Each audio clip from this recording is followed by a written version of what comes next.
Hello, hello, hello, hello.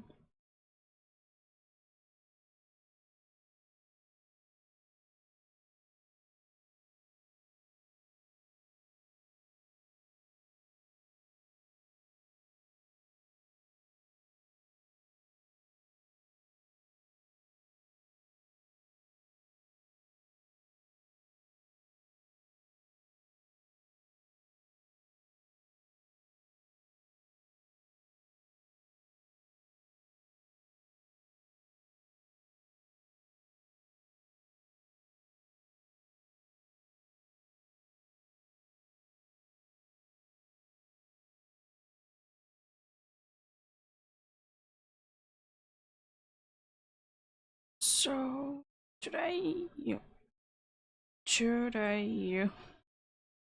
we'll be hunting in outbreaks. Don't know for what because I haven't opened up the game yet, but something. If there isn't anything too interesting, then can always be re-rolling them, but we'll see. Wanted to be doing something quite nice and chill today. Didn't feel like making a bunch of sandwiches as well.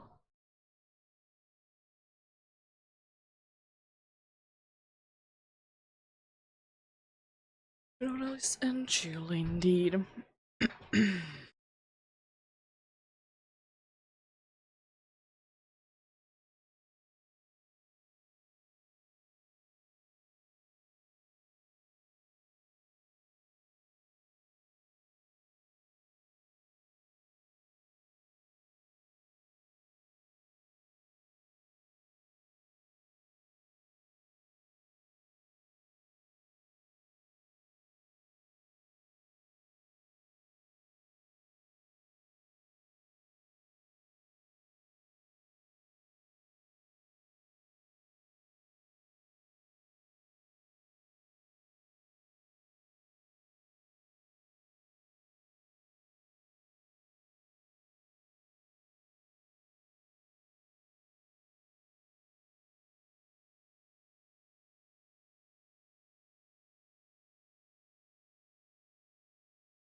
There.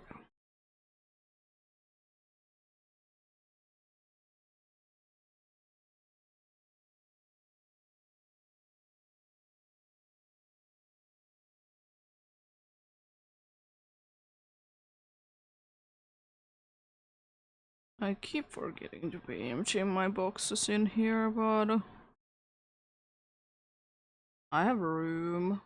And if I really need to, I can easily be making some more room. So that's not really an issue, because like, it doesn't take too long. It's unfortunate because and I don't really need that many. I can be releasing them one by one anyways. I have like room for like over 6 Pokemon, I think. Probably more if I would be like these random places, probably somewhere that I have empty ones.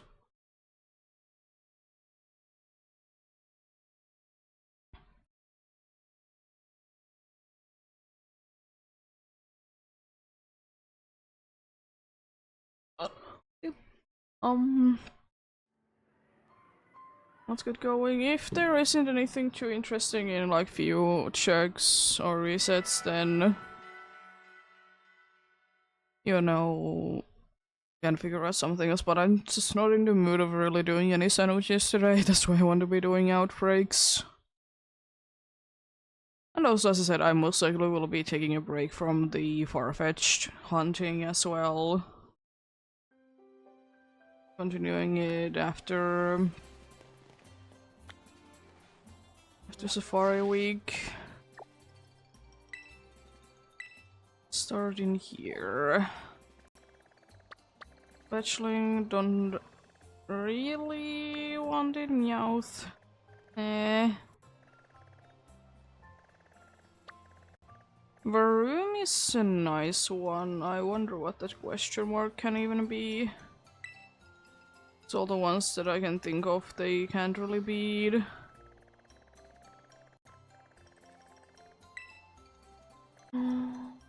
This Inkay seems nice. Smeargle, I still have it. Smeargle is so common in an outbreak, I have noticed. I haven't really done too many, but it still seems like a very common one. I want to check out what that outbreak is about, but I think that we'll be most likely going for the room, which is a little annoying to say the least.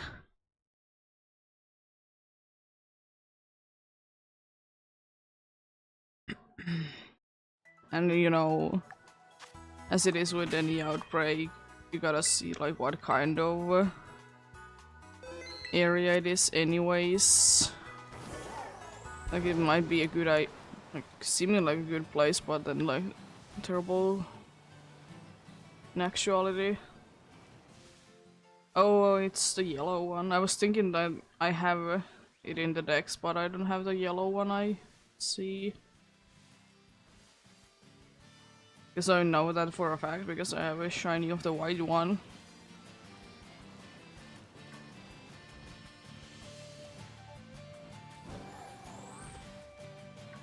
I mean, I would like to be getting every color, so I'm definitely keeping it as an option. I'm gonna knock down one, just so I can be getting it in the Pokédex.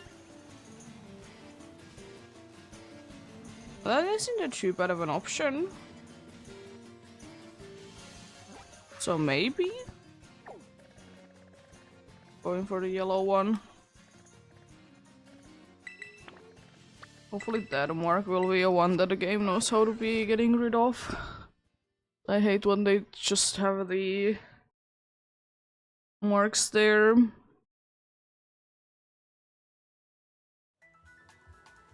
Don't go away at all. Yeah, I'm gonna check out what box is even. Yeah, it's the correct box.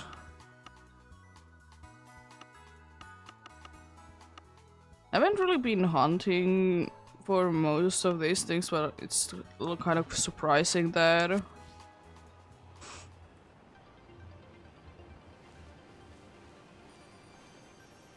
the like third box is starting there, considering that apart from few Masuda hunts, every single one of them is full odds.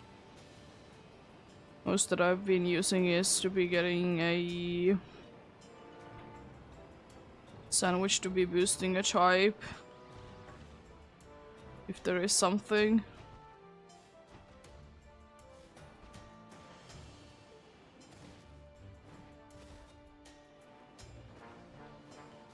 Our room, unfortunately, is indeed quite an annoying one to be hunting for. It will be like in the zoom in. And it should be obvious, but it's not.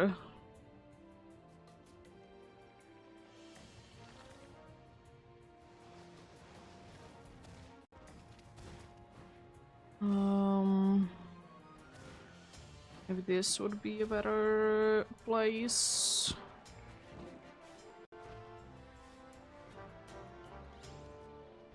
Seems a little bit better. Yeah, they seem to be spawning nicely up here. So I'll take that, I guess. Let's see if it seems like too much of annoyance, then you know, be switching out somewhere else. Of course, there's not that many interesting ones, but there is okay ones.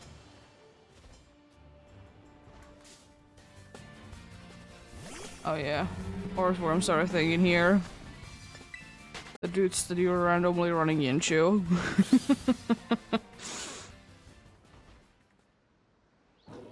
But yeah, hopefully everyone's having a good day today. I'm having an okay-ish day myself indeed. Was a little busy, so get a little later start today. I'm feeling quite okay.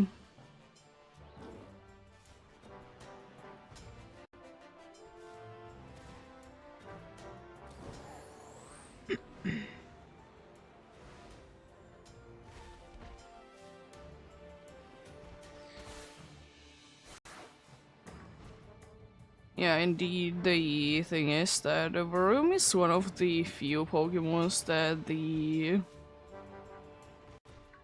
metal looking textures definitely did like make harder to be noticing shininess from. There isn't thankfully too many of them. And also like the area that Varoom can be found in is not also really helping with that problem either. You know, this area is that, especially during the daytime, it is quite like yellowish hue situation.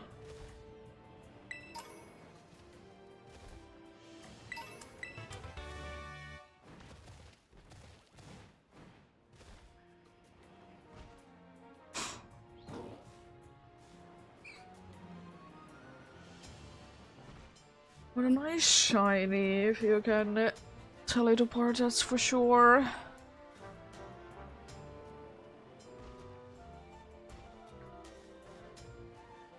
You'll be loving the fact though that you can be straight away just finding the rubber room in the wild as well and having even outbreaks for it. Because I would like to say that rubber room would be a little bit easier to be noticing.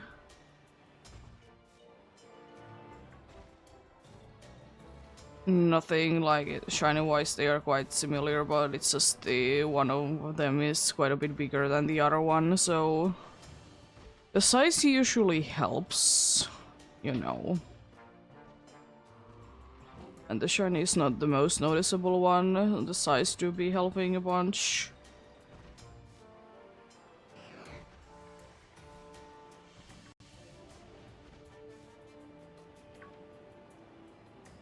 I mean, I guess if like Varoom and Reveroom would be having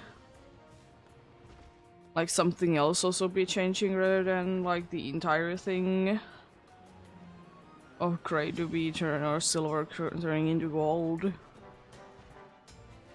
Like let's say maybe an accent color would be, if an accent color would be switching, then I would like to say that it wouldn't be as bad.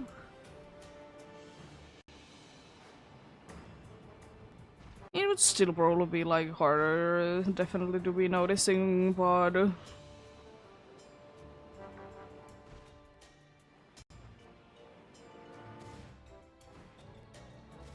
not impossible.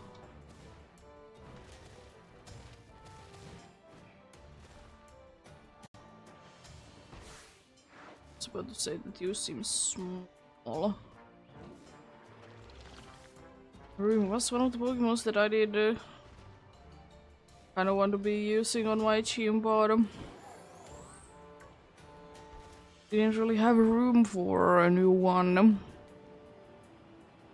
And, you know, they'd have the poison type already covered. So they didn't necessarily want to be using another one. Nice one nonetheless, though. Definitely an A-type combination that is nice to be seeing.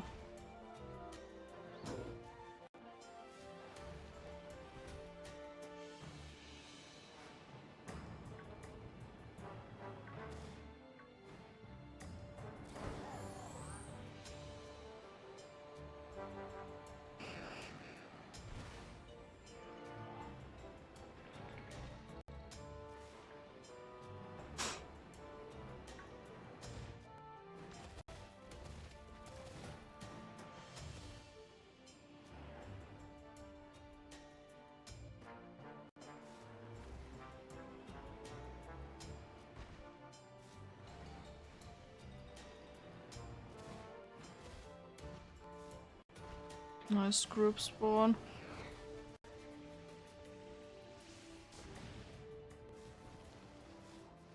Oh, come on.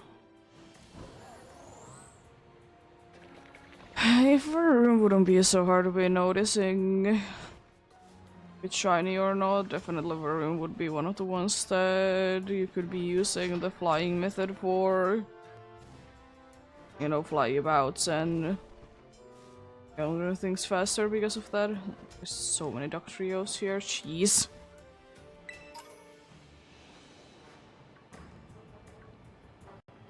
More because it's so aggressive and, you know, it would be really be zooming. That's still the reason why a bunch of people like to be using a room specifically for like outbreak clearing and stuff like that. So fast.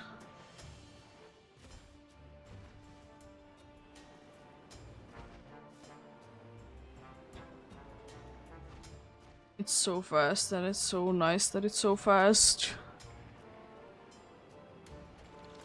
You know, one of the ones that, you know, is fast and can go on either land or in water. So, you know, you don't have to be changing it, because I still think that it's so stupid that you can be using a Pokemon to be knocking down Pokemons from water if they are indeed the ones that to be using a floaty. It's understandable, but still a little annoying for sure.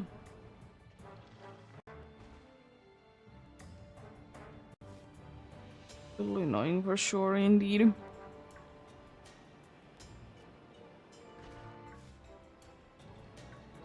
Also, I will say one thing that definitely doesn't help out in this area is that sometimes the light will be changing drastically.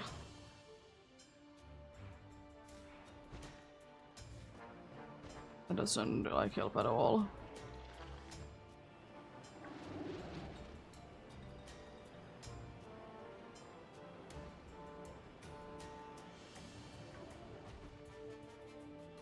Yeah, I'm gonna see how bad it is during the daytime to be like with the rooms, but if I remember correctly, I have done like Varoon once or twice.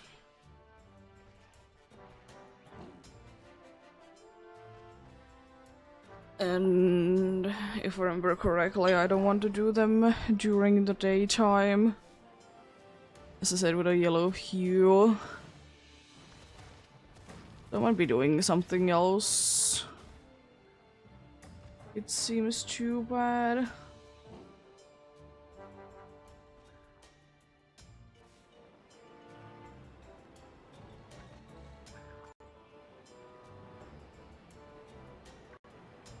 I mean, like, Varoon would have been like quite a nice one. Let's say that, you know, it has the purple parts. You know, purple is kind of poison color, it's also kind of psychic color. But I think if the purple parts would have been turning into green when it's shiny, you know, it would be like very nice and noticeable. And I'll still go with the poison team. Because, you know, poisonous purple, poisonous green is quite usually with poison Pokemons.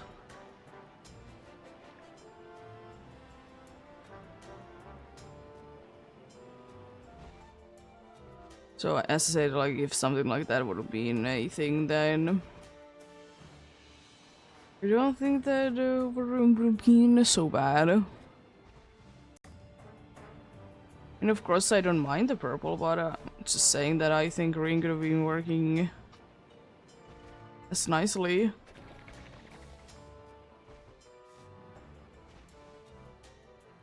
Not trusting Gaslies in this game one bit. Even though I already have one of them as shinies. Was quite obvious as well.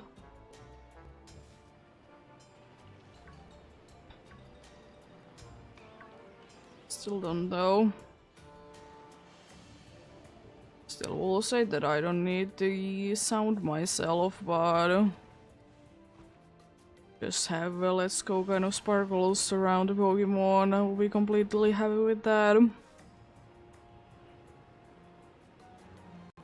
Or just be, you know, one that you need to be encountering for. I know one thing that is gonna be a thing if they will be going back to those instead. Some people are gonna be complaining. Kind of people are complaining about overworld shinies. Some people will be complaining that when they are gone. I don't mind either way still. I will say that I do be referring and find it a little bit more special to be finding something like fully randomly, one that you need to know encounter and everything. Then again, I don't find anything wrong with no dudes to be just chilling in here in the overworld. And I still will say that I don't think that makes it any easier that they are in the overworld. It just makes it, you know, more approachable by a bunch of people, and I don't mind that. You know, not everyone has a bunch of time in a day to be hunting, and overworld games are nice in that you see a bunch of Pokemons in a short amount of time.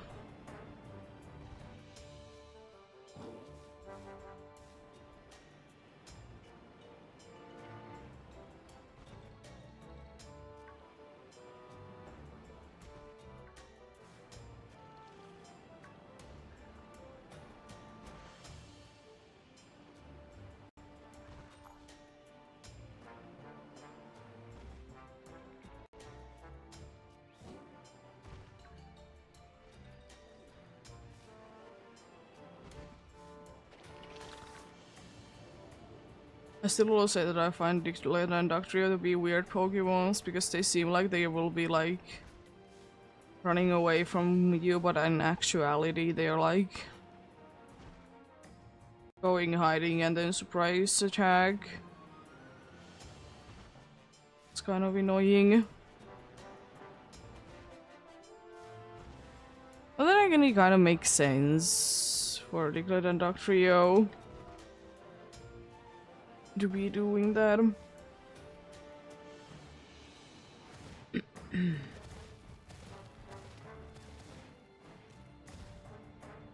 very small Varu.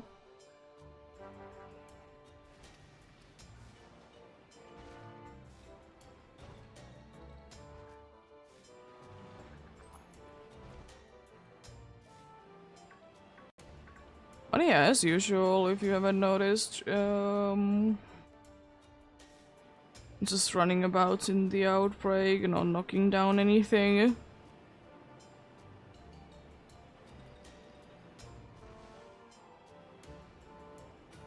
We'll still say that at some point I'll probably be doing like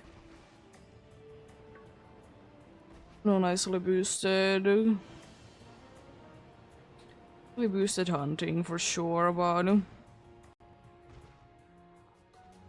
don't really care right now. It's still a thing that I like about outbreaks in general, is that you will be seeing a bunch of the Pokemon that you most likely will be looking for, because why would you be going in Scarlet and Violet into an outbreak that you don't at least want the Pokemon of? You know?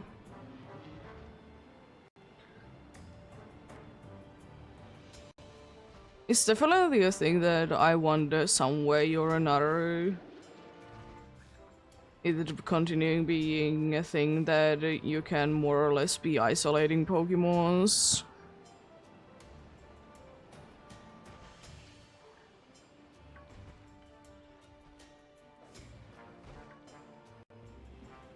It's just, you know, nice.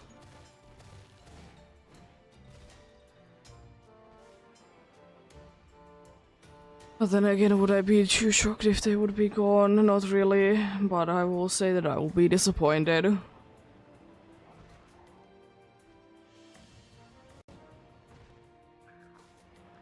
I'll definitely be disappointed if, you know, outbreaks in some capacity or anything going forward. But I still like... I think I overall like the way that Scarlet and Violet does outbreaks compared to Legends Arceus. Yes, I don't need the boosted odds. I like that I have an option that do I go for them or not. It's just, you know, that there is more of the Pokemon there. The problem with Legends Arceus outbreaks is of course that it's only so many. And in regular outbreaks you can't like do anything to them, I think. I mean, to be fair, I don't really care to be doing anything to them. I know that at least in massive mass outbreaks there is a possibility that you can be catching, defeating in different orders to be getting different results. I still will say that I don't like that myself that much. At least to be using, because it's just... eh.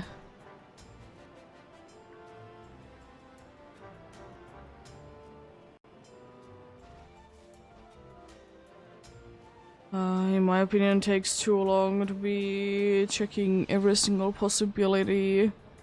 And it's not even guaranteed to be getting anything. It's likely, but not guaranteed. I know there is like some tools that exist for that you can be like giving an info about the Pokemons. And then, like, you know, program will be calculating which method way you will be getting shinies. But, I don't know, I find it even worse, honestly.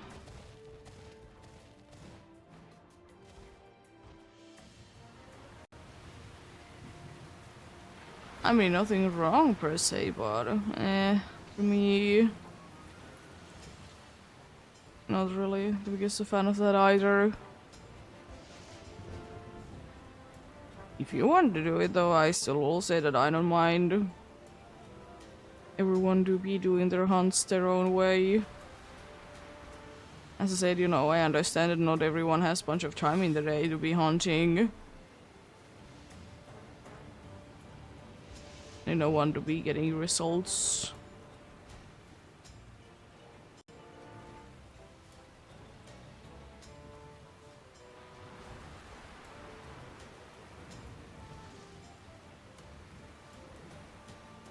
Yes, you know, I will say that still I don't mind longer hunts.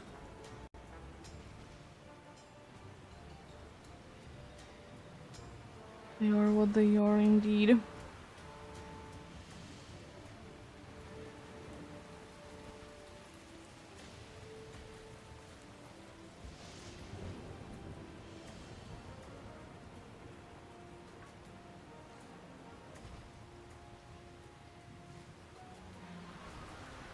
But then again, you know, as I said also that I like to every once in a while to be going ahead and getting easy shinies as well.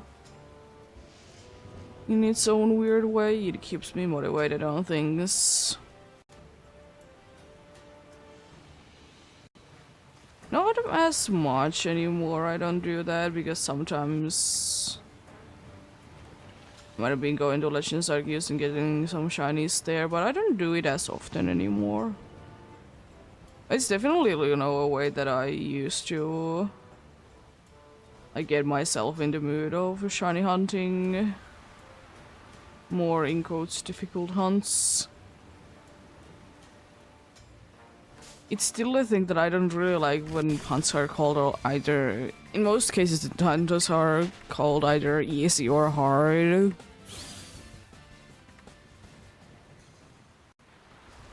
Because, you know, in my eyes, any hunt can be either easy or hard depending on like how long it takes and stuff. There's definitely few hunts that I will say that are like easy or hard, like specifically.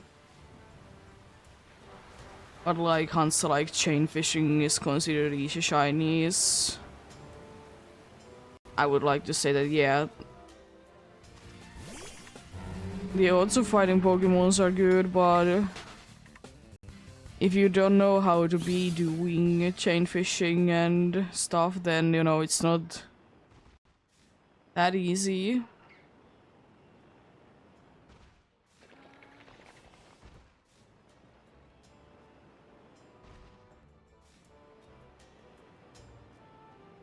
And chain fishing odds are good, but I wouldn't say that the hunting itself is easy.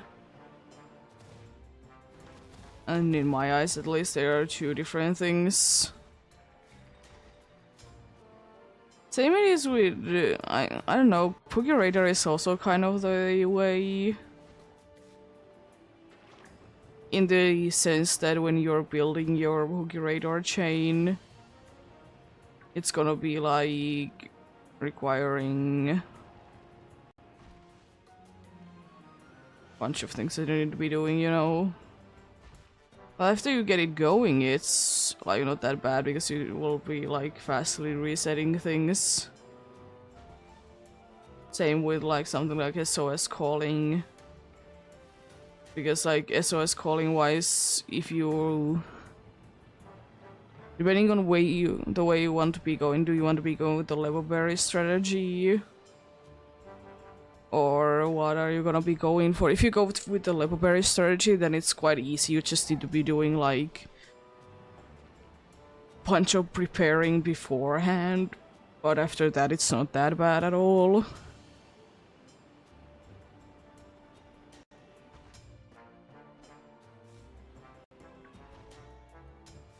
But if you're doing like this strategy that you're not using level berries, then you know you need to be keeping in mind that how many moves does the Pokemon have left. And then of course there's some Pokemons that you can't be doing it with anyways, the level berry strategy. Like, you know, Mimikyu, for example. Can't be changing that ability at all.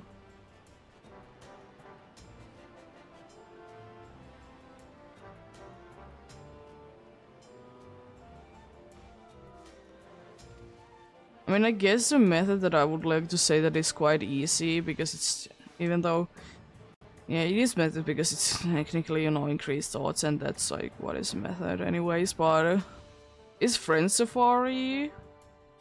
Like, if you have a Friend Safari before the, you know, the 3DS did go down, or the service did go down, I like to be calling it, they did go down themselves. Like, if you have, like, them ready there, then, you know, it's just, like, boosted random encounter hunt, basically.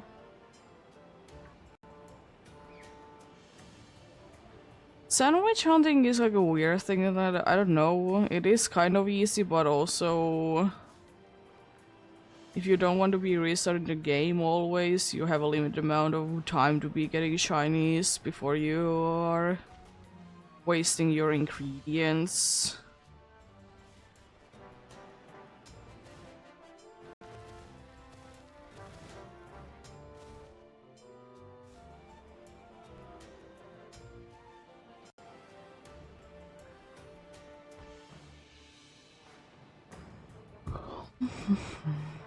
Egg hunting is one thing that is really depending on, in my eyes, what game you're doing it in, because in some games egg hunting is easy, in some games it's more frustrating. Overall, it's not that hard though.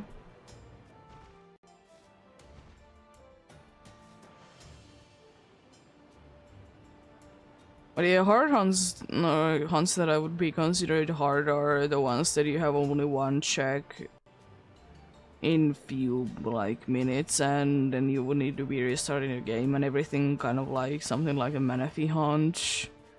Or if you don't want to be doing the memory thing for Chirachi, using, you know, the backup save, then, you know, those kinds of hunts.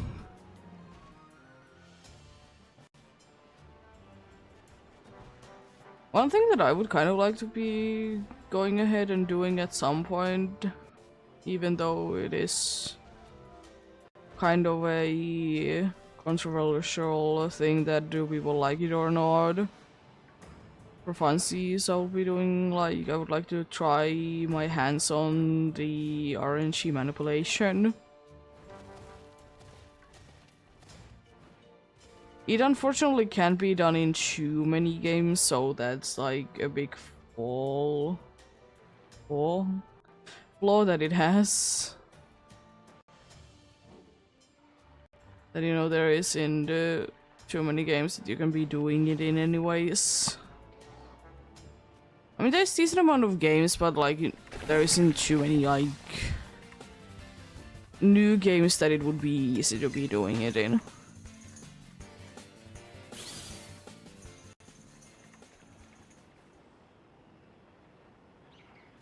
Oh, come on. I guess mostly because of how things are.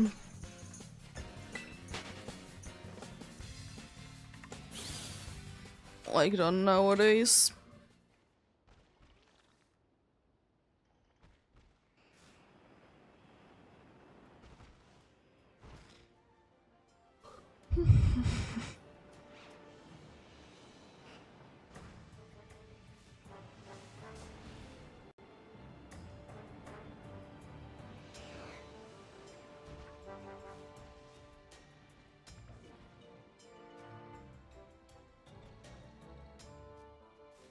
Bunch of Dicklets and Octrios again. I don't know what is honestly going on with those two that they want to really show up in here. And I guess they're the ones that are digging into channels, even though something like Onyx would be making more sense. Technically, story-wise, it is, you know, the Titan, I think, that is making the mess.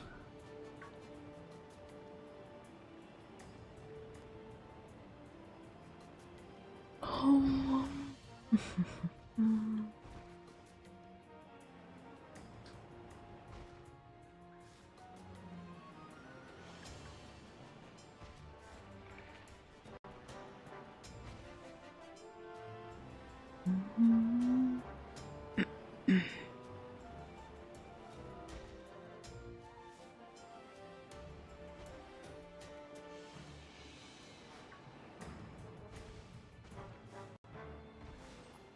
It do be quite nice though, like something like Soulspark. If you want to be going for a specific form, you can be, you know, just fighting an outbreak for them though.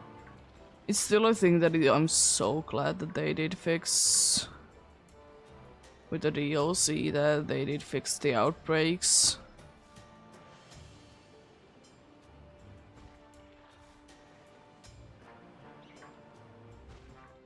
Definitely a nice touch. They did fix them indeed.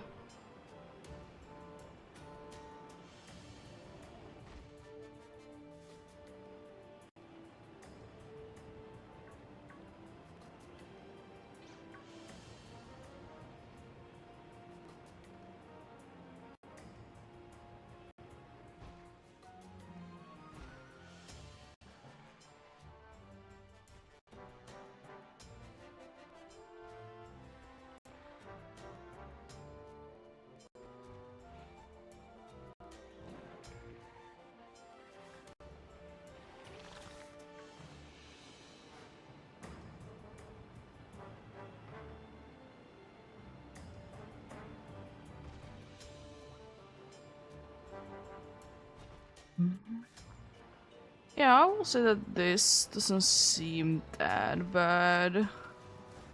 I honestly think that I did get more like tricked during the nighttime than now I'm doing during the daytime. I was thinking that it would surely be the other way around.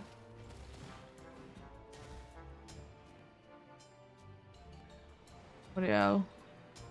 I'll be doing an hour of this, then I probably will be doing like an hour of another one. You know, switching it up a little bit. If there isn't anything else, indeed the swappability seems like a nice option. Now that I think about it, I kind of like need more than like something like a room, because the thing is with a room that it's always going to be, you know, the correct one in quotes. Because if I want all the different colors of swappability, best bet is indeed to be having an outbreak for them indeed. I'm still so glad though that I did manage to be finding the rarest one. I think if I can be getting the yellow one done, I don't think that I was about to say red, but the green and the blue is not gonna be that bad. They seem to be the most common one altogether.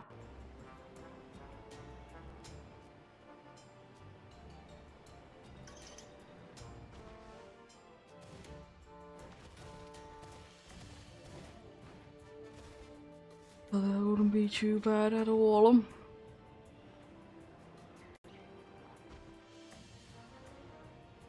I was a little bit surprised that I didn't have the yellow one at least, like marking the Pokédex. So I'm quite sure that I would be having it there.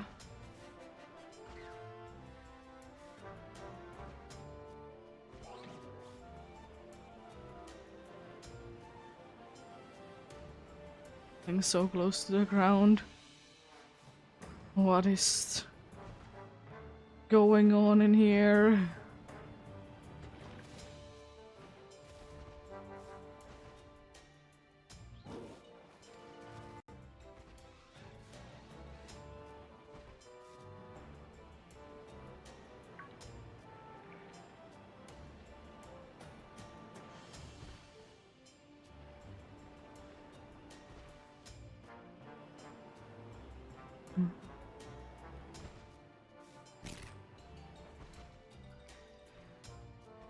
Oh, that was certainly a sound that you did make.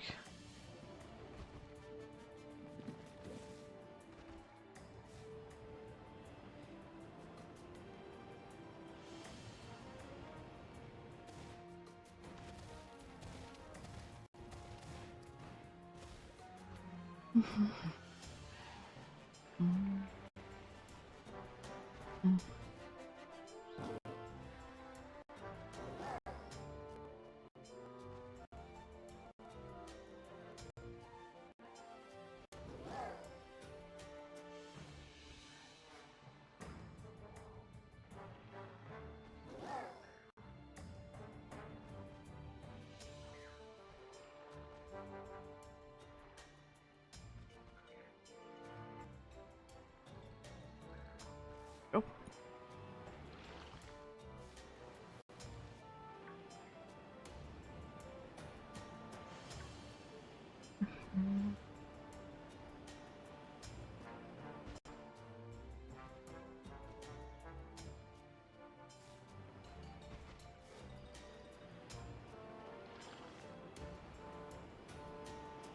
Still one Pokemon that I would absolutely love to be hunting one day in this game, because the only game that you can be currently hunting it in is Charcadex.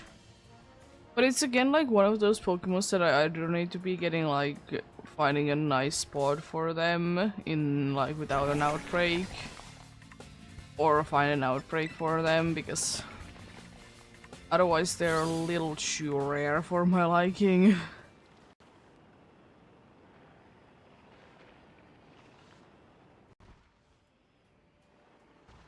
I mean, you know, I understand that they're, you know, supposed to be rare Pokemons and stuff, but still.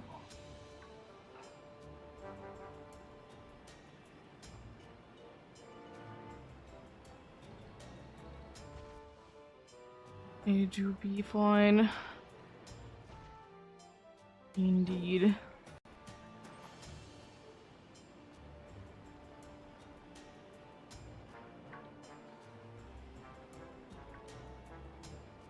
Rest that I was managed to dodge everything there.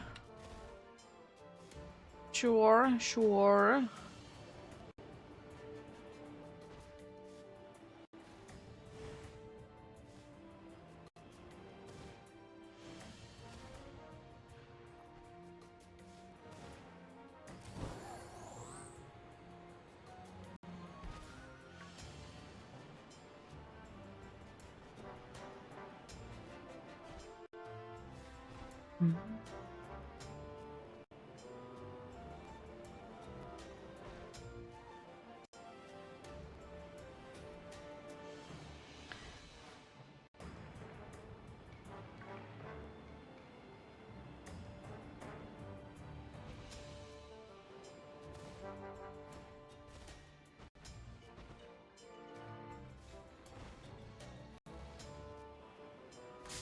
Oh.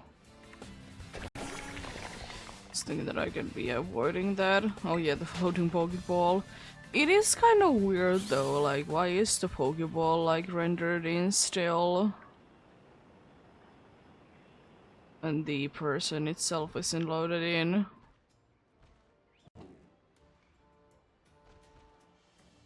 To be getting up there. It's still so weird to be seeing them to be climbing like that. Oh, hello there, Bagon. Haven't seen one of you guys, I don't think, at all.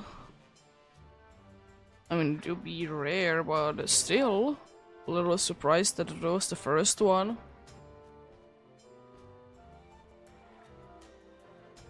That I have seen in here at all. Let me move my mic a little.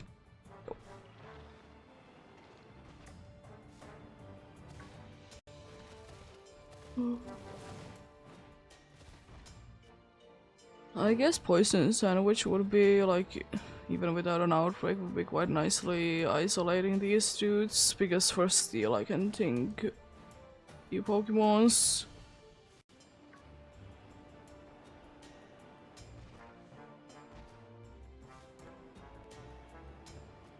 It also kind of begs the question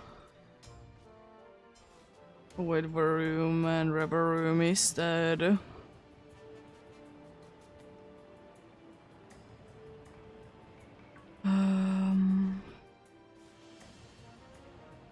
That was it a natural evolution? Is it like a man-made Pokemon kind of way?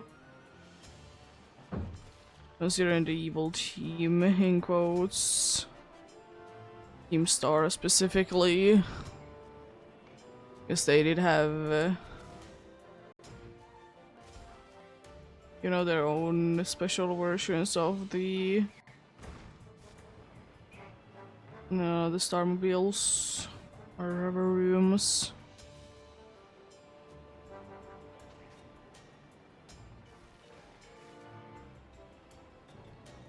Which I still think that I would kind of like if they would be like actually obtainable Pokemons.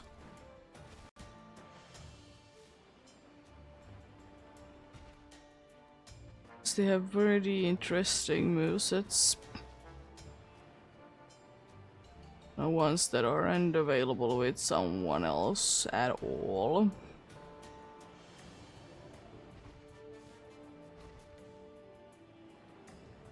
Or you know, like that you could be seeing them more often than not.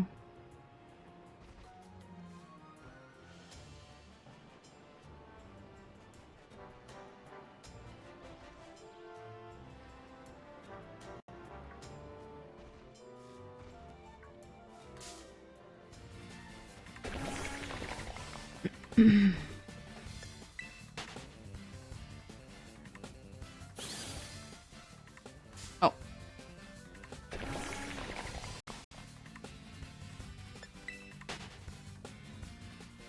I should be able to get out of here though. Even though I was quite dangerously there.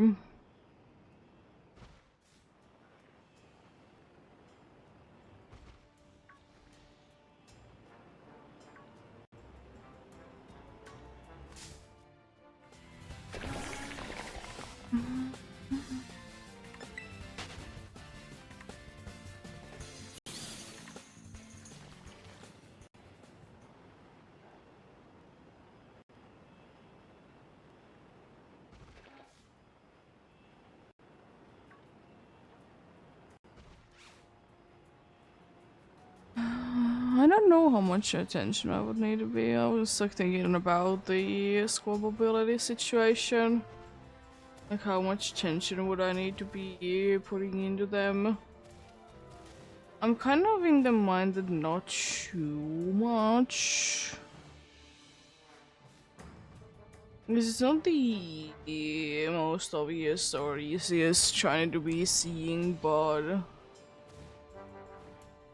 it's still, you know, pretty visible there, the change.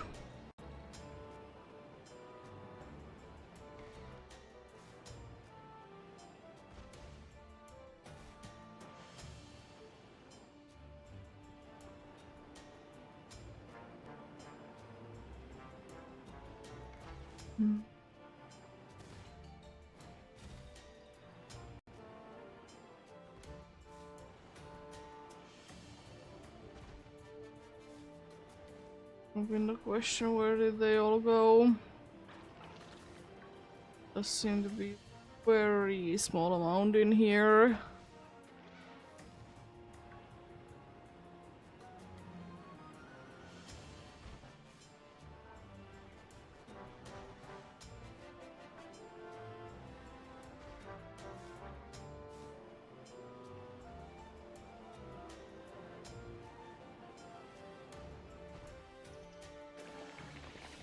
Although definitely didn't trick me there, being in the place that, you know, there is a Makuhita in.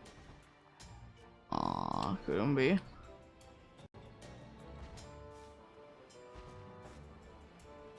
I will say that I'm a little disappointed about Makuhita's shiny, that the only change that it really gets is the claws. Be changing to a different color.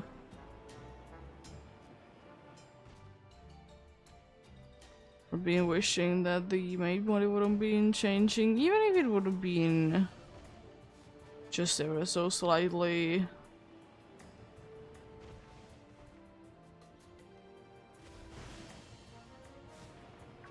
Especially because Hariyama is such a nice shiny. It has like so many cool and interesting colors going about. Like it quite a bit. First time that I think I have seen a Yangoose today.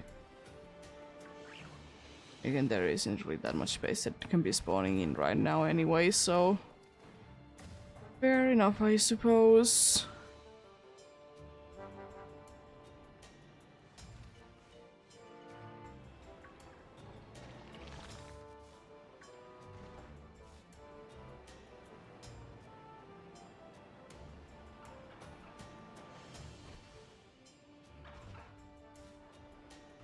And I still will be giving the game one thing.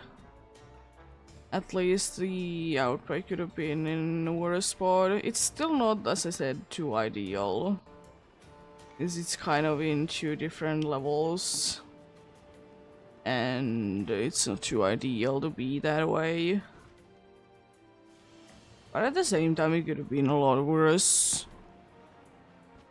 Could have been that there wouldn't be like any spawns at all. So unfortunately that has happened more than once.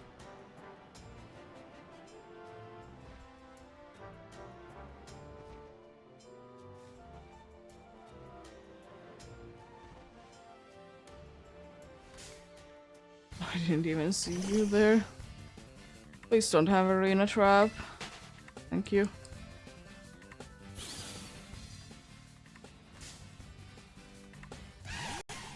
Your hitbox.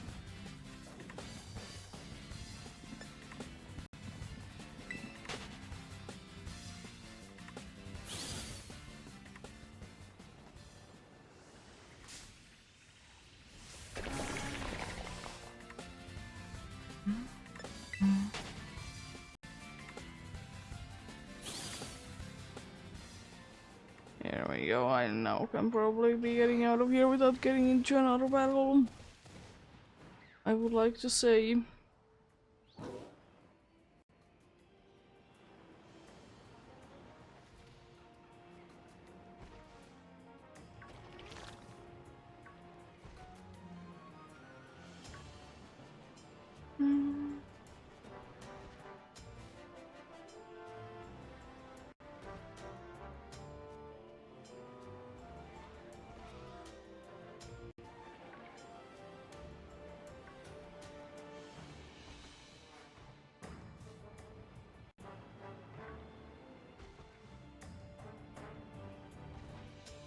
You were one of the first ones in a while that did get me, like, I want to be double checking you. So I'm very glad that it doesn't honestly happen too often.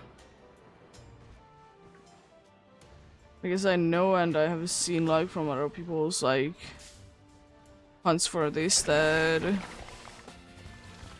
you know, hard to be sure.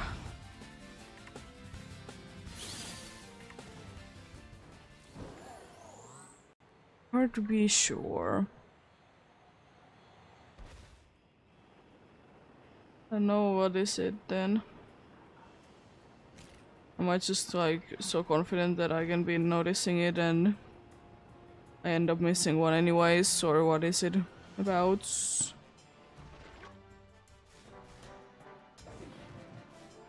I guess if it would be like in the lighter color of sand there, then maybe it could be a worse situation, but since it's in the darker one, maybe it's not as bad. Better be making sense out of this little engine.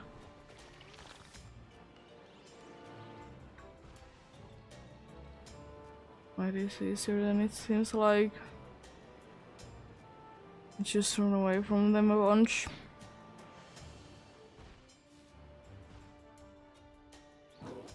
Not gonna lie, the shadow there tricked me a little bit. For a small moment, it did trick me. But then I immediately was like, that looks quite normal.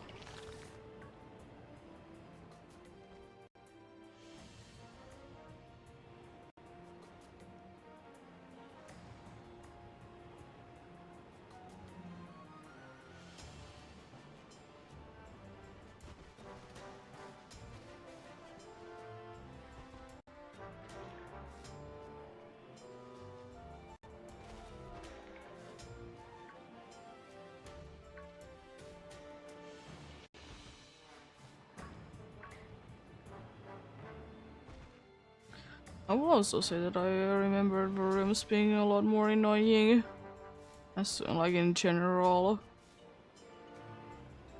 I guess they aren't too bad then. But yeah, we're soon done for an hour, so as I said, I'll be switching to another place. Probably with a scope ability indeed. I'll double check though, was there anything else that would be interesting to me?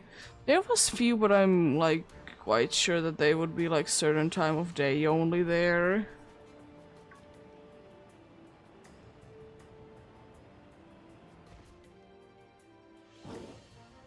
Also, one more thing that I have heard that like makes sense after you have been like, if you think about it actually, is that people, well, some people at least did find gameplays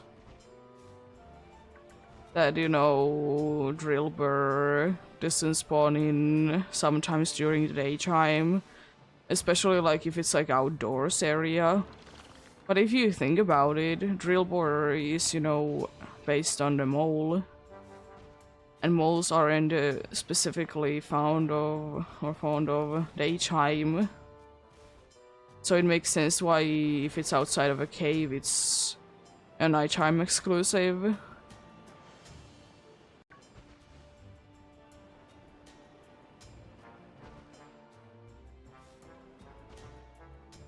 Because, you know, they don't like to be out when it's sunny. That's why you can be, I'm pretty sure you can be finding it all day long in the, like in caves and such. But it makes sense. I mean, is it odd if it's not like actually like mentioned anywhere? Yeah. But then again, you know, as I said, it is kind of based on the mole, so in my mind at least makes sense that it would be in an outdoorsy place, a nighttime exclusive.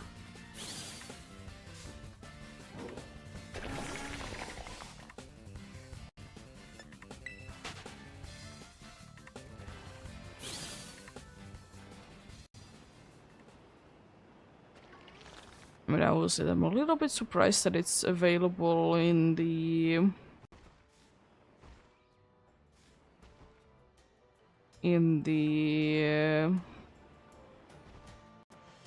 outdoors anyways. I've been thinking that it would be only in the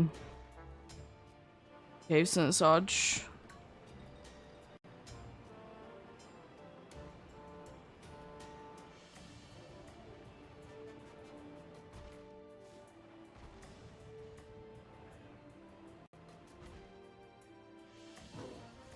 I'm hunting kind of whatever in the outbreaks right now. It's Varoom, even though I'm about to be switching it.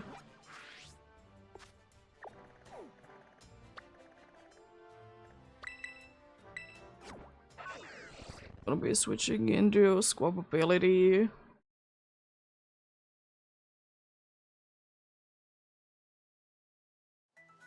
Do an hour there. I want to be switching a little bit of a place. The squawk ability, I want to be getting most likely all colors at some point. It's nice to be having a yellow one there, one that I don't have.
Yeah, where exactly is it? Okay, not too bad to be going there then.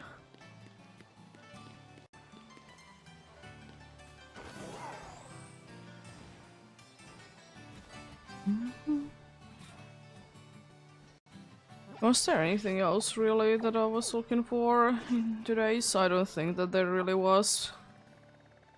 Fletching is kind of eh. Same with Meowth. Ephorian is okay, but don't really need to be going for it.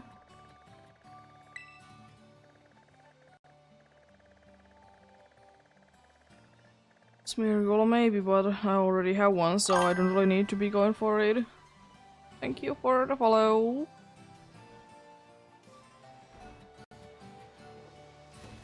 Yeah, let's go for the yellow squab ability indeed. If I find it, then you know, nice. If I don't, it's not the end of the world.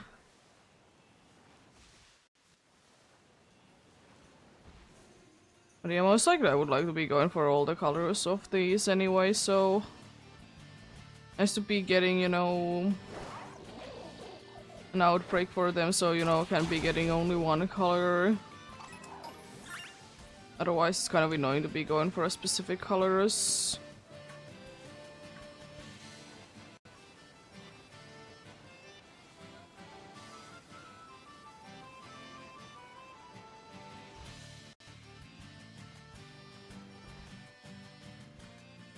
Yeah.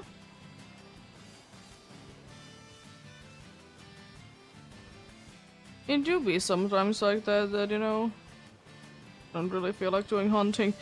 I don't think that I'll be doing too much hunting today. I don't know why, but I'm not feeling too well today. Probably partially because I didn't sleep too well and we did go out today, so to be buying things, you know, it's quite hot outside, so probably that did take like some like juice out of me.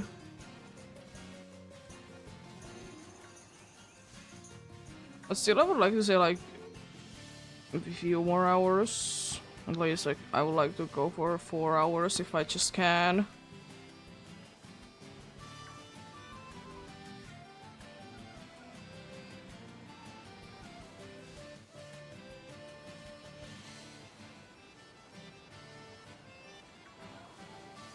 But I still think that if I would be able to get the...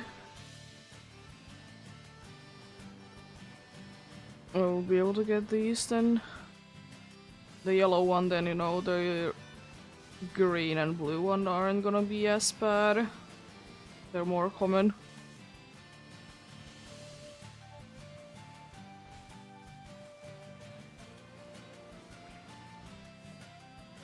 But yeah... I'm gonna do also Raikou slash Entei hunt at some point in Hardcore Soul Silver. I mean, they are roamers, so they are always in their own way annoying. Because every single roamer is annoying. I mean, I will say that at least it doesn't take that long to be like...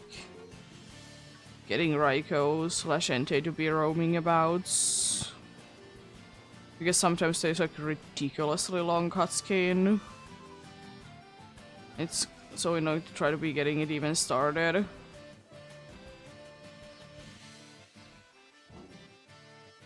Yeah, they are. Especially if you have like high enough level Pokemon, you can be doing Repel Trick.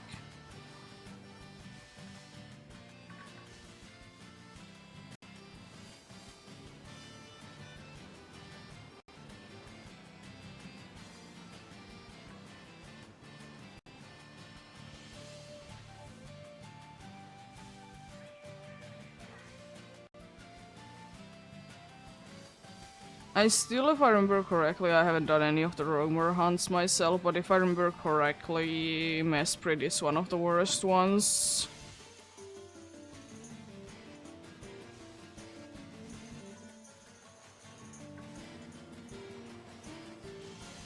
And it's so strange that they did make one of the Lake Trio to be a roamer. Why couldn't they just be making all of them to be just in the lakes? It doesn't make sense.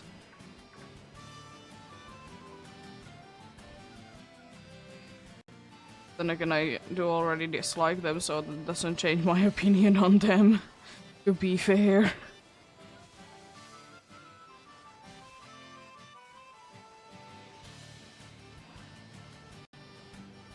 One of my least favorite legendaries for sure. Because I still don't understand why they need to be legendaries.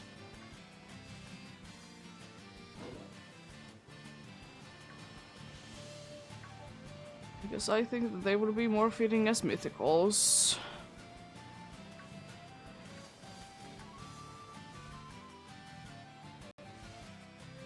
Yeah, the beasts are probably the most famous roamers, even though it is kind of strange that it is usually the case that only Raiko and Enche are roamers. Usually Suicune is its own thing, doing things a little differently.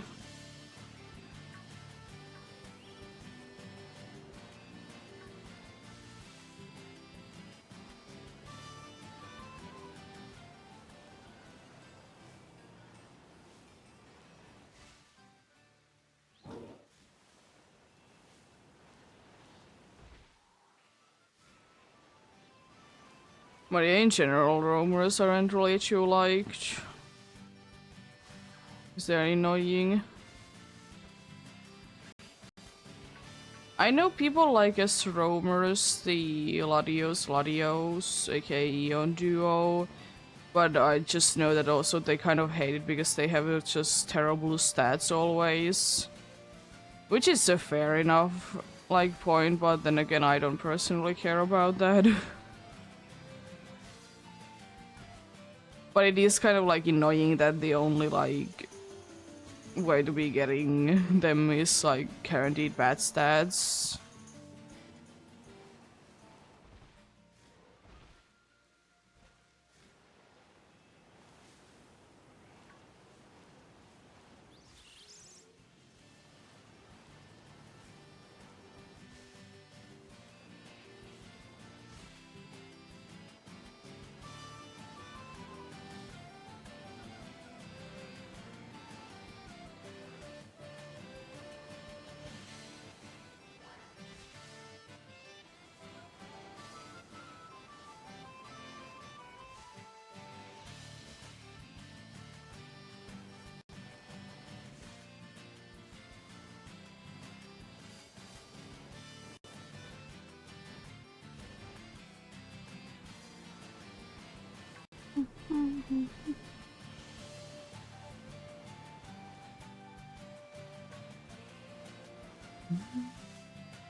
Even though I know that most likely I'll be getting Raiko and Enche from Dynamax Adventures, because I think I eventually will be going that I'll be getting like every single legendary from Dynamax Adventures. And you know, it's nice to be getting from different places the same Pokemon. I don't mind it. Still have some sort of a unique feeling about them. Even though I think, of course, like they are kind of the easiest and kind of the most thrown to your face roamers, the Raiko and Enche, the tons of people hunting for them.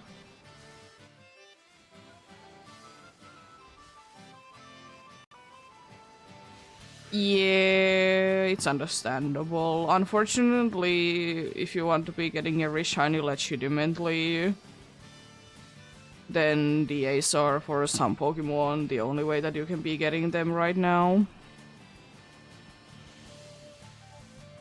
I mean, I guess if you don't want to be playing Pokemon Go, but even if you would be including Pokemon Go, not everyone is available there anyways.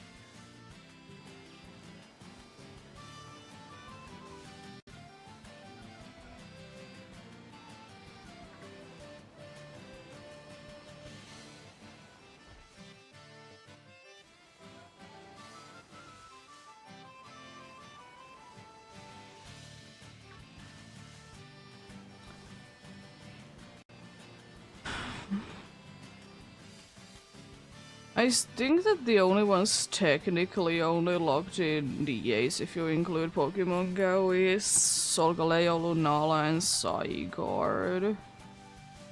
Because Tarpus you can be getting in Pokemon Go.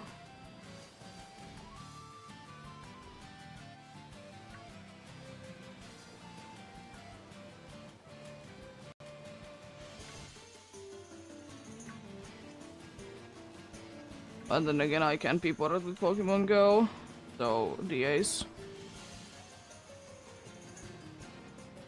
And Pokemon Go still has the issue that if you don't want to be spending a bunch of money, you have only so many chances every once in a while to be getting shiny legendaries anyways.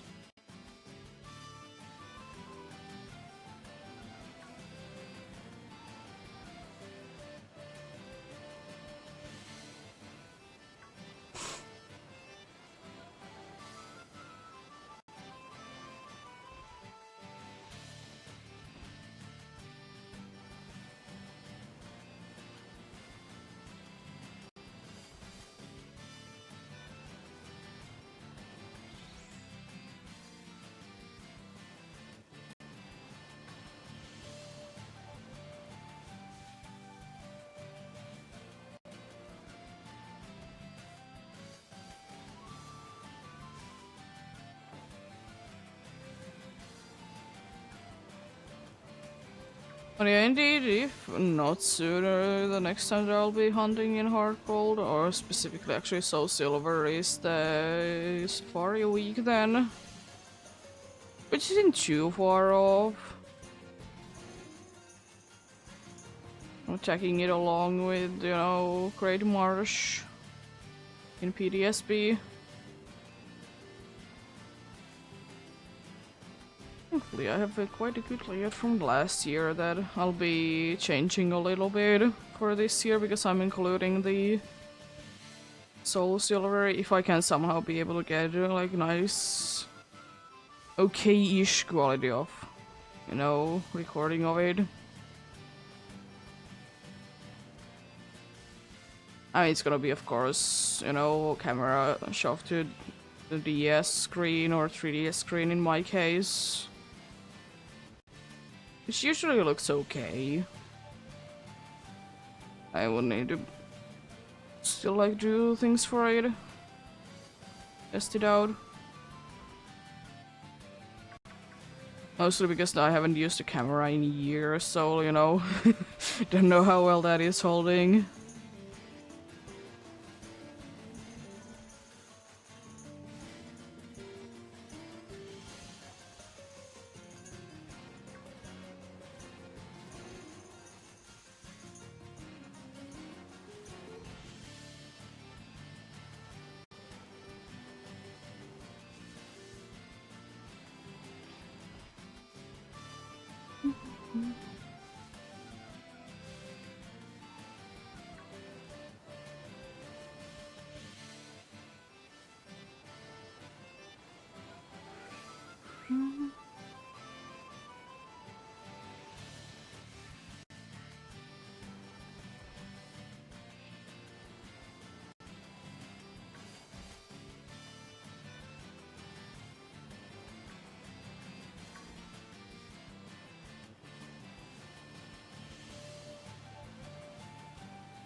I don't think that those group spawns are a part of the outbreak because they're like too far away from it. And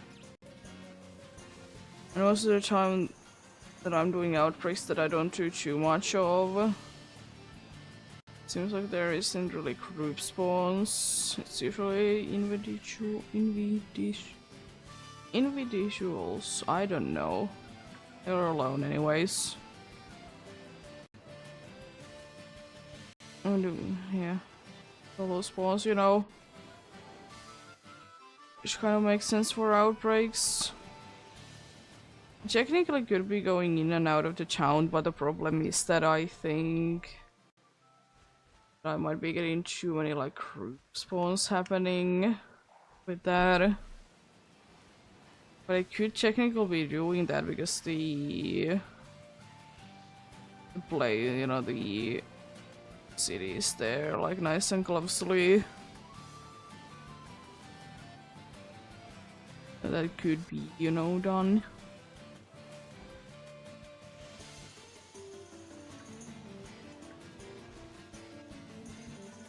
It definitely would be nice if there would be like visual lines, like how does the outbreak be doing.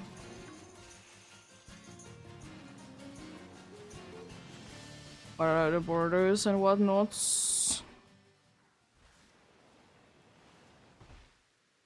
The only thing that I don't really like about going in and out of the town is that, you know, the music does stop for a short moment. I understand that it's like trying to be playing the town's music.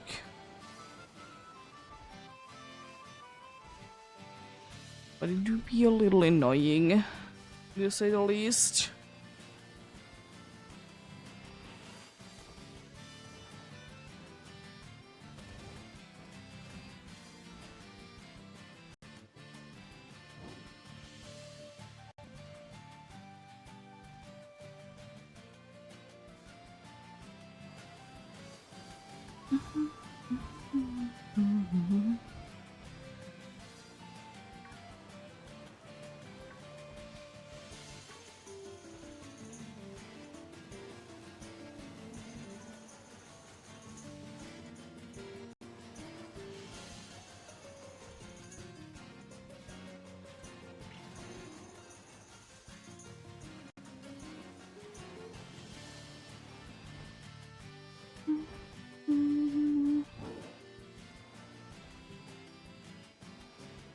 Wonder how good of a place. I don't think that this would be too good of a place now that I think about it for picnic resets.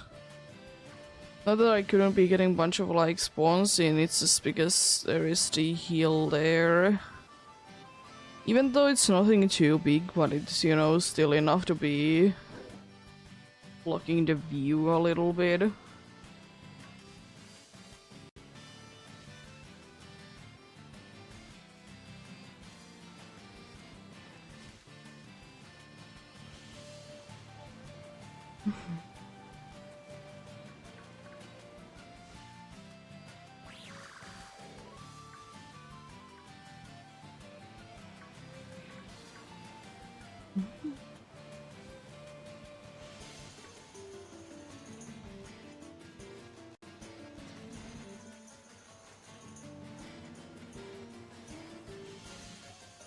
But yeah, if I'm feeling like it this week though, I most likely will be doing a little bit of dance sports hunting. It's been like over a month and that I have been doing it the last. But as I said today, I'm not just really feeling like making sandwiches and going to Area Zero. So I did skip out on it today. You know, to be outbreaks are a nice and chill way to be avoiding using sandwiches and still like encountering cool Pokemons. Solosis, I would like to be going for it, but the problem really is that it's Solosis in Scarlet and Violet. The blue is hue that, you know, it gets, it's not as obvious. Which is very unfortunate. This is a very nice feature. And then there is the other thing of that the only really thing that you can be seeing is the little swirly like hair thingy that changes. Easiest way to be noticing it, but it's quite small.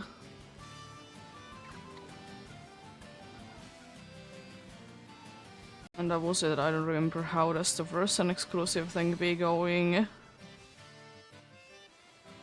So I might be hunting it, you know, in Sword and Shield. I don't remember which way those go right now. My brain wants to be saying that Solosis is in Shield.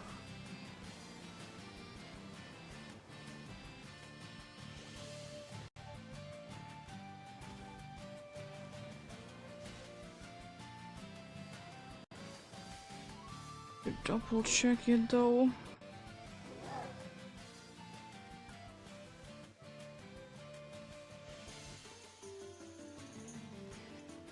It is available in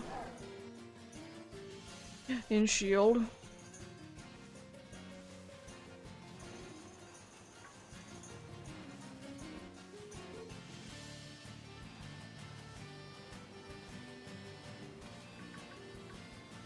It makes it a little bit harder to be doing it on stream. It's not really a shiny that I'm too looking forward to. I'm gonna double check and like... I know that Ridnuculus can be found in the wild and it can be having outbreaks in this game, but can it be having it in...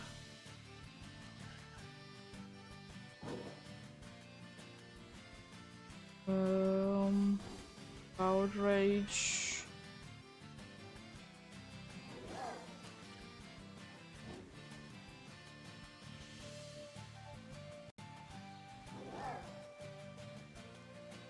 It is there. It is like available in the wild. It'll be like visible encounters.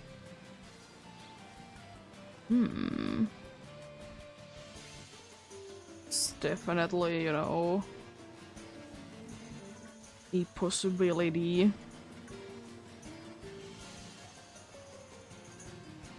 And yeah, Renuculus is really the only one that I would really be liking to be getting because it is definitely the bluest out of every single one of them. Which is, in a way, kind of odd, because usually when I'm thinking, like, the first stage is, like, the brightest in colors, and then it kind of dulls down when it evolves. You know, either a shiny or non-shiny way.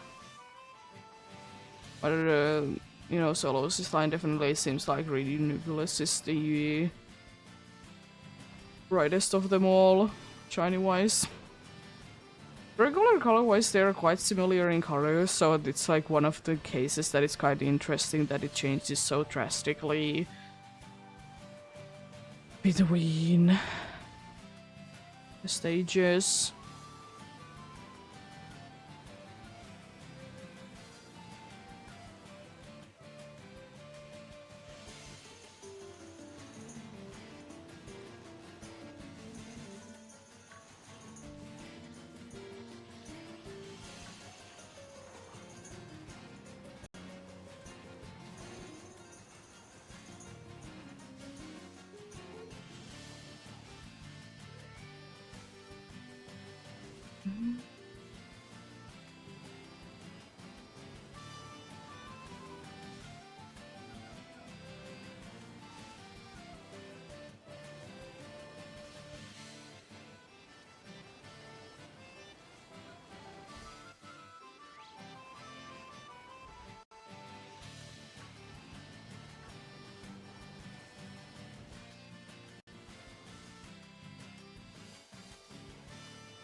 I'll go here in a little bit then. Outrage.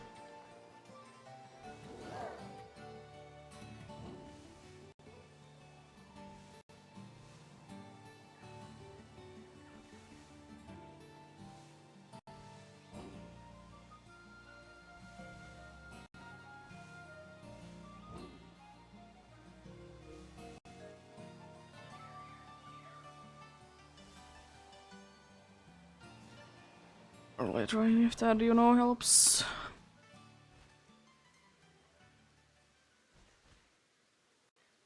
Hydration do be important, especially when it comes to like into warmer weathers.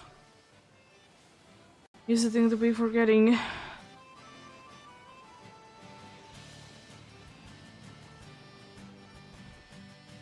Also, very easy way to be making you feel absolutely terrible.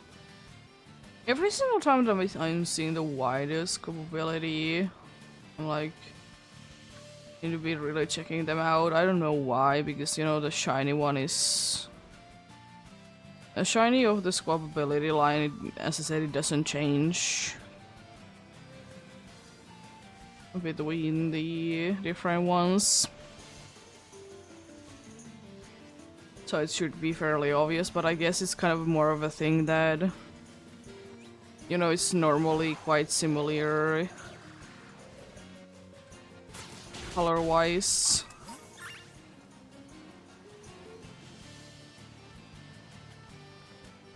Yeah, they're nice and bright colors. More what I'm like trying to be saying.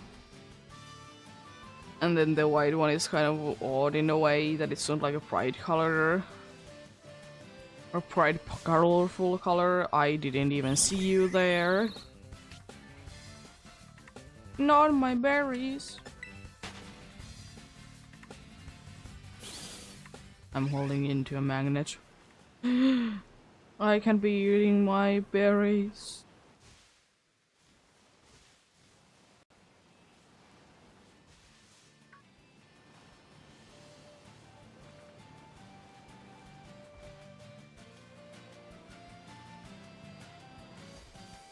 And I believe that I could be seen to be useful, but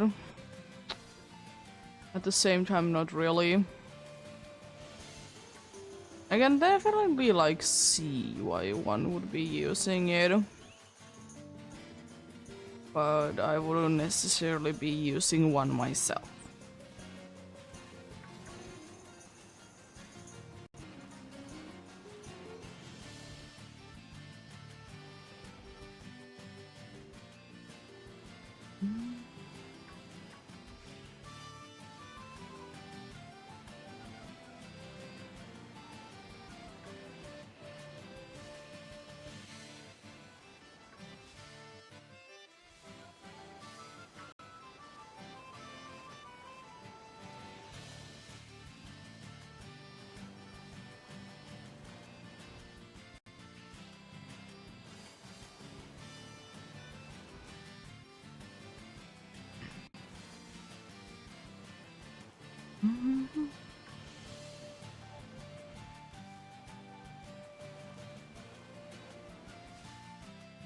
Hello.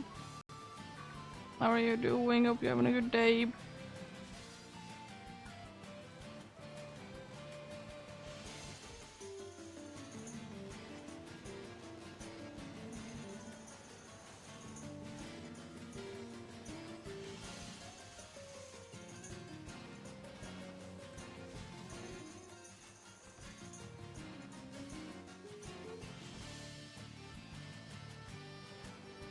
Yeah, Garden Wild hunting isn't too bad. Nice and chill.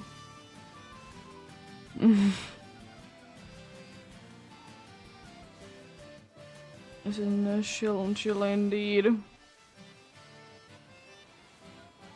Oh, hello.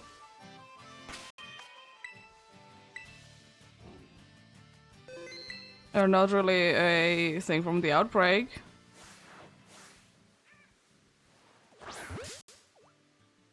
Cool.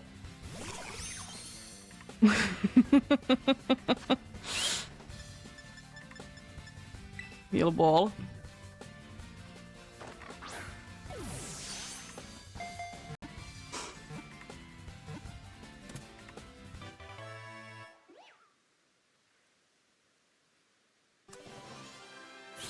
In some games, yes. This is a meticulous Pokemon that likes to keep things tidy. It shrouds itself in floral aroma that strudels Pokemon around it. Oh yeah, I still don't have the nicknames on.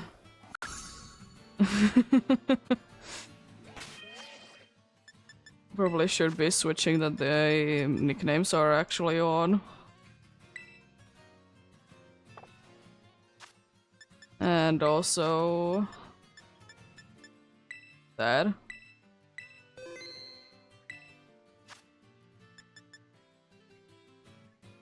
Okay. It's a pretty nice one. Definitely careful by nature.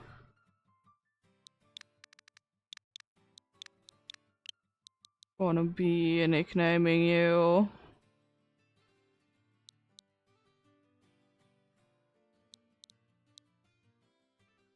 I'm forgetting the name of the character. Um...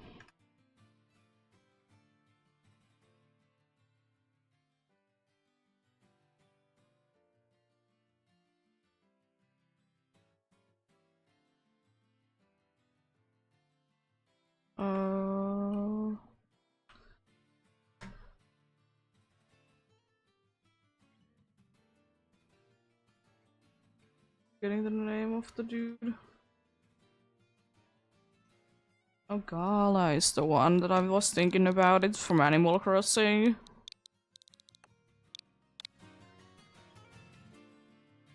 You're naive? Okay, cool.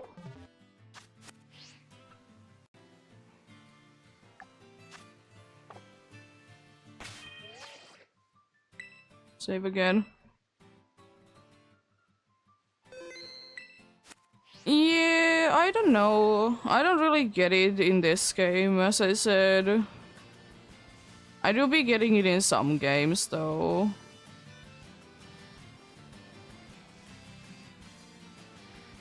Not in this game. I mean, today I'm not feeling the best anyway, so, like... it's nothing to be doing with this game.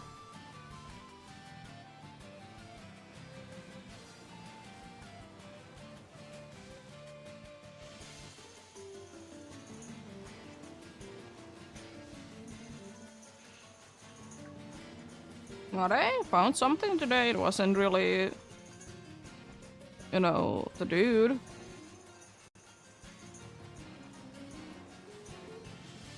Yeah, I guess I don't really get it in this game, because in this game you can actually like choose where your camera goes.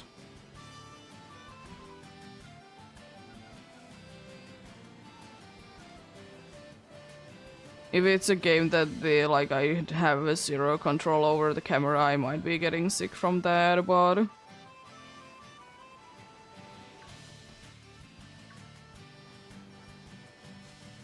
yeah, I don't know, I just don't get it in this game.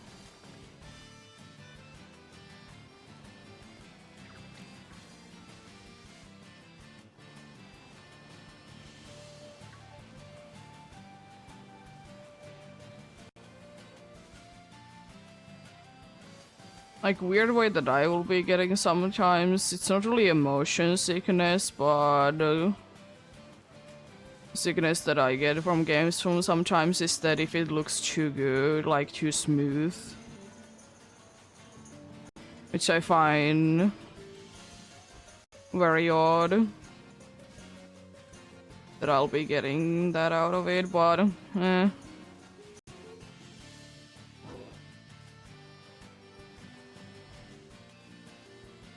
Yeah, you could be like some people call it motion sickness, because technically, you know, it is something to do with motion. But yeah, I understand what you mean.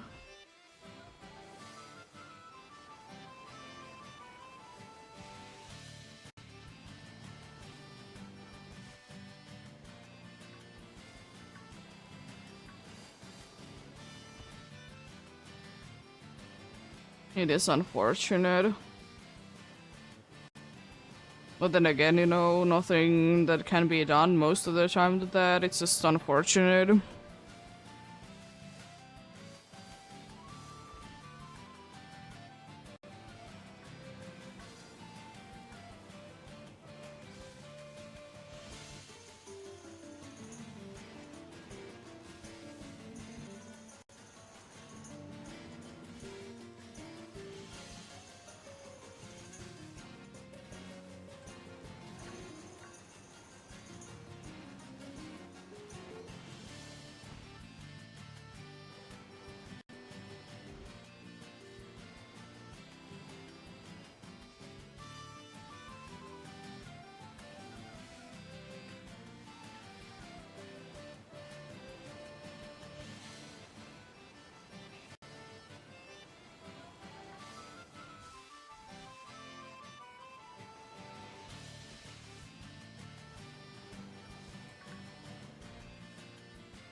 Bird.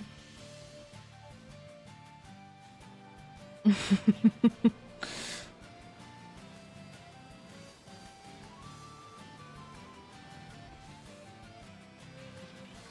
morning, EEST. How are you doing?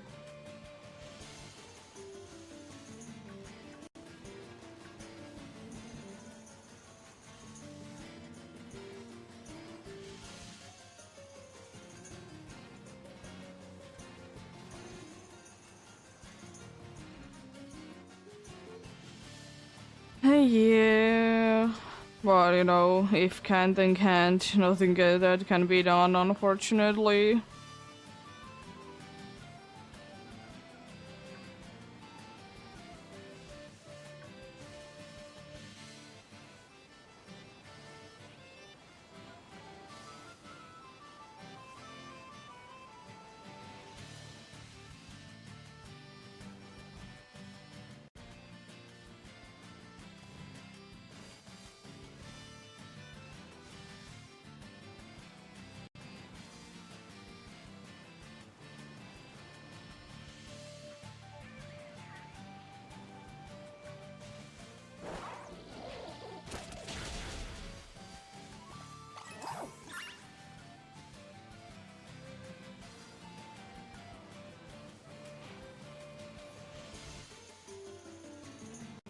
No.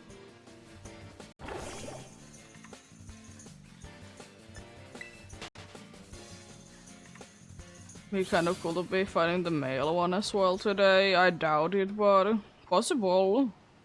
I was about to be saying at some point anyways that it's kind of surprising that I don't have anything from the, you know, the Lechonk line. I mean, have I specifically been hunting for it? No, but it's not like they are too rare in the places that I hunt in for some Pokemon in this game.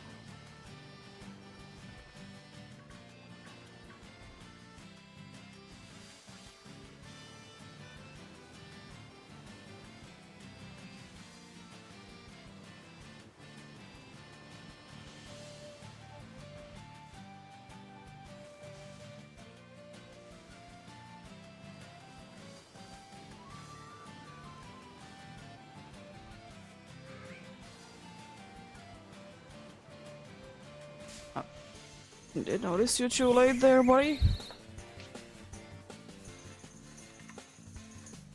You also having on nerve how interesting and how not common at all.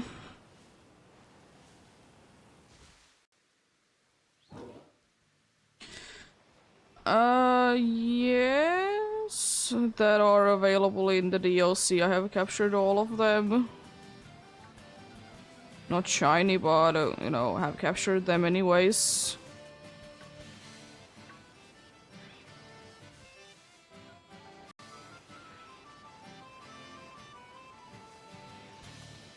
Because they were the easiest way to be getting the decks done.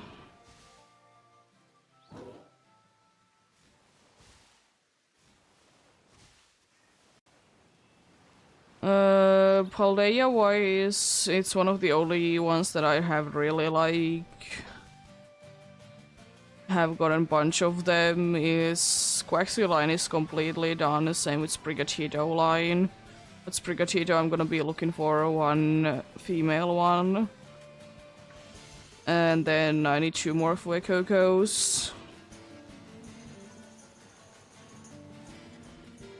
I think I have I know that I have 2 Crookies. I think I have 2 Sobbles. I have 1 Scorbunny. 1 Cyndaquil. I don't know what is the situation in Legends Arceus. I know I have the entire Oshawott line done there. I have few Rowlets. But Cyndaquil I can't remember. And I have few in Pokemon Go. I think I have Snivy, Mudkip, and Trico. Don't remember any other ones.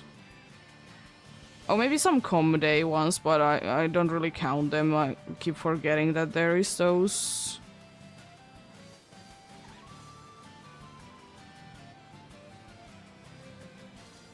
You know, Charmander, Squirtle.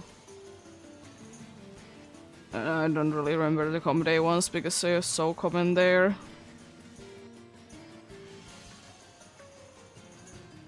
Remembering better the ones that are randomly found in that game. You'll be looking for the Gumi one though. Love that fella.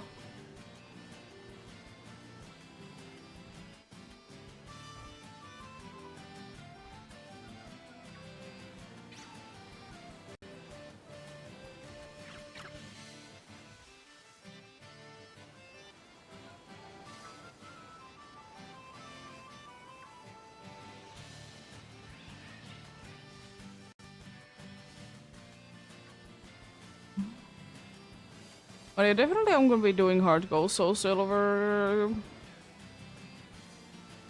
Like starter races there at some point again. Because you know you can be seeing all three at once. It's kind of cool.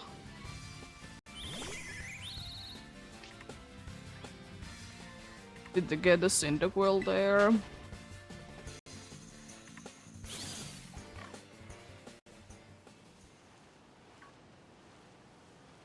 Even though I was really hoping for Chikorita, but you know I'm getting something. This is the shiny only playthrough that I have going on there. And I'll be continuing at some point again. When I have the time to be doing it. Or more when I'm feeling like doing it.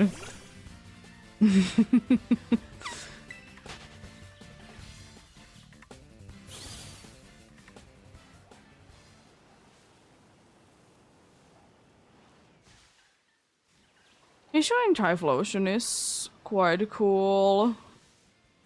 I will say that my least favorite of the Hisuian starters is, like the final form is the Situai. I don't know what it is about that dude, I just don't like it.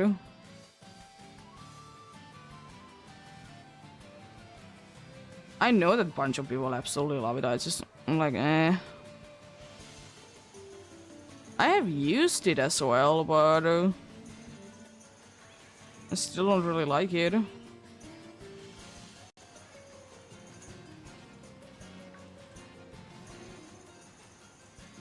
And even though I know that the Hisuian like starters have the shiny thing, that the shiny one is the regular color of the what they are based on. But for some reason I just absolutely hate it on Hisuian the Situai. Because I just think that the green fits it better than the orange that it normally has.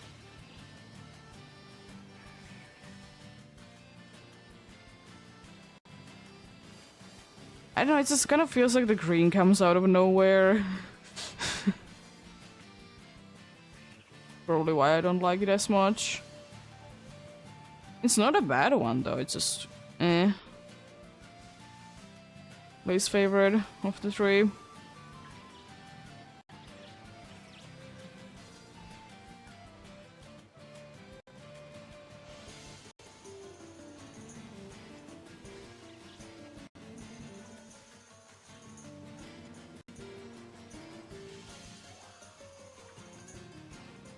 And I guess another reason why I kind of dislike Hisuian or Rowlet in Hisui anyways is that I just hate how it was placed in the, not the Dynamax Adventures, but in the space-time distortion that has the two fossils. So it makes getting the fossils so bad. If you want to, you know, complete the decks for them. Because they could have been just somewhere else where there would have been only one other one, like the other two were. Just so to try to be looking for the fossils in the space-time distortions and then just rowlets appear. I mean, of course, like, if you want to be doing it better, then, you just don't play until the post-game, but... still... it's kind of annoying to be stuck in a certain part of the game. Specifically the one that, has the more space-time distortions appearing in quotes. It's not really that there is more of them appearing, it's just the 5-minute mark has the higher chance than the 10-minute mark. So they feel like they're more common.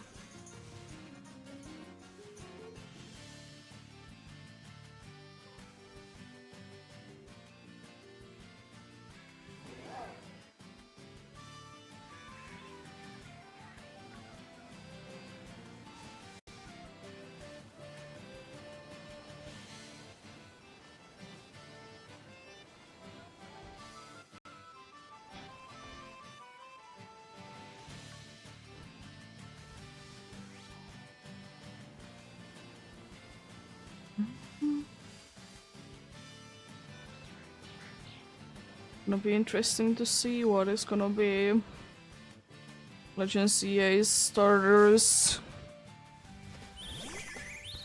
I said it a bunch of times that I hope that we get some new info on that soon. I would like to say yeah, somewhat soon. And then again, next year anyways, even if it would be, in the early parts of the year, it's still a long way away.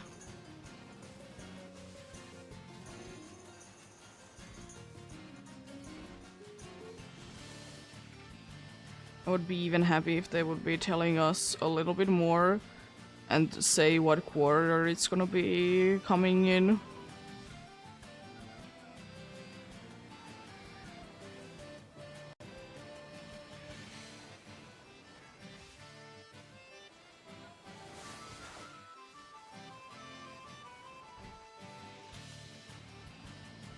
No, I'm not asking for much.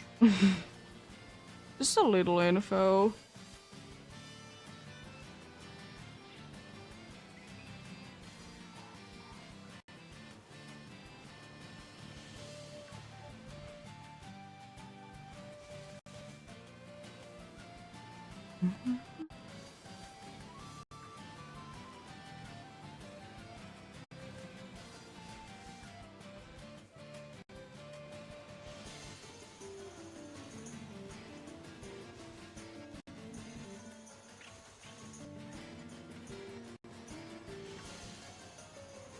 Hello, Midnight Melody, how are you doing?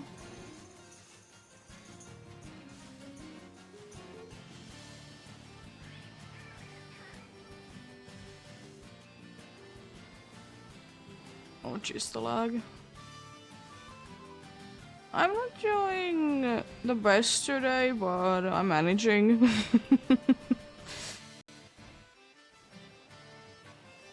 Today is not my day. I've been worse. I mean, if I would be feeling worse, I wouldn't be streaming.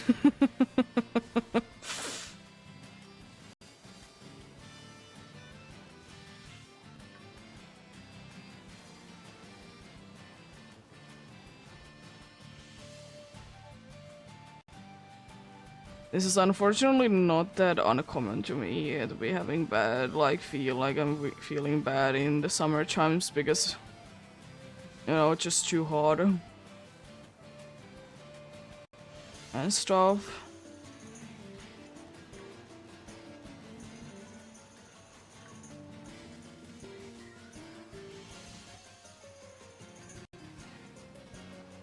Definitely would be, having an actual AC in here if we could. We can't. So I would like to say that probably, I guess you could be calling it a landlord wouldn't be allowing it. Happens. Happens indeed.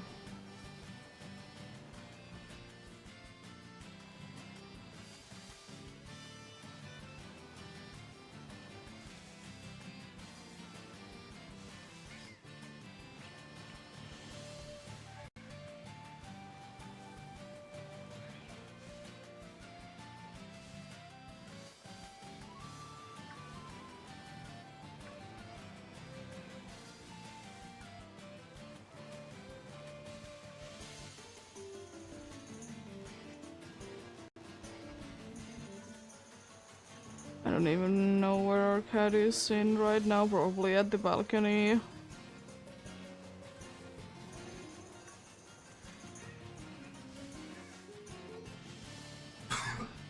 Chilling in there.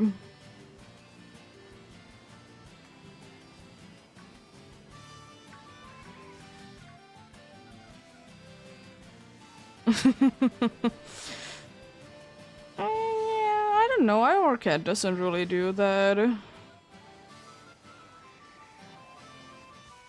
She is fine most of the time, but usually, like, if she is really in the playful mood, it's like when we are going to sleep, and then, you know, we play with her before we go to sleep, then it's not that bad.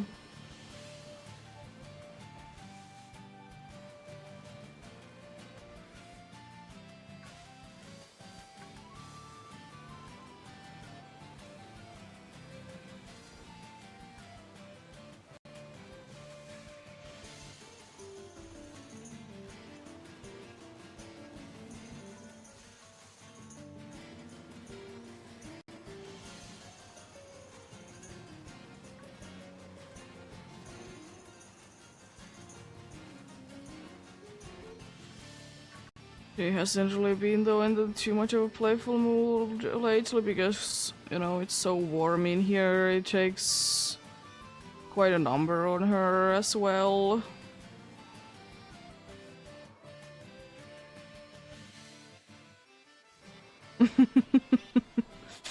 When we are gonna be cleaning, especially if we use the scary machine called vacuum cleaner, cat is running away.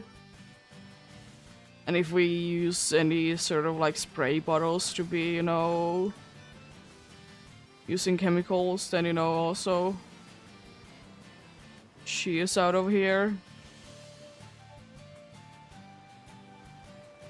Going into her safety corner, usually. Or underneath this room's bed. Few safety spots.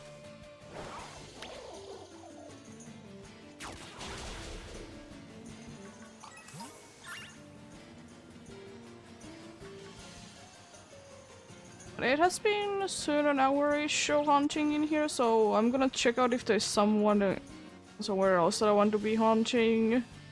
I want to at least do another hour, I think, in here. I might be just doing something in between. I don't think that I will be going back to our rooms. They're not too nice. I don't want to be hunting them today. Too much attention. Plus, as I said, it's in two different levels, so it's kind of annoying because of that. If it would have been in two different levels, I could be doing it, but since it is, then eh.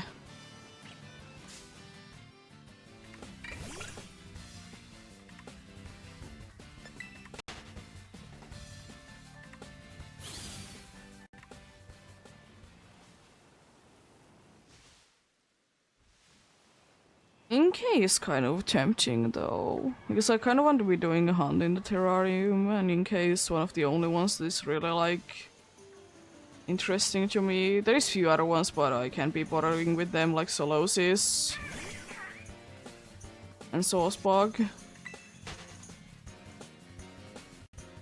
Kind of cool shinies, but not really in the mood for the not so easily tellable ones today.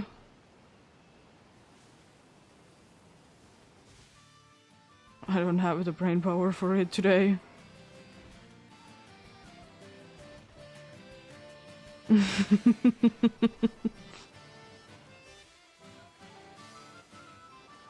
happens.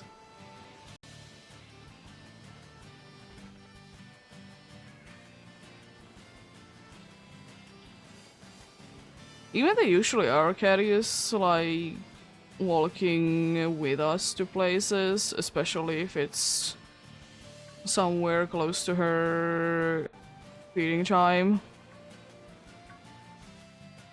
You know, she wants to make sure that we know that it's her feeding time.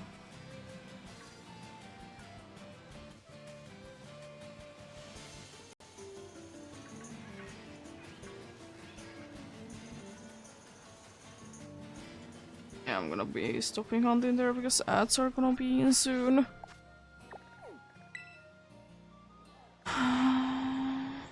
Orpheus is okay, but I don't like it that it's in the water.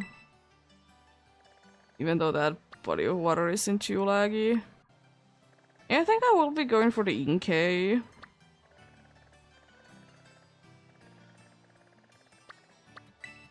For an hour. I'm gonna be switching to Inkay Outbreak for the next hour. Then I probably will be going back for another hour for a squab ability.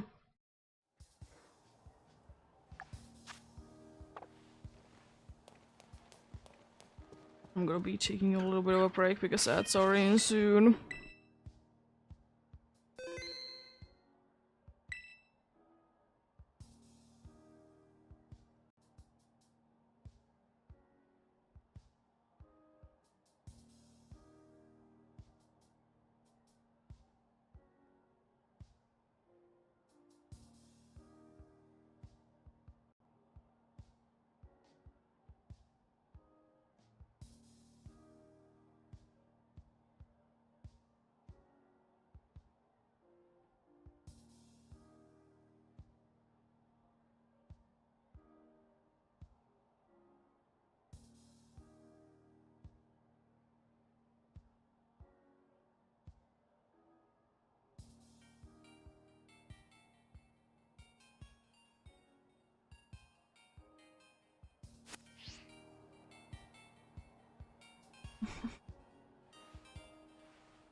Cat has returned.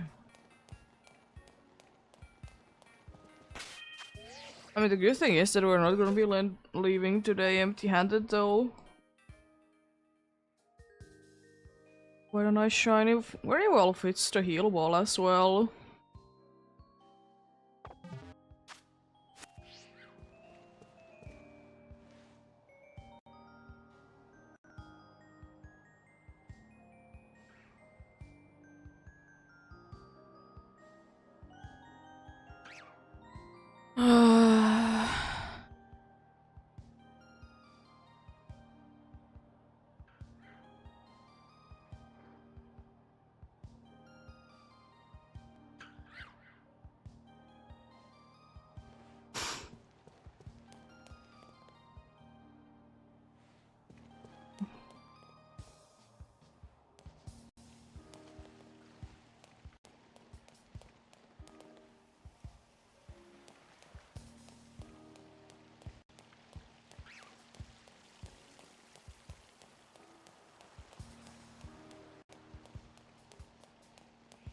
I like that it's the thing that there is, like, half of this place there is, like, blossoms, and in half of the place there's dugongs with people.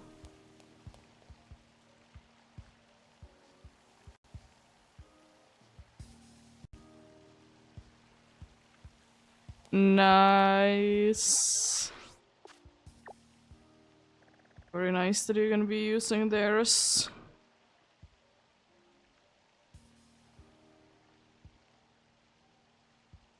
Well, hey, at least, you know, it's something to be doing. But that's nice.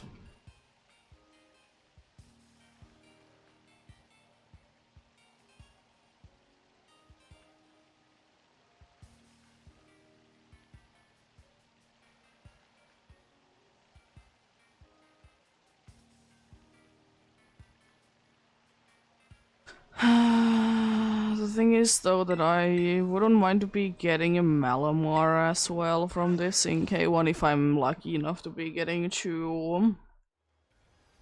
But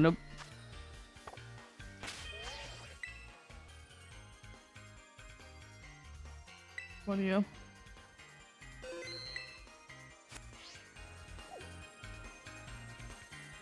Yeah, I'm not gonna be doing any DAs today though, if that's what you're implying. I'm not gonna be doing any DAs today indeed. But yeah, good to be taking a nap. If not feeling too well. Yeah, I usually do DAs only on weekends.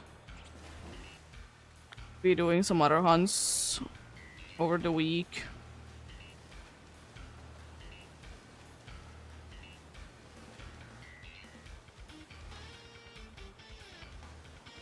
And I'd rarely be changing like that drastically what I hunt in or where I hunt one day.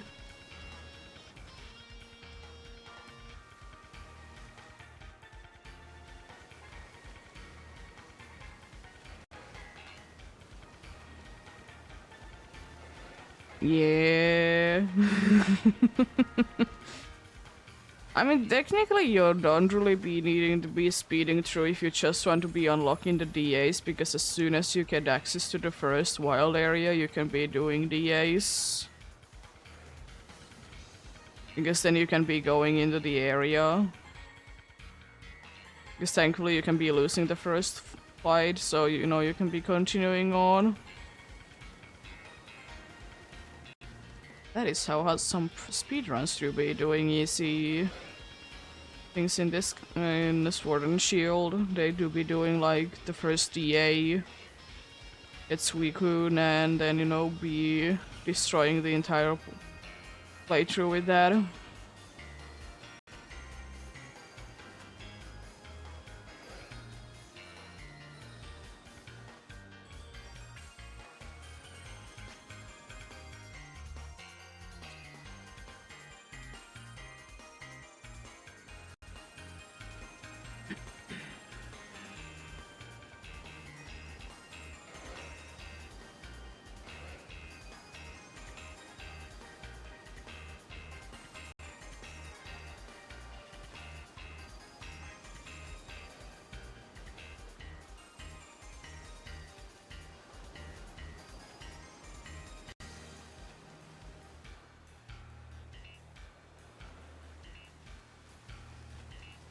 I think it should be decently isolatable even again with an outbreak because Dark Tribe. Psychic is a little questionable because if you go too close to the shore, something like Esper can be in there.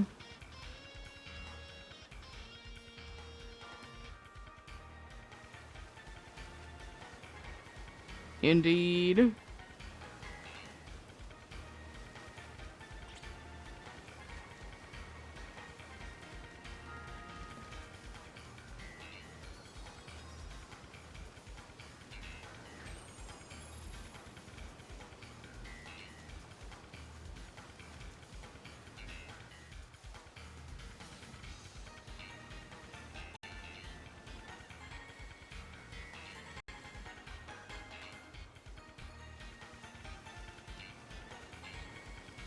Rookie chilling out on the island.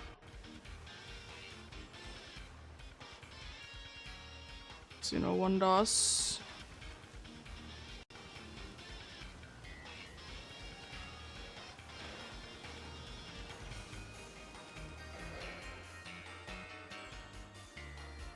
Yeah.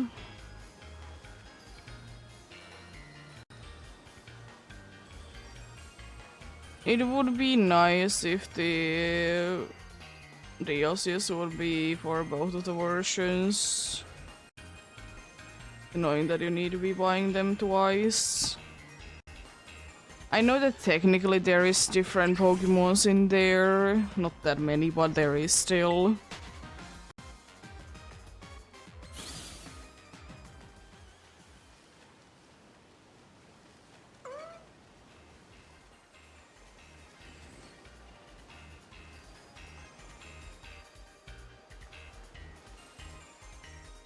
I wish we could be seeing more under the water.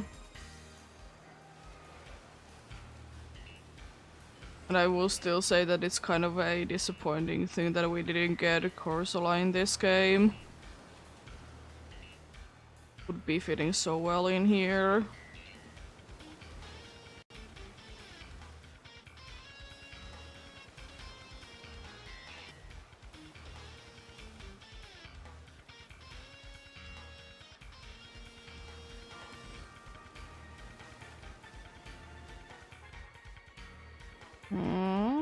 Is my eyes tricking me? What are you doing, Finion?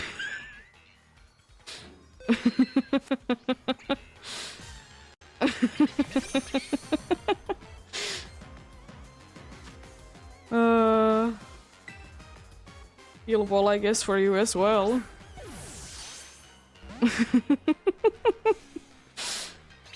Oh no, I'm a water type. I'll take less damage from your moves.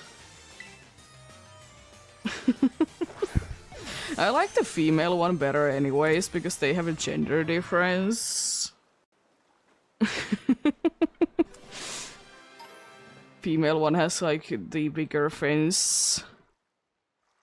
It absorbs sunlight with the pink areas of its skin, which then shine. This appears to be a form of camouflage. Yeah, I would like to be camouflaging by being very pride. Gonna just nickname you Pretty because you are a very pretty Pokemon. Definitely going to be sassy by nature. It's my guess.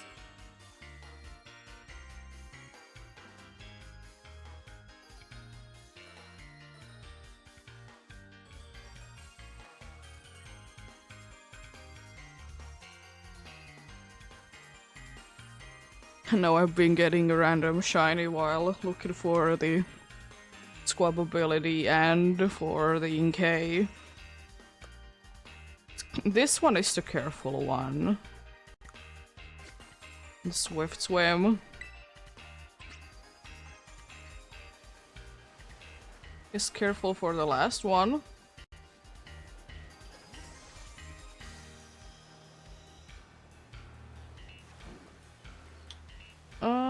I think I have few of those in. Maybe in Legends Arceus, at least it's not that bad to be finding there, so wouldn't be too surprised. Oh, Pupitar is such a nice shiny. Unfortunately, there isn't really a matching Pokeball that you can be catching one in.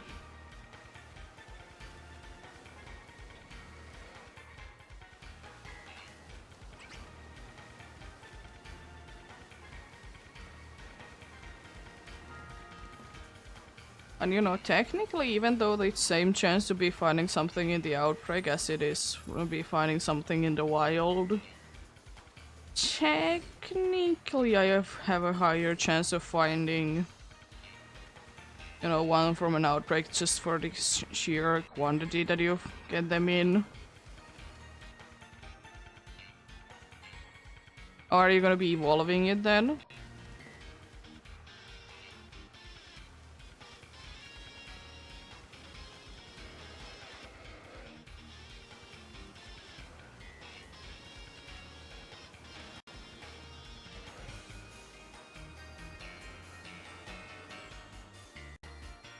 Nice.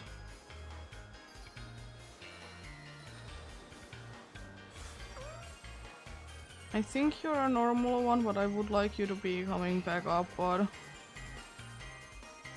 think I'm not gonna be waiting until that happens.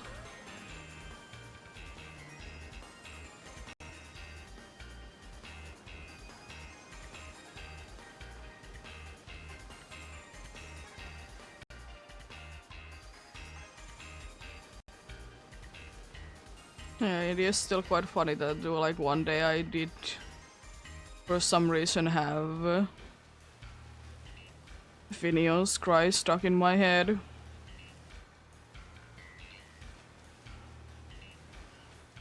I mean, it do be a very pretty cry. As I said, I feel like both Finion and Luminion they need to be getting something. Because unfortunately they are right now kind of just a fish.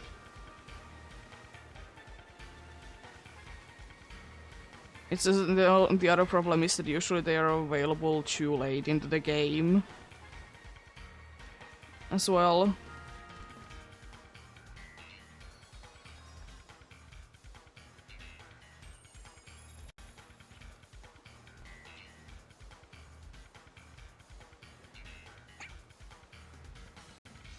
Yeah!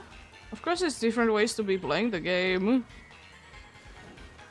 It's definitely a way that I'll be playing Pokemon games if I want to be completing the Pokédex.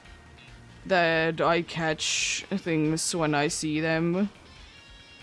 But if I'm not, like, if I have decided that I'm not gonna be completing the dex anyways, I'm not gonna be bothering with, you know, that.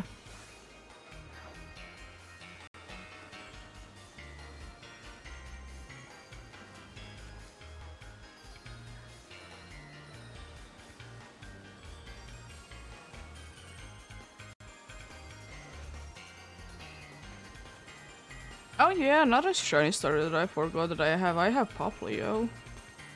Technically twice. The only one is, you know,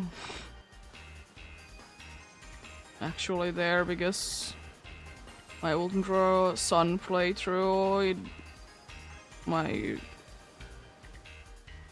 device did break, so there did go that shiny. Then I rehunted it.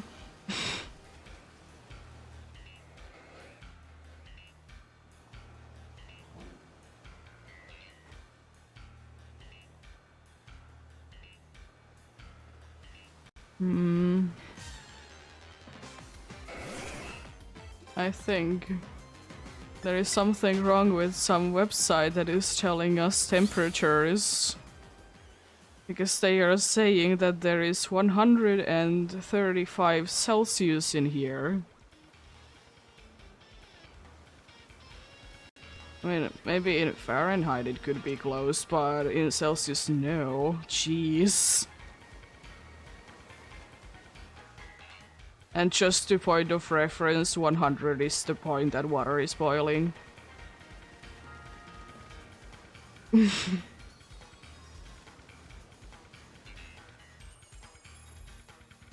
I think there's someone is wrong about something.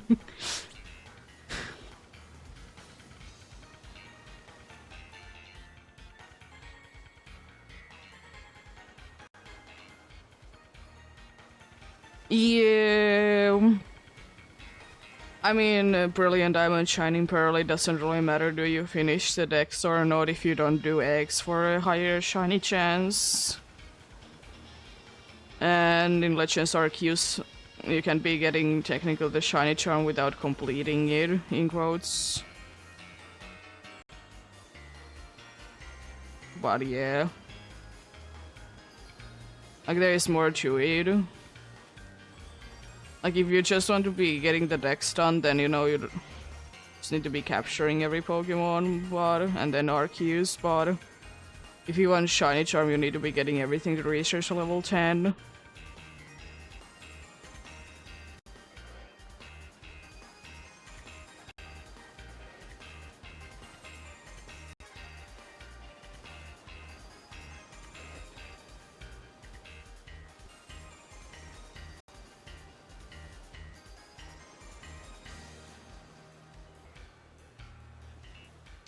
Yeah, that's true. Like, if you want to shiny hunted, it's the only legitimate way. It is annoying, but it is kind of a cool way, if you think about it. Like, you are giving it from the past to the future kind of way.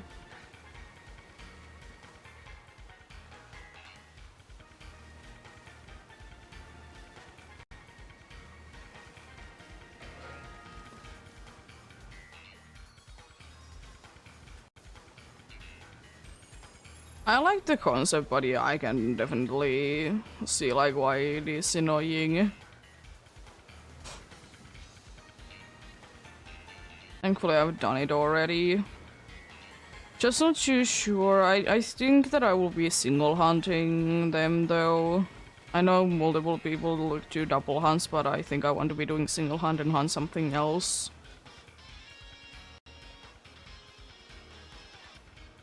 Yeah. But then again, it's Arceus, they need to somehow be making it annoying to be capturing, right?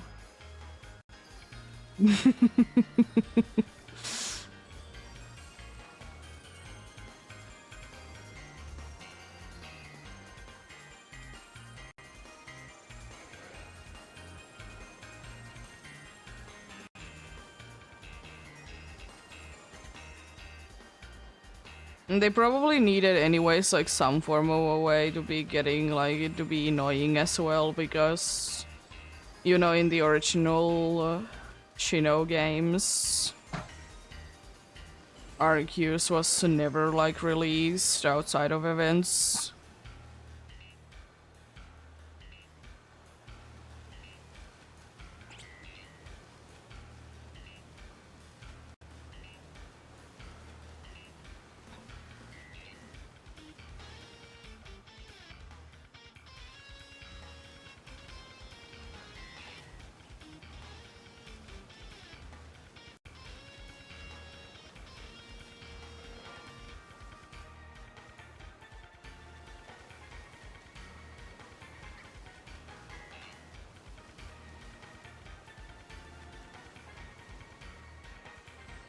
But I think the problem of having like the save file situation as well in PDSP to be the requirement is that it probably would have been not working correctly because Arceus did come after PDSP. I mean, I would like to say if Arceus was a thing before PDSP was a thing, then maybe it could have been a save file thing.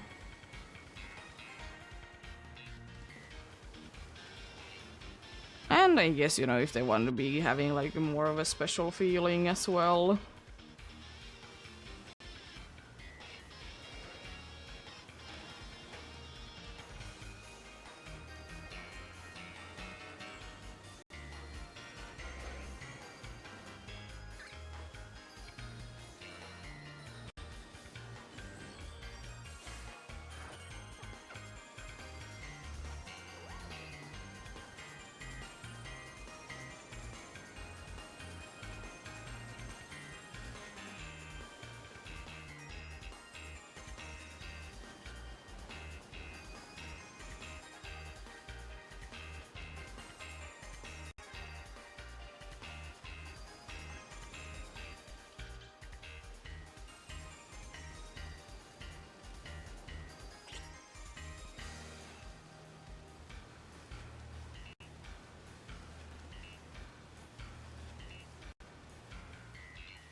Oh, you decided to be going for the Togepi then? Nice.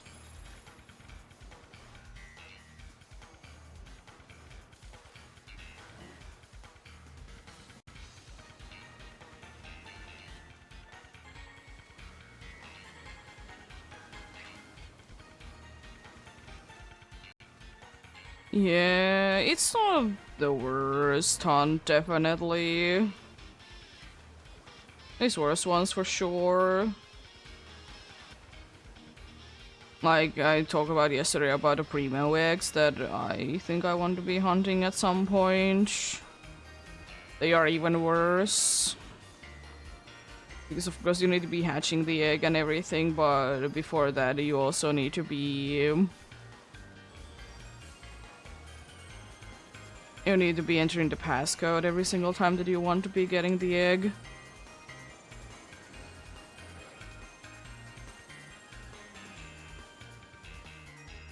You, as I said, you don't need to be getting them from there, but it's still, you know, a unique place to be getting them, so you kind of cool in that way.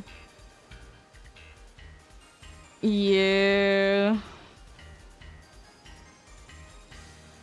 I mean, of course, not everyone counts their hunts and not everyone, you know, posts them, but yeah.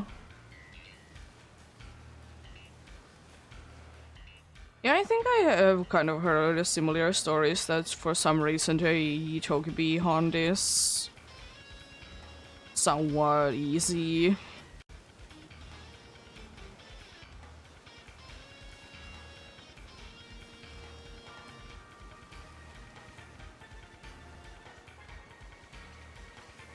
You say it's weirdly some hunts like in older games, it seems like always they're easy hunts. Everyone gets them nice and quickly. It doesn't make any sense, but they certainly do be good at getting them.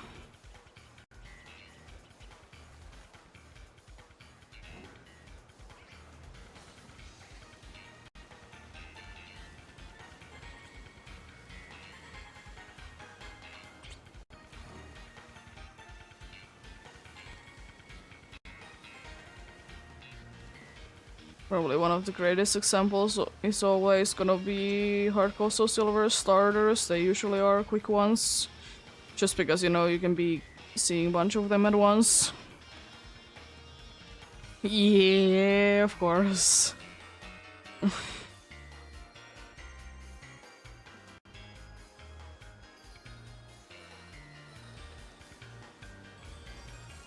That is why it's good to be having a bunch of hunts lined up.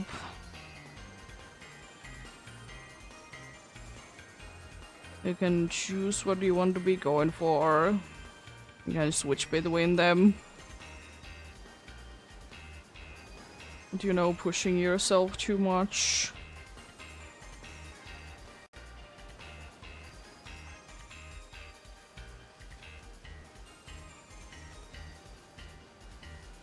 But yeah, good luck everyone with the hunts. Indeed, hopefully you can be getting whatever you're looking for. Or, you know, something at least. Progress is still progress, no matter how big, how small.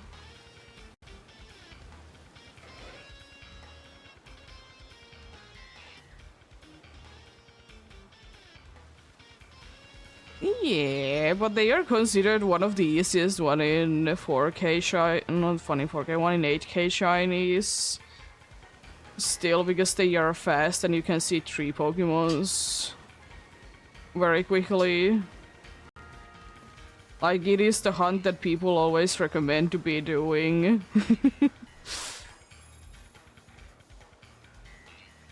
Because, like, if you want to be doing fast 1 in 8K hunts, it is one of the fastest.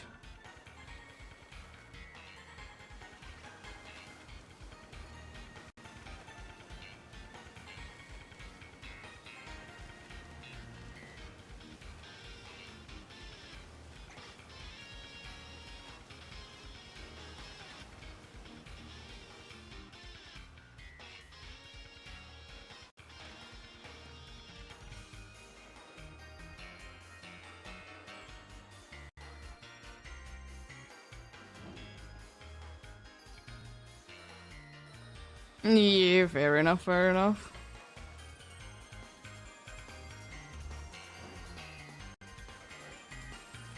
I know that I'm gonna be, because I have talked about it, that at some point I'll be doing kind of reverse to nostalgia dream quest. I'll be hunting for my original Soul Silver team in Silver.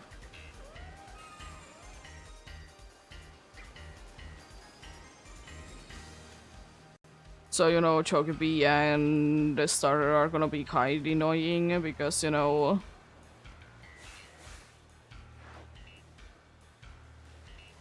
because they can be shiny a certain amount of time, aka when they are female. Same with Eevee, actually. It's the other one that has the gender ratio where the female can't be shiny.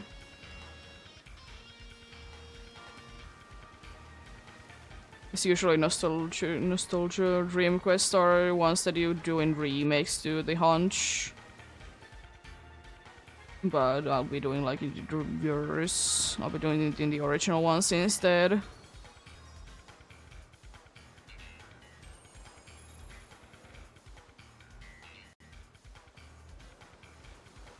Yeah, fair, fair.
And of course, you probably know it, but I would be, when you do talk, be like bunch of eggs for it, get a flame body Pokemon.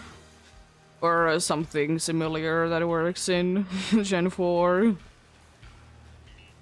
Gonna be speeding up the process a little bit. I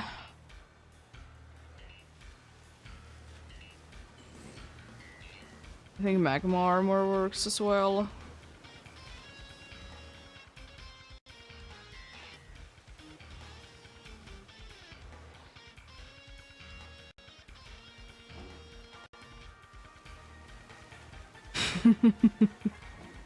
The Dradigis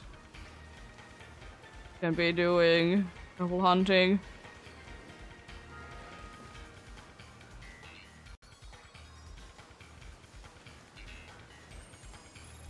I mean, what is really stopping you?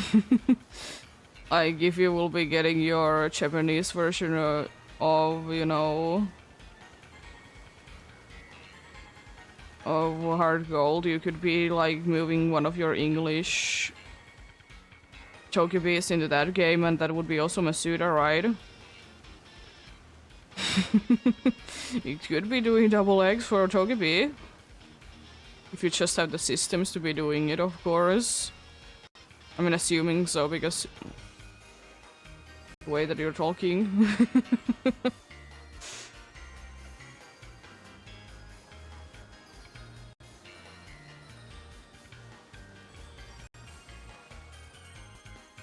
Yeah, you could technically double Masuda for it, because as I said, you can be just like breed one Chogebi in the English version more.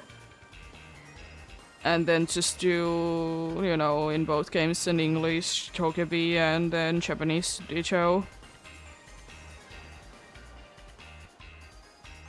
At least I think that should be working, right? It's two different languages.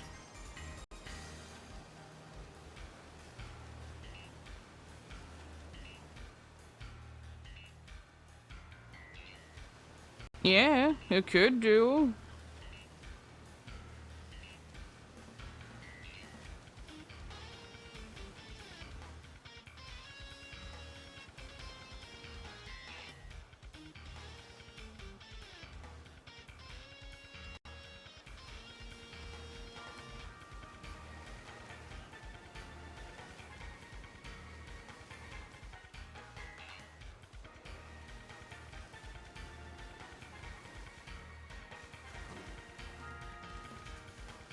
I'm trusting myself. Be looking Trumpy from that far away and not seeing the... I got a Luminion as well, excuse me.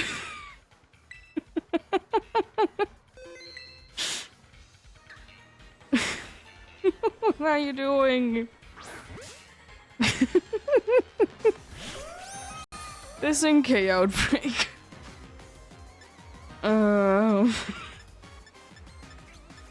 I don't really have any brown Pokeballs. Premier Ball, I guess. Or Luxury Ball. Oh, it has bounce. I'm gonna switch Pokemons then.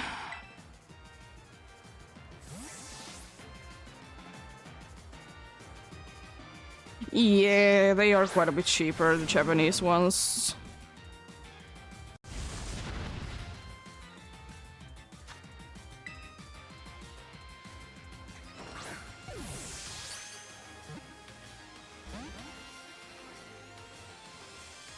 Why are you bouncing? I need to be switching Pokemons.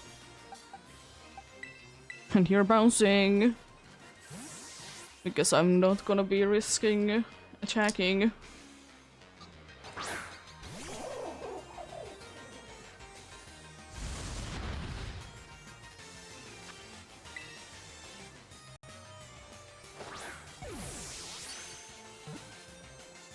Just something other than bounce.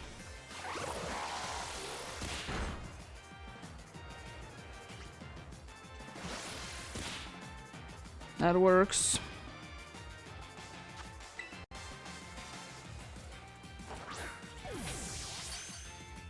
I can't be escaping the battle, unfortunately. So if it uses bounce again, I can be like switching out. But I can be using items. There we go, critical capture, nice.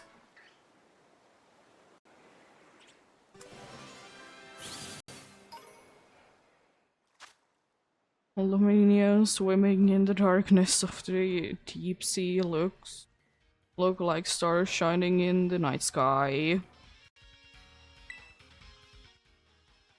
Which is kind of weird that they are not like nighttime exclusives, even though they really have like that thing going on. As I said, in the Alola games, there is the thing that you can be going in the nighttime, you can be going into a specific location, and there is Luminion shining in there.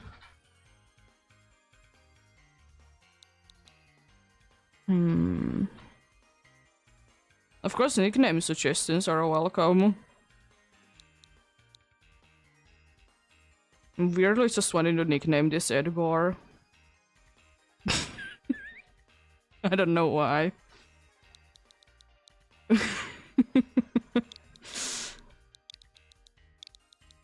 No, Edgar. You're gonna be naughty by nature. It's my nature guess for you.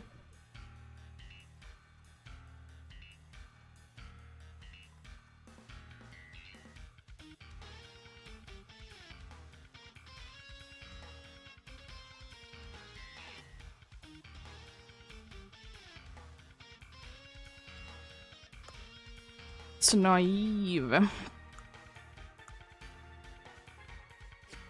Naive little Edgar.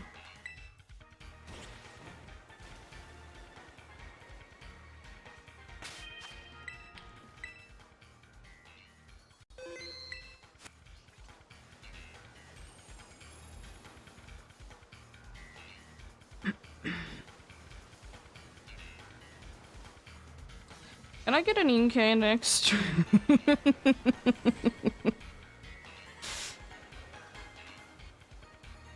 I also will still say that I absolutely love that in the DLC you can be finding water areas that are not laggy.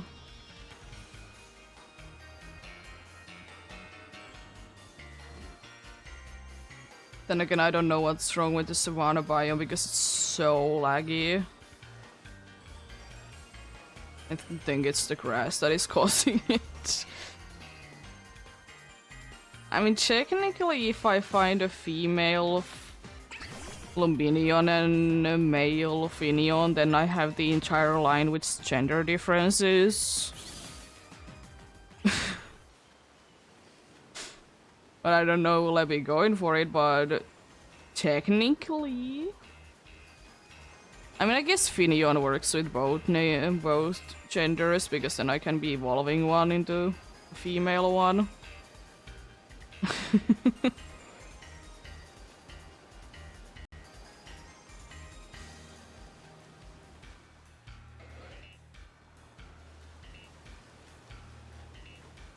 I will still say, though, that I know that, you know, Luminion and Finion are in the base game of this game, but I still can't name a place that I have ever seen them in.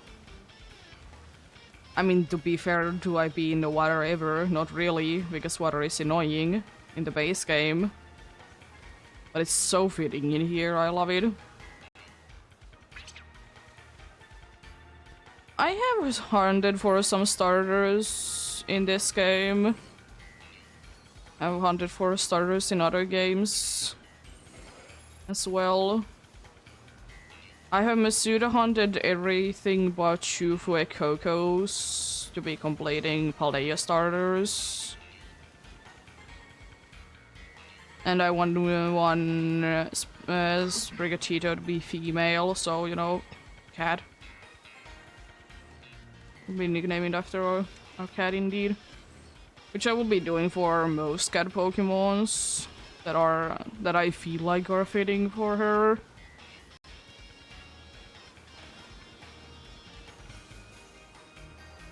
But yeah, I have hunted like every once in a while if I don't have really anything else in mind to be hunting. I hunt for Mudkip because it's one of the few ones that is nice and easy to be isolating. Same thing with Torchic every once in a while. Cyndaquil, I feel so bad how it's treated in this game.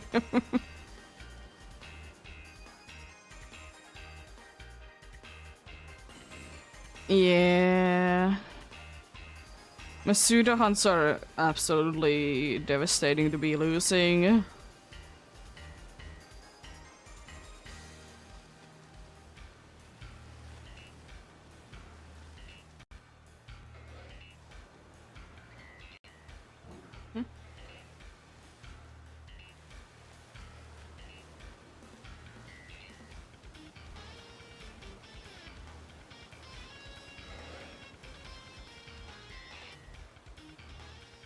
I understand that they didn't want to be putting Paldea starters to, like, here, but I wish they would have.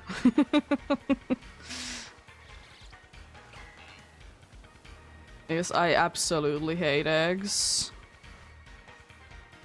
In Scarlet and Violet especially. I don't like eggs anyways, I don't like egg hunting in general, but in Scarlet and Violet it's even more annoying. Because you have to, like, wait out on the picnic for an X amount of time for something maybe appearing in the basket.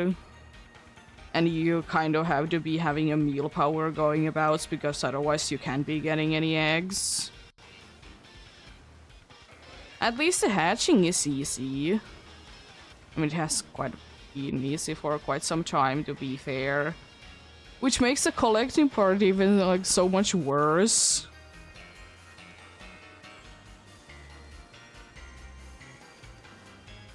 Because you're, like, I mean, technically you're spending more time hatching them, but it feels like you're spending more time collecting the eggs.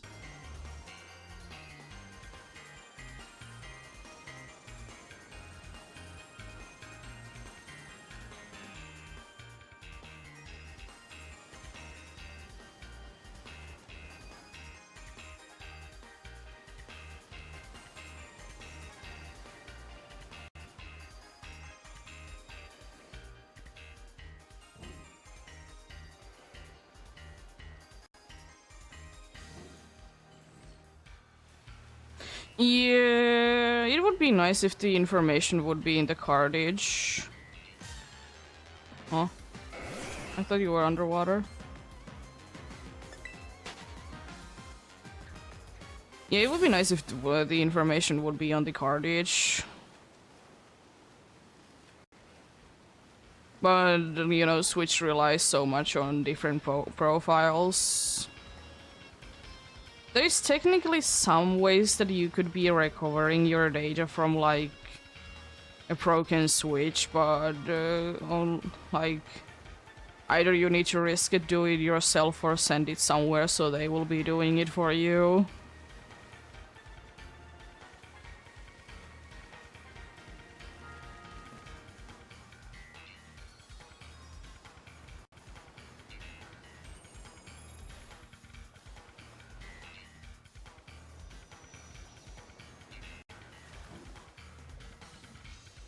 Yeah, I know. It would be nice if they would be, like, asking. I mean, technically there is, but your system needs to be, you know, working. You can be switching your game data, but your Switch needs to be working. If you want to be switching that system's information to another one. But if it breaks down, it's not an option.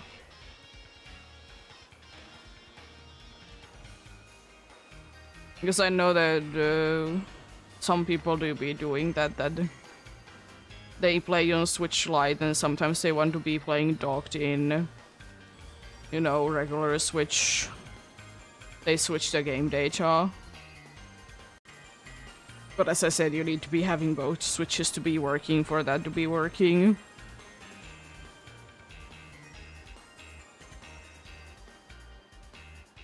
Yeah.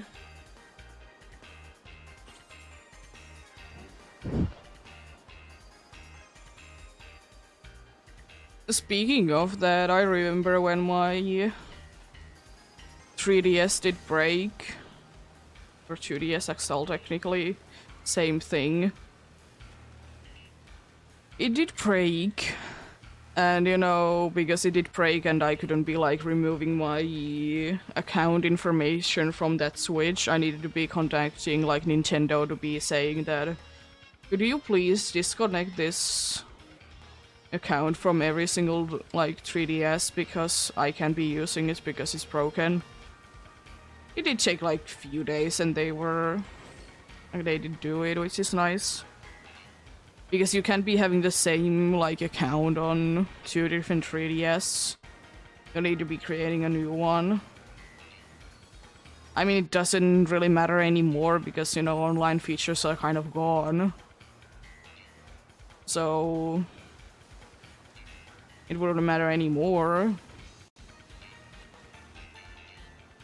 But it did matter when I did break down because they were still on then.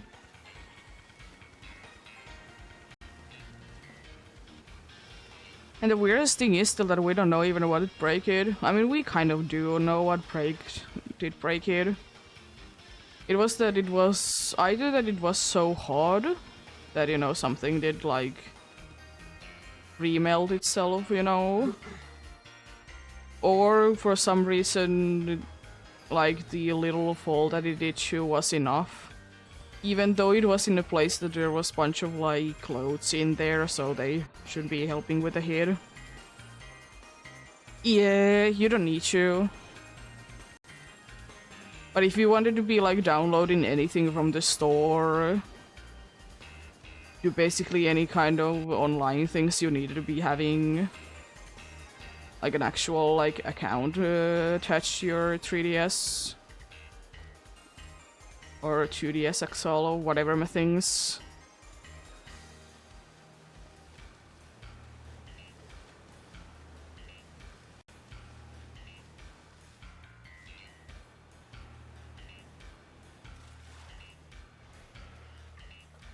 Oh, slacking.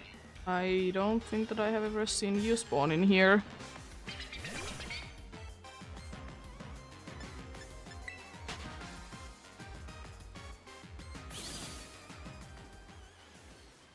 Yeah, I think the only services that you could be using for like something like Indeed, that your switch state breakdown is to be sending it somewhere to be getting it fixed.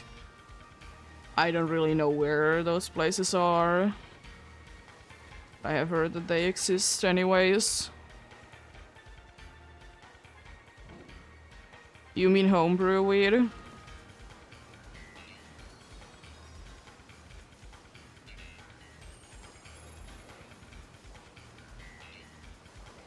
Or what are you meaning by the modifying this part?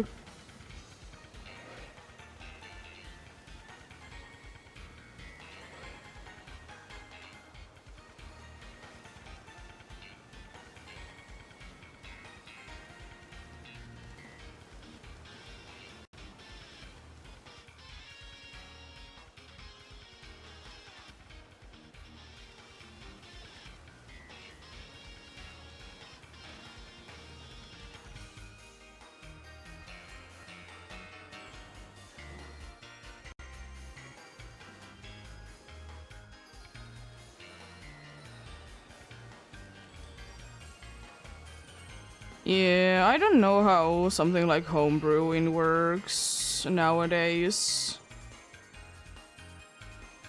Because, you know, the servers are no longer a thing on 3DS. Because I just know that some need to be having internet connection to certain places. Nice.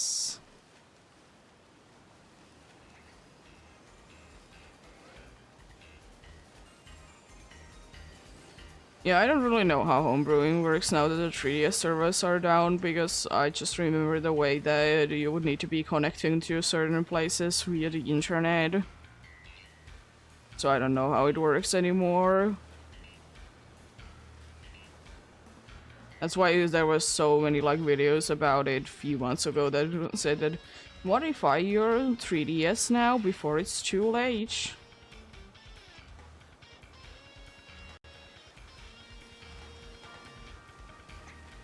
I don't know how much clickbait there were, because there was something like, you can't be hunting in Friend Safari anymore after the 3DS is shutting down.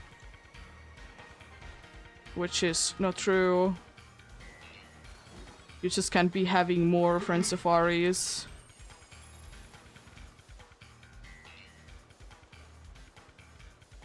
Yeah, exactly.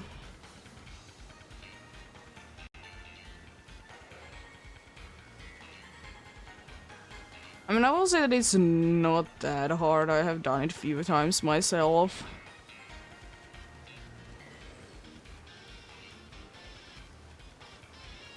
It's not too easy, but I only know the ways that indeed before the 3DS is shutting, the 3DS did shut down.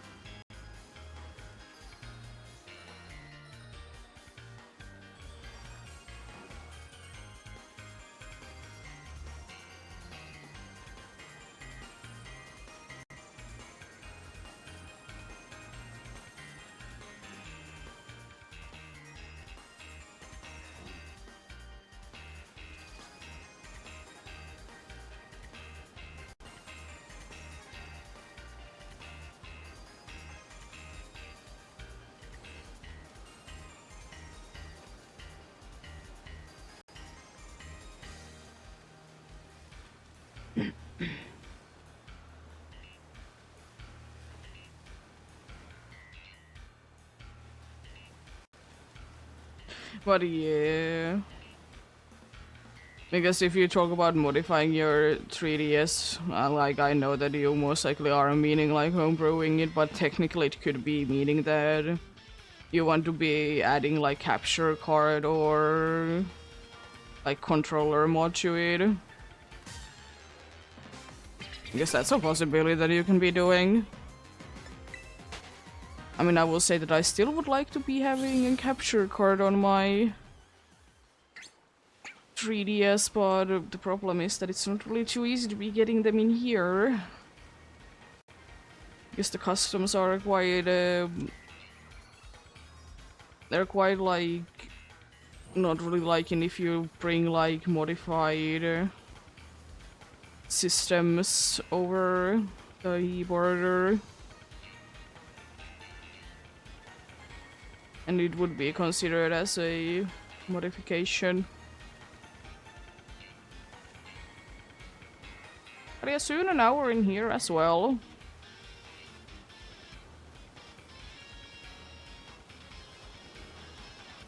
So as I said, I probably will be going back to...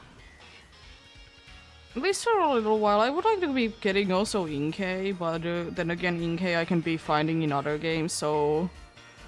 It's definitely not in the higher of as a priority as something like Squawkability is, because right now it's only game that it's available in. And since it is indeed a color that I don't have as a shiny yet, I would kind of like to be getting it. Maybe I get either the other pick a big that has a gender difference, or I get, you know, the chonk. You know what happened with Finion and Luminion, but in reverse. First getting the evolution, then getting the Revo.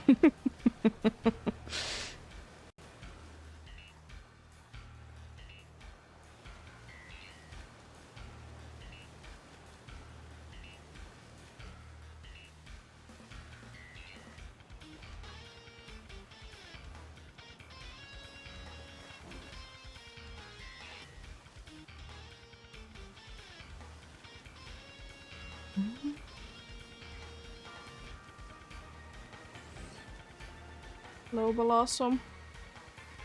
It's still so weird to me, like, even though, as I said, I know that they have floated before, Blossom, but in this game it just looks so odd. I think it just looks like they are floating a lot more in this game.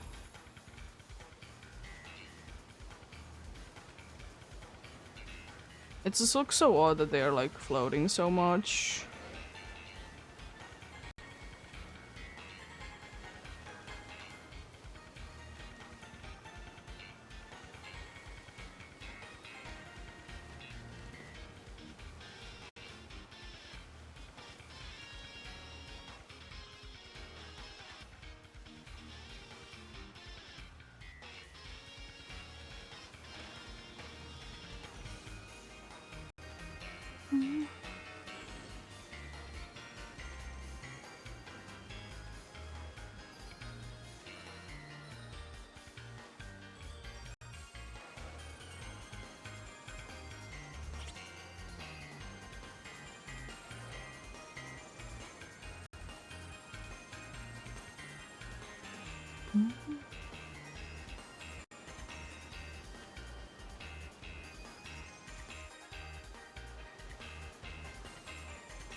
Yeah, I'm gonna soon be flying back to Valdea then.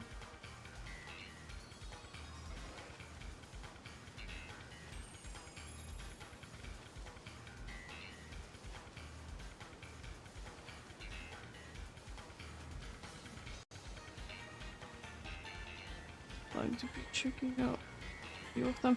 I hate sometimes how like far away you need to be going from the outbreak center for them to be all despawning. So unnecessary, and you know it's water. I can't be really doing picnic resets even if I wanted to. I mean, technically I could, but it's not really the same.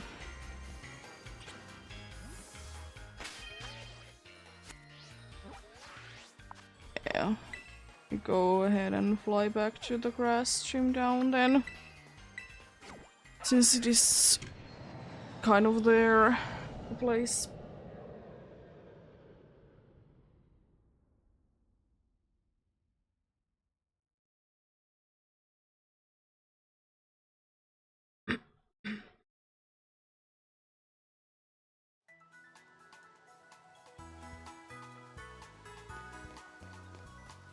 To be a full daytime in here.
I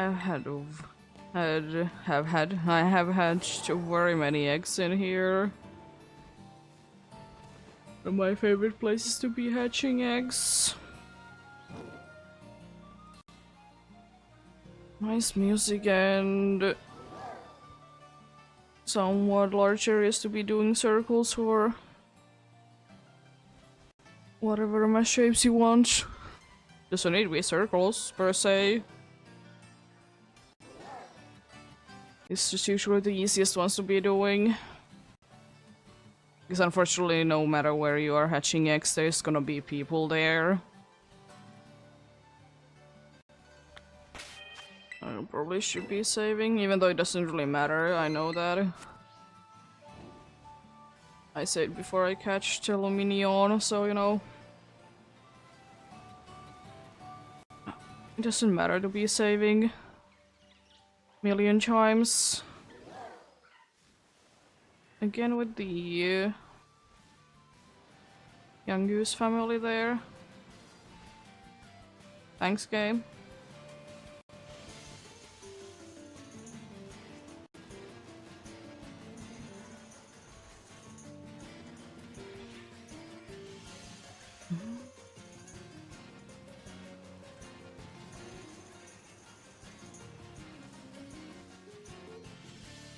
See, I don't really know, like, if I would like to be doing picnic races where I would even need, like, should be doing them. So the places I can think of are either too far away or they are too much of an angle that they can be found in. Like, I can be getting these dudes to be spawning in there.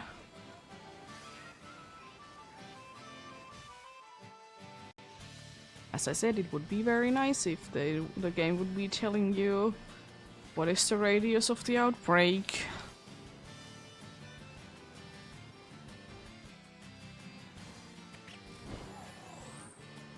It isn't of course needed, but I would definitely like it.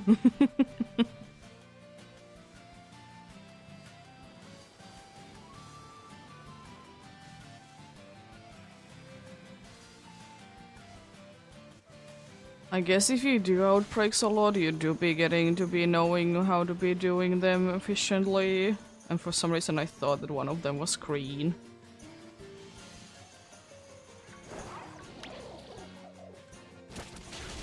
Oh, they orange. All were yellow, as they should be if they are spawning in groups. Everything should be the same color. The only thing that can be changing in between them is... I mean, the most likely to be seeing is the hair on top of the head to be changing, but I'm pretty sure that also the beak does change. Even though... I know that some people have at least at some point been saying that only in the white one does the beak change colors. But from what I have seen myself, it does for other ones as well. But I guess I'll see it myself when I do be finding something else than the white one.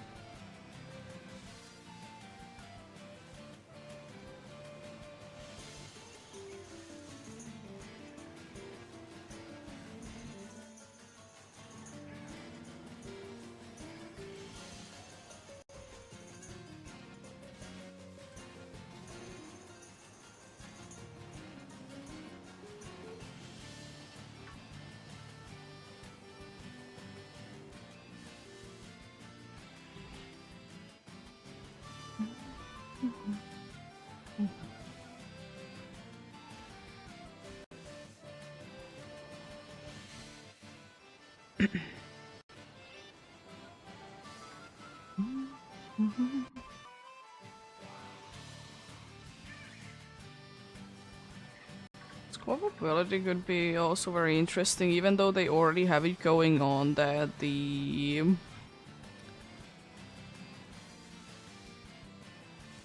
that, you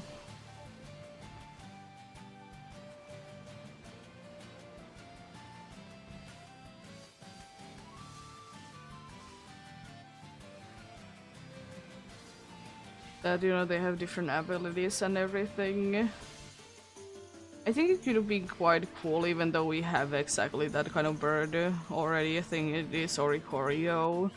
They could have been having maybe the normal type to be switching to something else. What was that? Oh, it was a leaf that did fall down from a tree.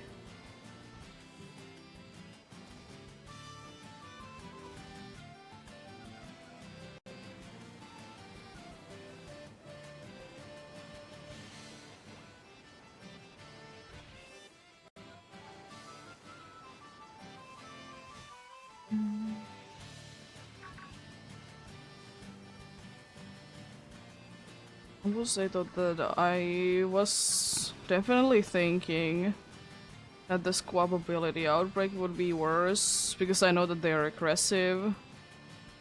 But I guess because they are not too fast, they aren't as big of a problem as they could be, you know?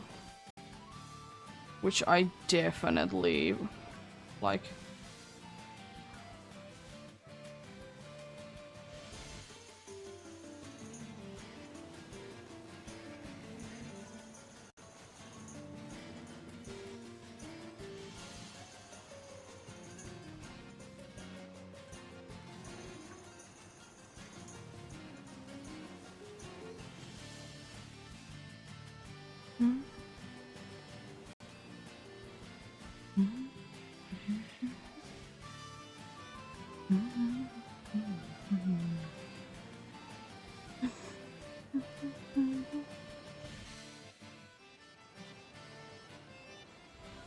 Yeah, I don't really know what I'll be nicknaming the yellow squab ability, because I think the green one is gonna be most likely Elvis if I can be somehow be making it work. Okay, if it's not, I mean, I guess I'll be nicknaming it anyways if it's female. And the blue one, as I said, I think it's so funny, I'm gonna be nicknaming it Shoutout.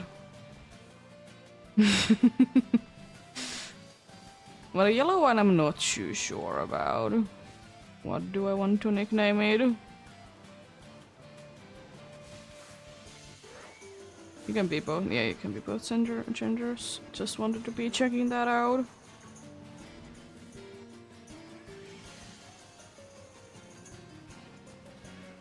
I don't really know about the yellow one.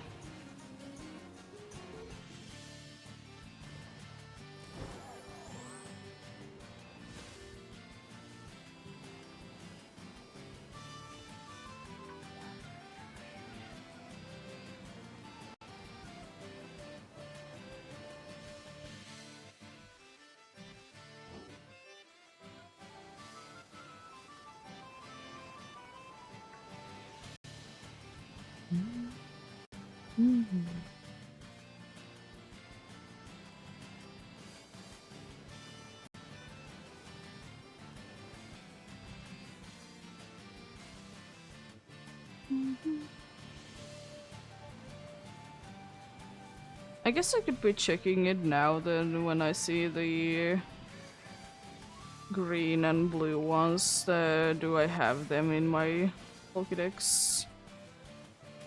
Like, do I have every single one of them so I can be knowing the colors? Because if I don't, I might as well be knocking down one green one, you know? Then, you know, I have all of them in my Pokédex, but blue one I was, like, quite certain that I would be having. It's the one that you usually see anyways.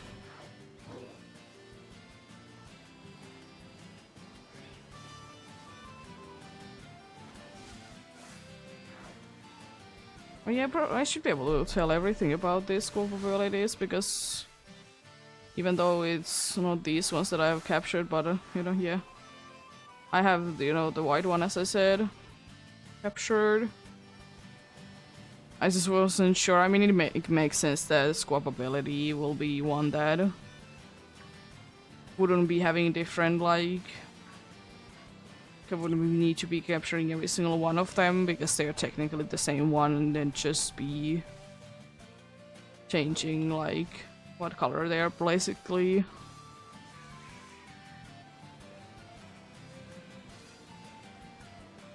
Yeah, I have my green. I'm gonna knock down green anyways, just in case. I did have green already. I'm gonna do the same to blue as well. But I'm pretty sure I have them. I have them both.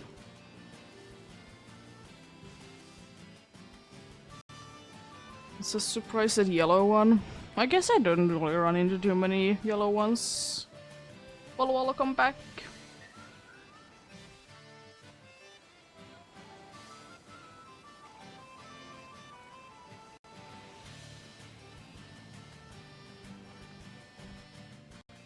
Yeah, it's understandable. You know, we all have lives that we need to be living.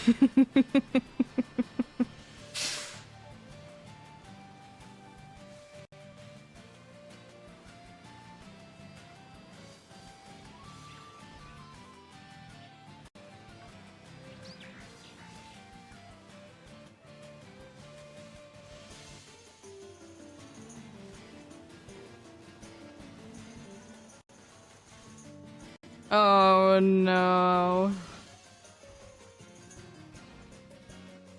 Well, glad you got her. Yeah, our cat doesn't really have the chance to be running away, thankfully. The only thing that she can really be running away from easily is, you know, through balcony, but or we think that she's smart enough, you know, that she doesn't do that. Because whenever we do be opening the door to, like, our front door, she does not want to be having anything to do with that. She has been a few times curious when it has been closed, though.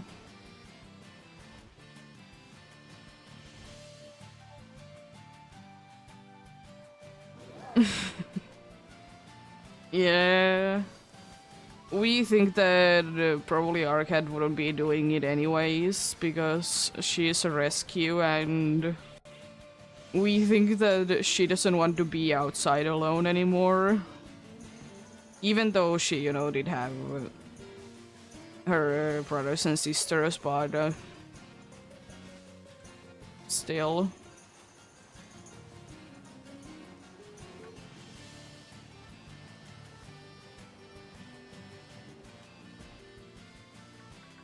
I think she's just perfectly fine being somewhere that she doesn't need to be in danger, and she can be getting food.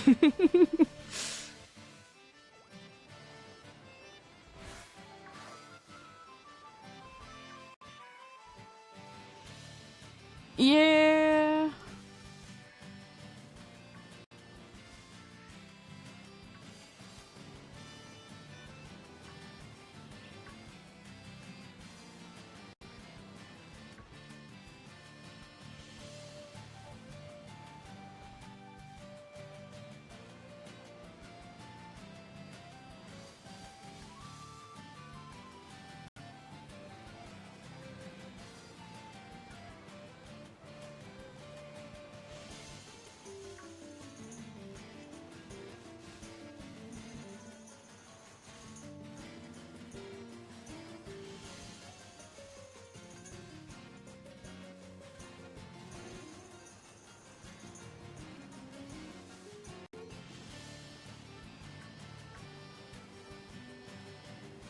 Also, one thing that I guess I was always wrong about, always thought that Shroodle did have a tongue, but apparently it's a tooth that it has. I've always thought that it was a tongue that it has.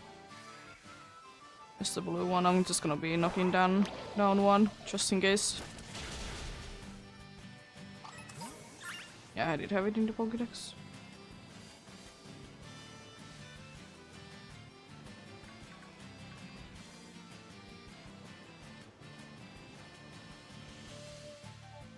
Yeah, I thought that it was a tongue, but I mean, does it really matter? Not really. Uninteresting.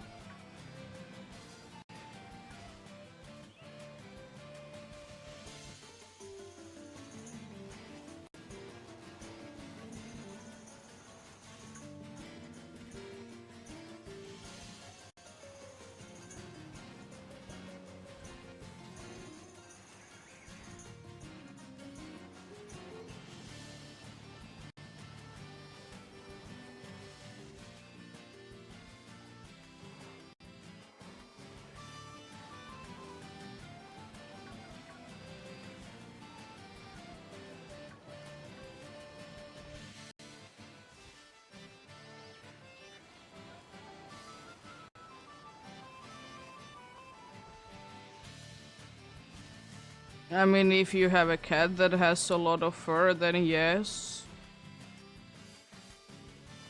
There are ones that, don't have fur at all.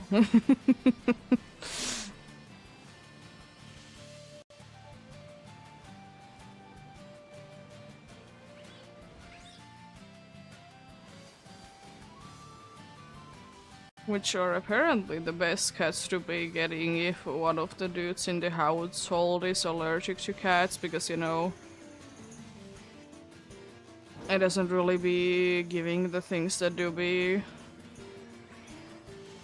getting you the allergic reaction.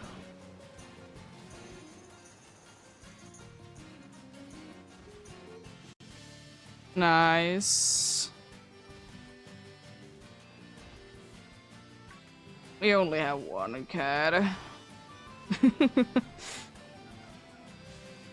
I wouldn't necessarily mind to be getting another one, but we don't really need to, and I think she would be quite a bit jealous if we would be getting another cat.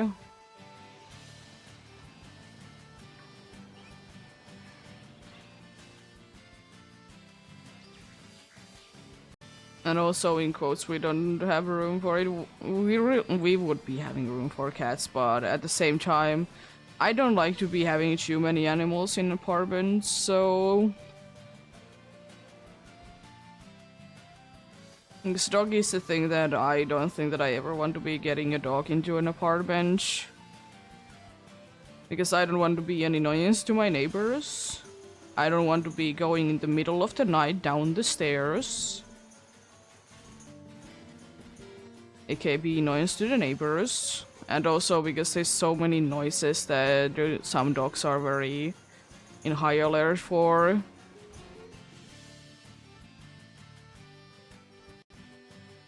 Nice.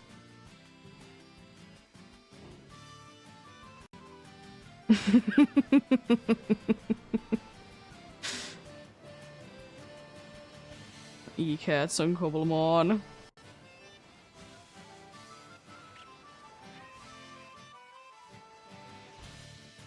Yeah. I wouldn't mind to be getting a dog, but as I said, I just don't want to be getting a dog into an apartment. I just feel like it's wrong. I mean, nothing wrong with it if you do that, but I just don't personally want it.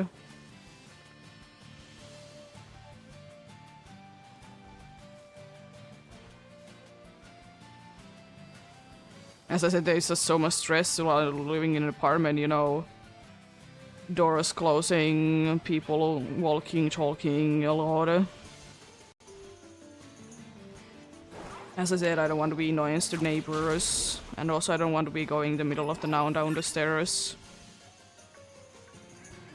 I don't want to go down the stairs with dogs anyways, because they're annoying.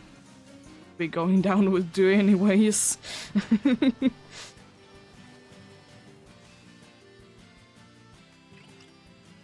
Yeah, some dogs are, of course, more fine with things than other ones.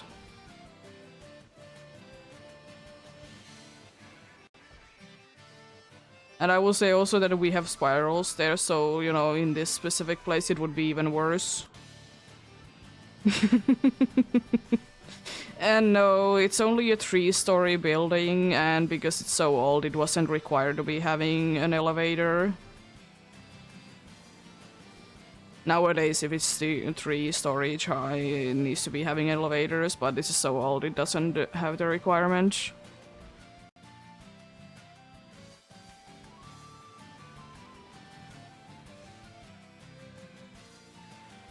Yeah, it is very interesting. But I will say also that there honestly wouldn't be room to be having like regular stairs.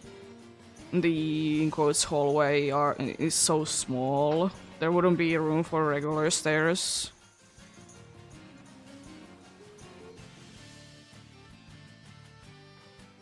Yeah.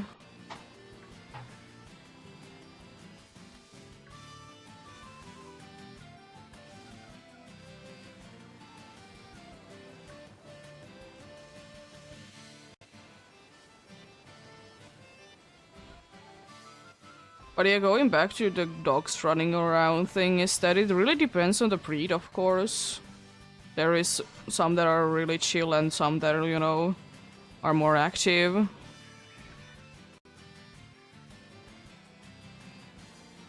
I don't know about cats taking care of themselves.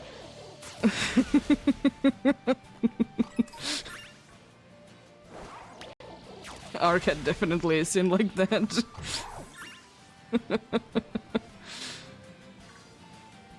You give her a piece of ham in 2 big pieces. She's like, I can't be eating that. I have so little teeth left. You need to be making it smaller pieces.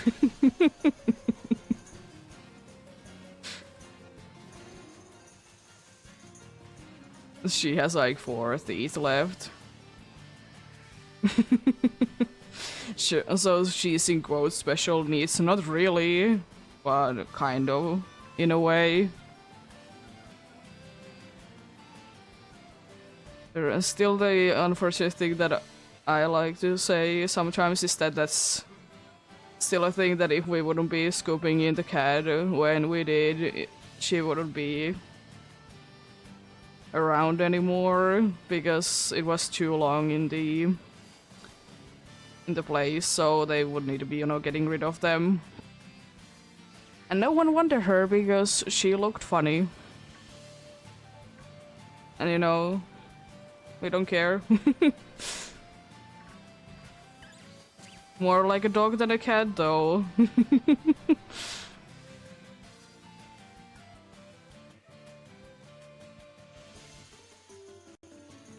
Yeah.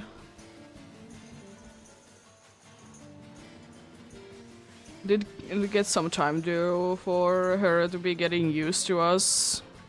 But then again, we did give her a bunch of room. Like, we did sleep in this room instead of our bedroom, did like put a cat there. So she would be having bunch of space. Could be, you know, moving about whenever.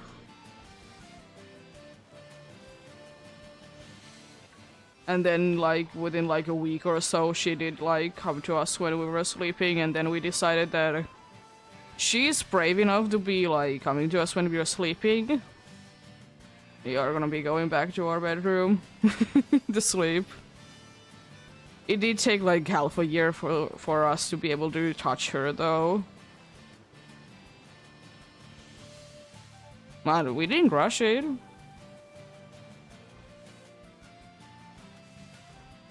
We let her be, you know, give her food. I did teach her, though, that if she's gonna be hissing at me while I'm giving her food, it's gonna be waiting 5 more minutes. It worked. She stopped that.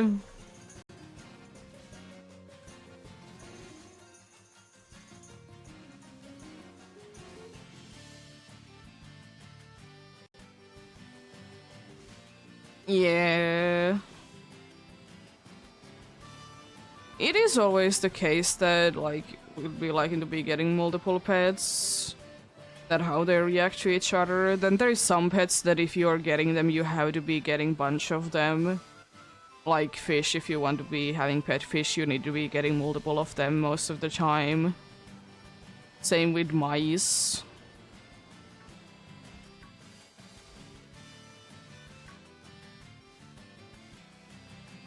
But yeah, it is always a interesting situation. Ah, that's unfortunate. Do you know, is there like a backstory to be like making sense for that? Like, did she get hurt at some point by another cat?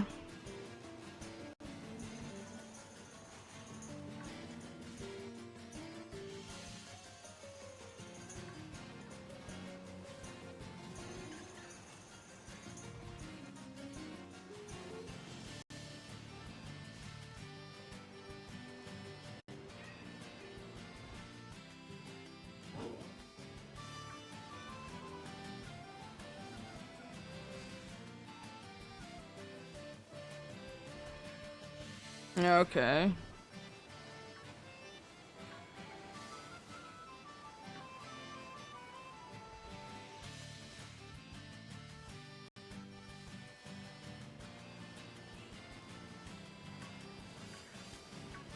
Well, that is just how they are sometimes. That's why I hate, you know, seeing that, you know, orange cat does this, black cat does that on internet, because I'm like, it's not that like that at all for every single one of them, you know? It's so annoying to be seeing that. I mean, surely, maybe most of the time, but it's still annoying.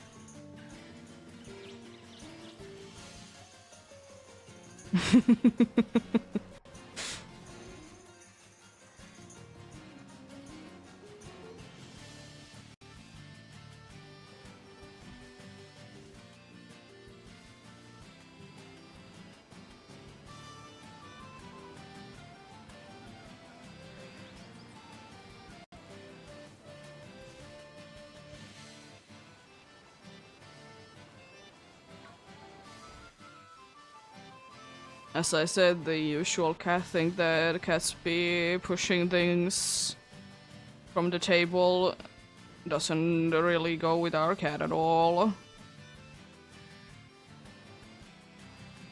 She doesn't, like, she actually doesn't do it intentionally. Sometimes, you know, Of course, her tail gets stuck somewhere and knocks down something with that, but she doesn't intentionally do it.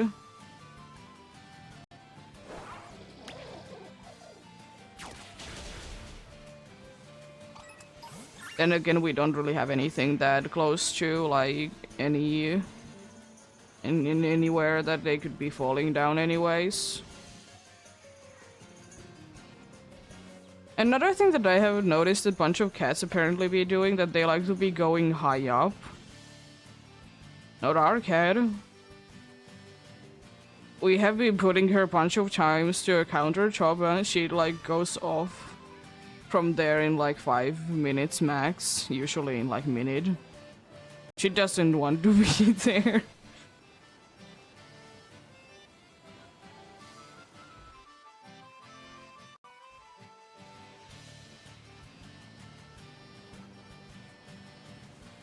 And you know a thing that you can't be in quotes doing for cats. You can be doing for her, and she absolutely loves it. It's belly rubs. It's another thing that is usually that you shouldn't be doing for cats. And it's a logical reasoning why you shouldn't be doing, because most vulnerable parts are there, so they are more protective of the area.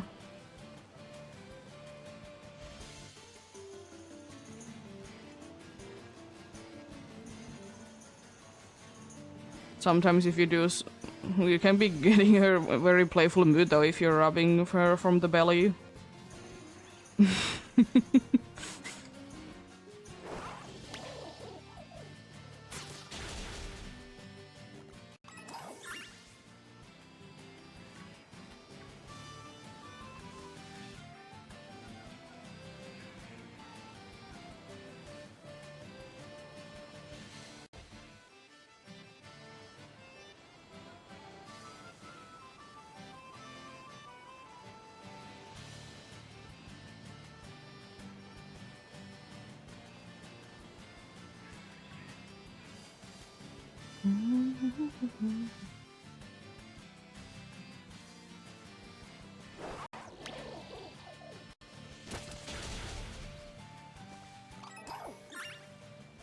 Yeah, of course there's, you know, different cats.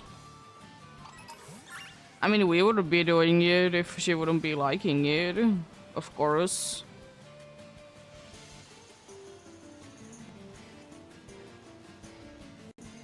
And you know, she do be doing the, like, the dog thing, like if sometimes if you're rubbing her belly, that like starting to be stretching, like give more feeling from dogs. If you're rubbing the belly.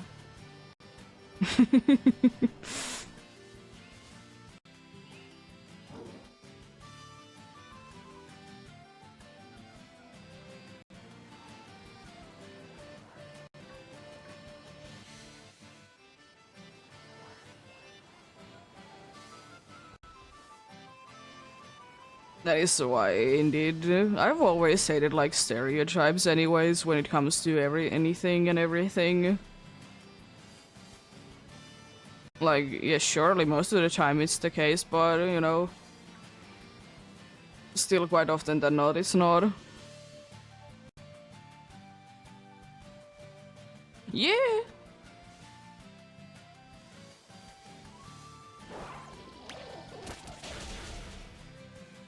Indeed. There's so many different kinds of... As I said, there's so many different kinds of animals, so, you know, they are still their own beings. They have their own dislikes and likes. For example, still probably the weirdest thing that our cat doesn't like is fancy mead. She doesn't like fancy mead. It needs to be, you know, the kind of meat that, you know, you put on your sandwich or bread, whatever my thing. If it's higher quality than that, then she's like, no.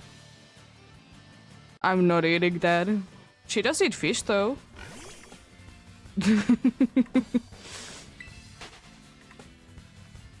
Don't know what she would be doing for chicken, but I'm too afraid to be giving her raw chicken.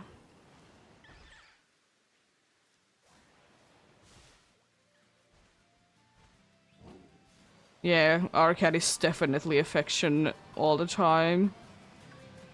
I mean, she does like during the daytime, so mostly like, you know, when I'm streaming, she's usually alone somewhere. But apart from that, she like give me attention. I'm lonely. Or like she wants to be close to us anyways, being in the same room.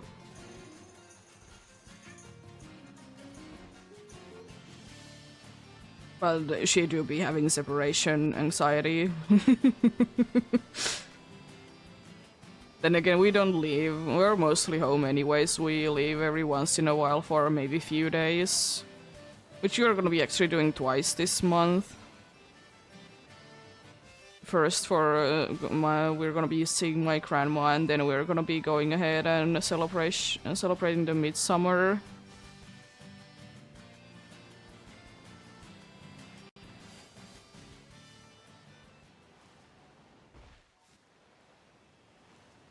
Then maybe next month. She needs to be alone for a day or two.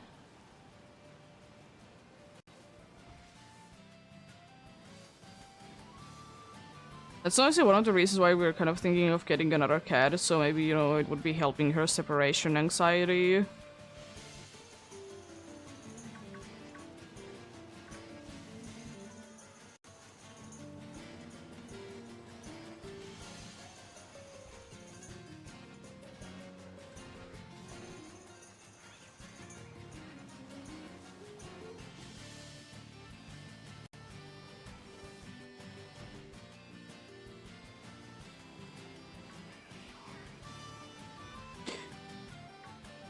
Yeah, that would be helping with the separation anxiety, but the thing is as well that I will say that I feel bad bringing the new cats away if they can't be getting along with each other. That's like, that is indeed a problem because I would like to be giving her like someone to be having around when we are not in here. But at the same time, like, if they don't get well too well, then I feel bad.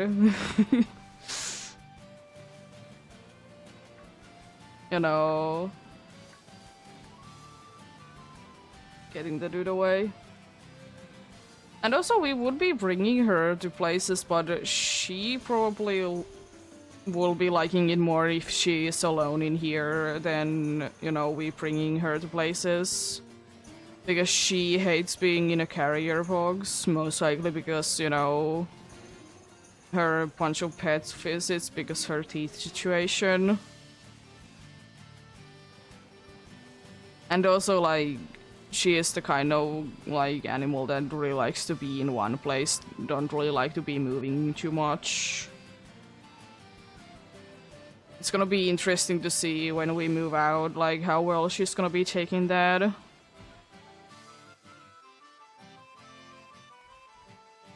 Yeah. Another thing is though that we need to be making sure that if we get another cat that the current cat is not eating the other cat's food. Because she do be quite fat like that she do be eating everything.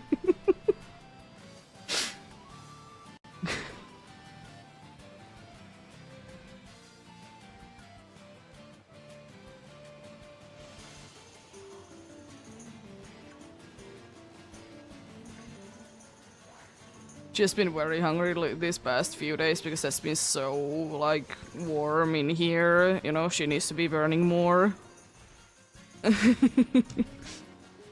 But then again, you know, she gets 2 wet meals a day, or wet meal packages per day, and then she always has dry food if she's, like, actually hungry.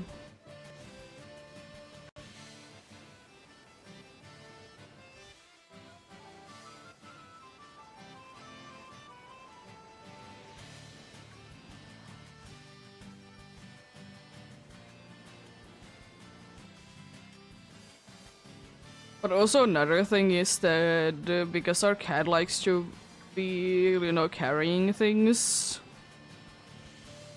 stuffed animals and stuff like that, is that the a thing that might happen is that she's gonna be starting to be carrying the other cat around like that.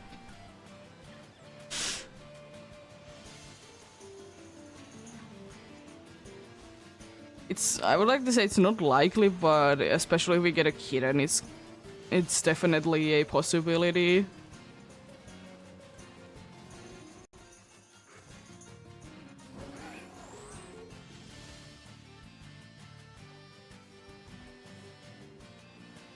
Yeah, I think the English term for our cat would be a tuxedo cat. We have like actual breed names in Finnish.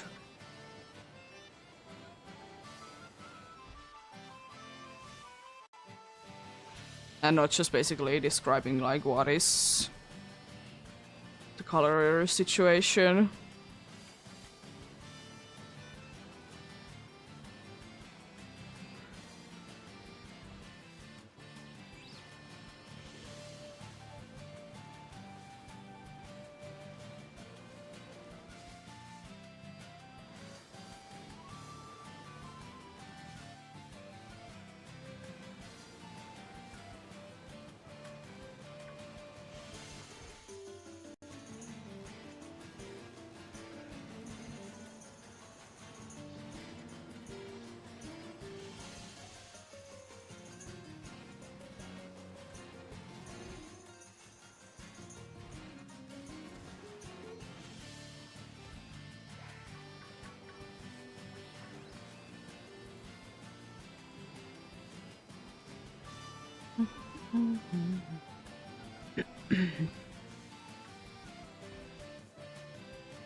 But yeah, apparently cat got stuck in a closet yesterday. Because we have like one closet door that doesn't fully close in.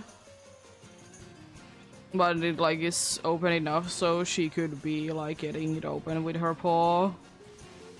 But it like immediately did like close behind her. So she was trying to be getting out. Apparently she didn't make any noise.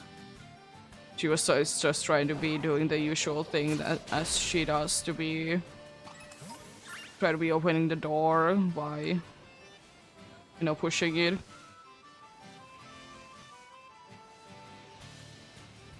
Definitely a search away where she was.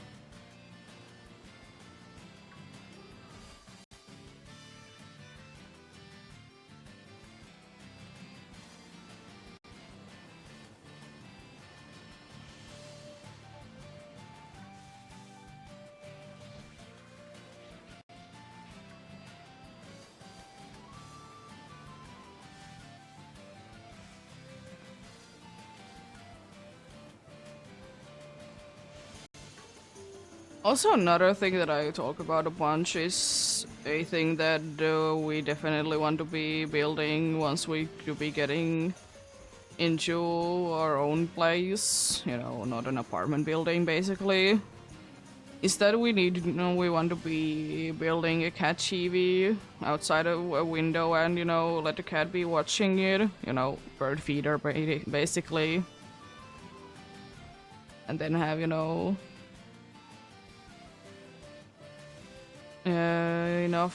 enough of the windows open so she can be seeing it. Because she enjoys doing it already in here in this room. We have our window opened a little bit in here, or the shutters, I guess, what they would be called in English.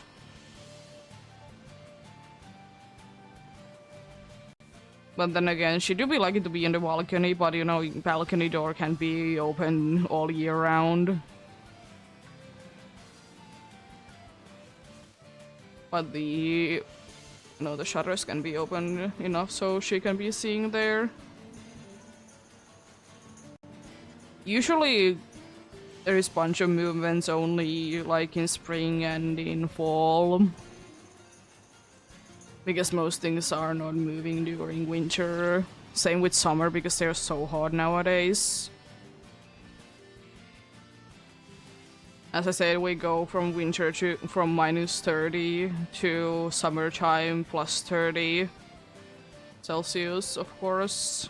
So it's quite a wide range. Or what the one website did say today, that we have 130. Definitely not. I would like to say that if that would be the case, then we would have probably be put into a place that will be keeping us, cold.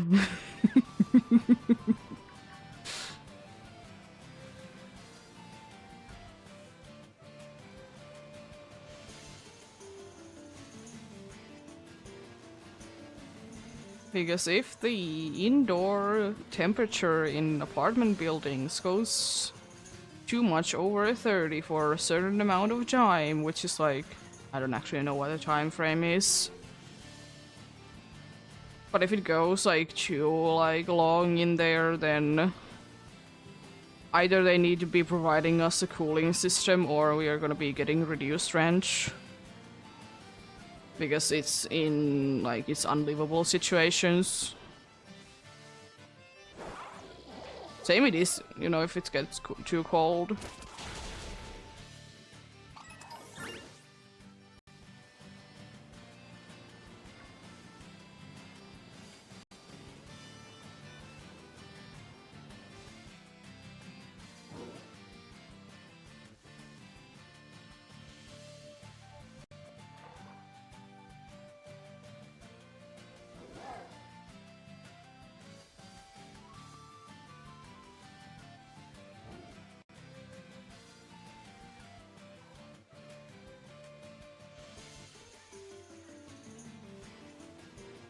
There we go. It's been soon an hour already in here as well. Again. I'm gonna go for, I think, a little bit longer on the... after the break, of course. Be going for a little bit in the... Inkay one again. Be getting few Luminions and Finions there, right?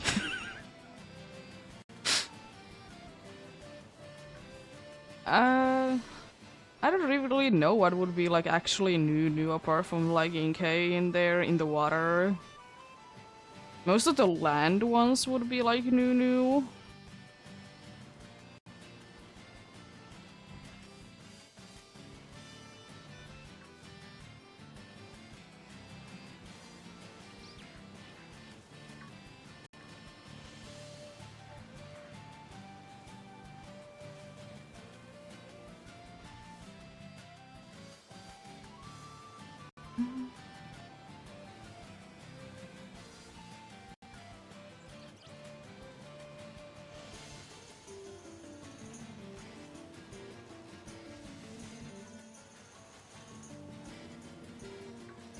We'll see, we'll see.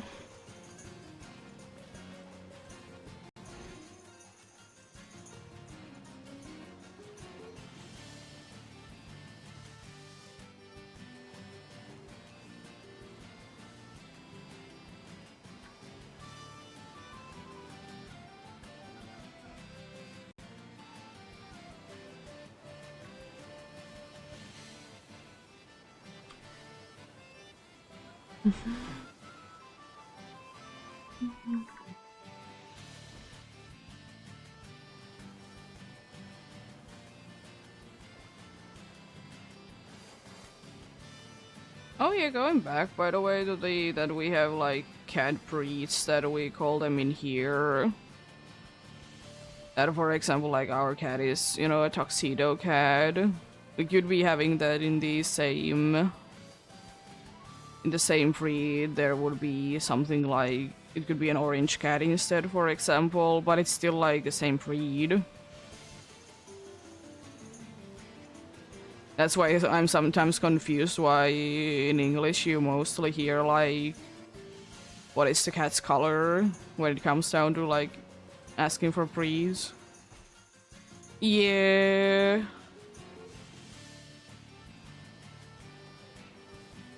Like the breed that our cat is, for example, is a quite common one in here that is mix of few different breeds.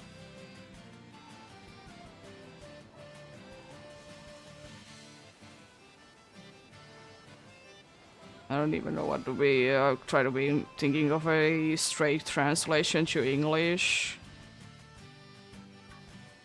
It's Norwegian. It's the first part at least.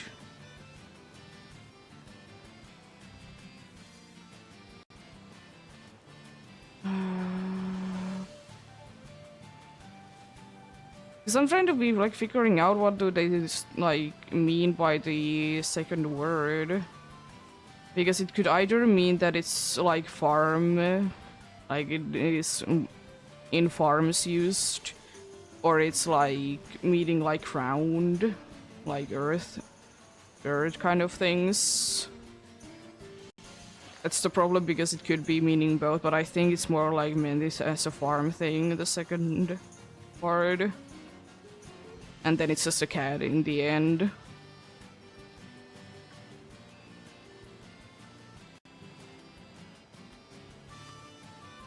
Guess I could be checking it out if there would be actually an English term for it, because I honestly don't know. I just know that mostly in English it's just called basically bicolors.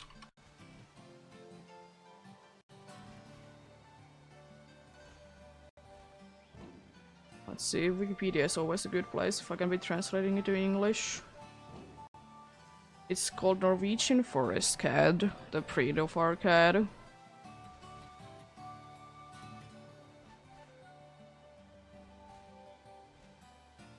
it's indeed like mix of a few breeds. It's indeed a usual cat that basically any cat is in here. Not of course everything, but most cats are. Yeah, I can see where the English terms also gets from, yeah. It's not a farm, it's, yeah. Yeah, yeah. There's so many ways to be saying certain words in English from Finnish. I mean, it's same thing from English to Finnish, to be fair. Goes both ways.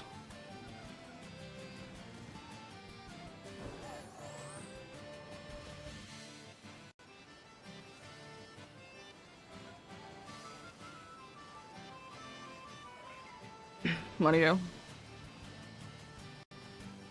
Like, surely we do be talking about the coloration of the cats in here, but if you're like selling cats, you're speaking about the breeds, and then you put like the coloration. For example, our cat is black, white, brown, pink coloration. Brown because the black part of the fur sometimes turns into more of a brown, especially in certain light situations. And pink because of paws and nose are pink. But still, the most important feature in the looks section is that she has a beard. It's so silly that I mean, it is like a unique thing, of course, that she has like a beard. It's also at the same time a very silly thing to be like, as that important to be putting there.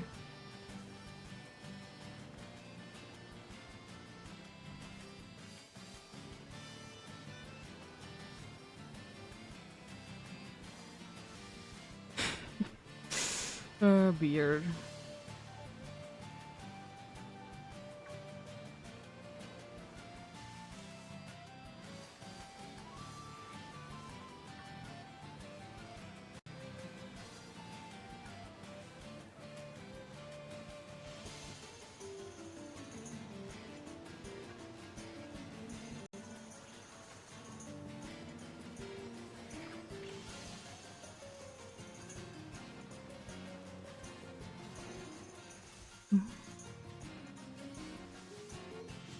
Yeah, soon break time. Then indeed to Inkay for the rest of the day, most likely. If I don't get it quickly, that is, then I might be coming here again.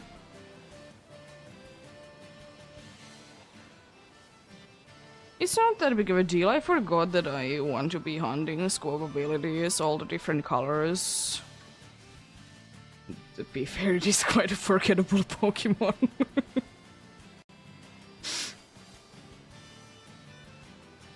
Even though it's used as a taxi service in this region, but still.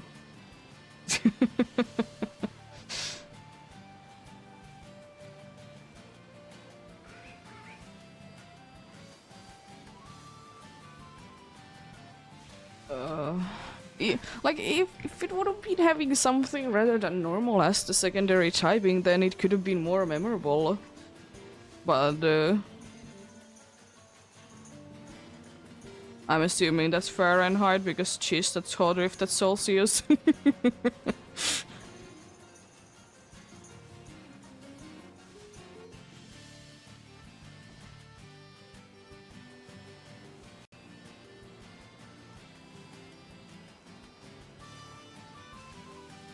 Yeah.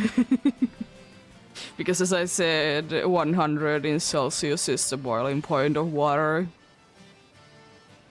So you know, that's how warm it is in Celsius.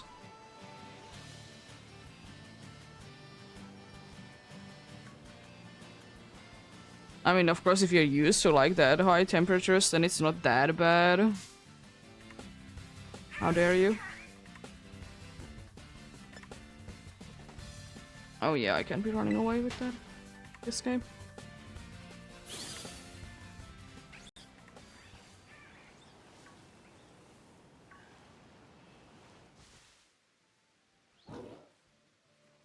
It is pretty warm if you ask me. I don't want to be there. Yeah, if you're used to it, it's not that bad, but for me it would be way too warm.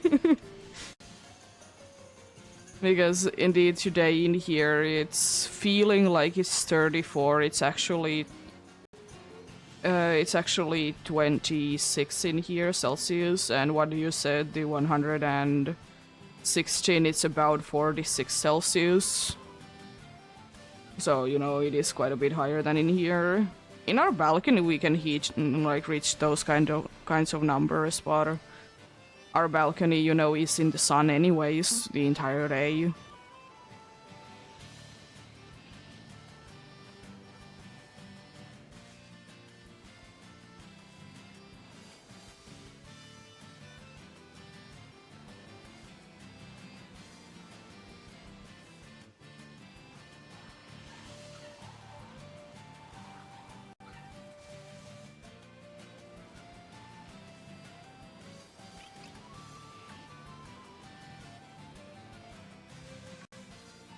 I remember when I knew how to be doing the cover, like the switch between the Celsius and Fahrenheit, because I need to be learning it in school, but don't use it anymore, so I don't care.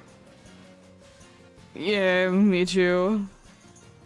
We did have light rain in here yesterday, specifically where we live in, but for some reason, because of the hill and the two lakes that are nearby, the rain never hits here, and it's so bad. Everywhere else there is rain, and yesterday you could even be hearing, most likely, few thunderstrucks in here. But yeah, I'm gonna fly to Terrarium because break time. And then we'll be going for Inkay for a little while after that.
That is on the move.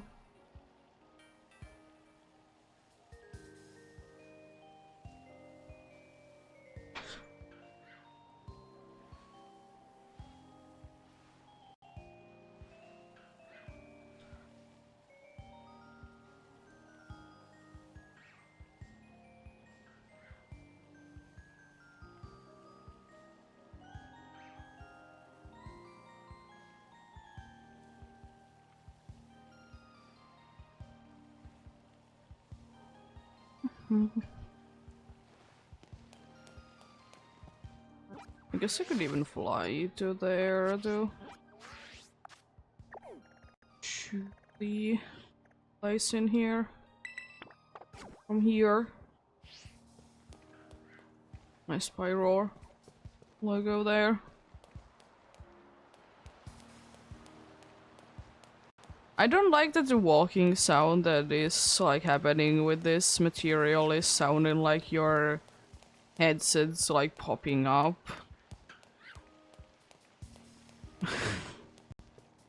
It doesn't happen too often nowadays, but I'm old, I remember.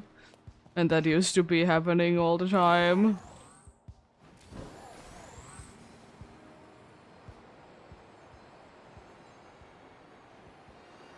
There we go, let's just fly there then.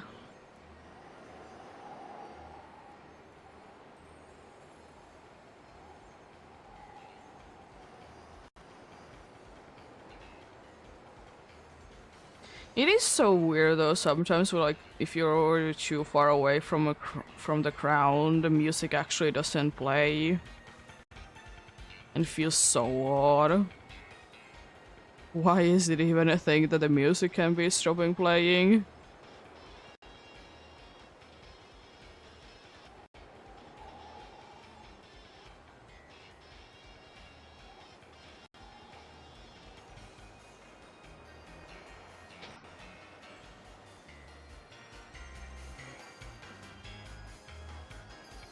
There we go. Can I get to the mark? Thank you. I still hate it when you can't be getting to the mark and it's for like forever just stuck there. Let's get a few more Phineas on, shall we? Nah. Yeah, it's not gonna be happening. For sure.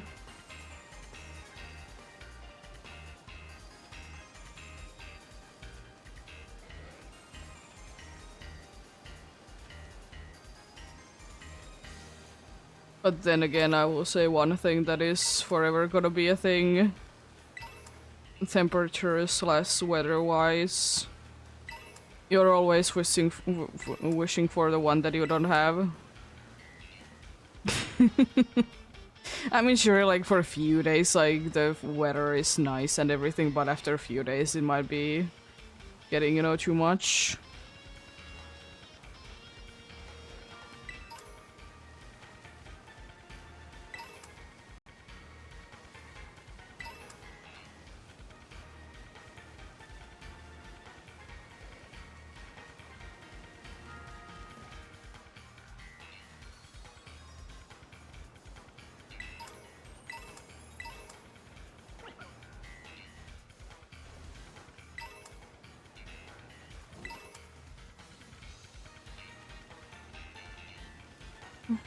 I'm trying to be like staying more closer to the center of this place.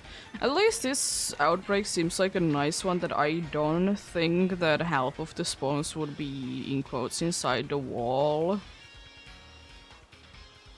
I mean, they could be, but it doesn't seem like it.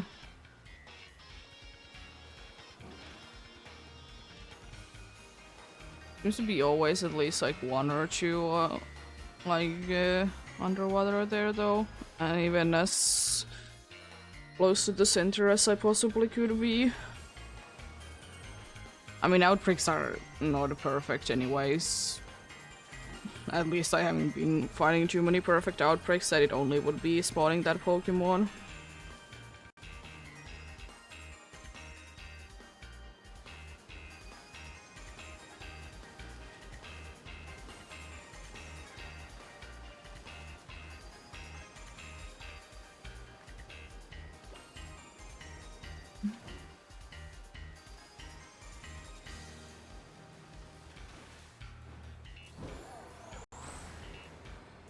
I'm gonna try this for a little bit. I probably won't be doing it because I hate the speed that you get from this and can be getting the spawns in.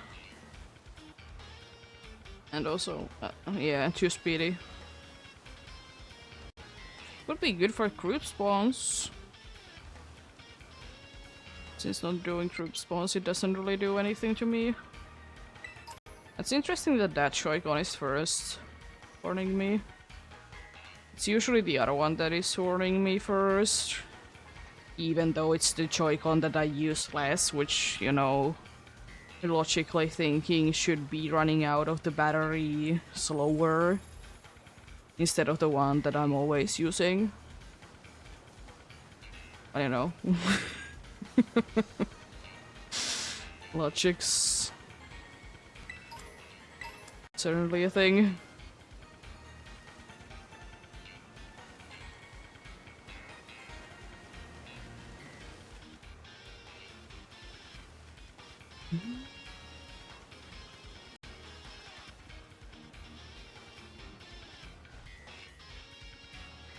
I'm wondering one thing, because I haven't really seen it to be going on too often. I wonder, can you be getting, like, in only one map, outbreak of the same Pokemon but in different forms twice? Like, you know, Pyroar that has gender differences that technically are a different outbreak.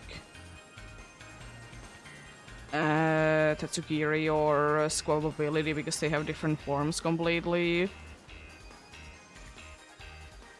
I mean, it would be making sense if it would be locked for like one of a certain kind per day, but at the same time, why would there be?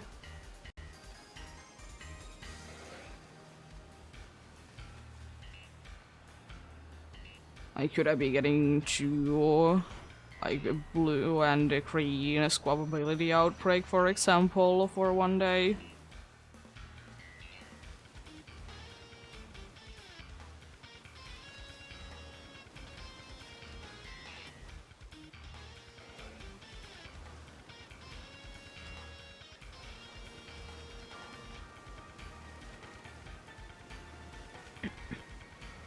Because I think if I'm gonna be doing another like outbreak hunting day, I'm gonna be like looking for a few cool ones that I would like to be going for.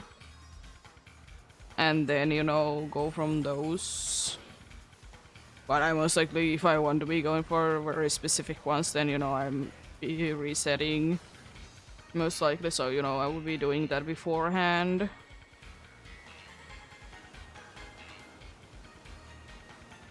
Guess I will say that. I don't mind this. Then again, I don't really... Like, I haven't really anyways said that I don't like these. It's just, I usually make sandwiches because I can't be bothered to be restarting for outbreaks. Or resetting for outbreaks. And, you know, for some Pokemon it's pretty easy to be isolating them anyway, so it's not like it's too necessary anyways. Like, let's say Dunsparce in Area 0. For example, you don't need to look for an outbreak, but you could.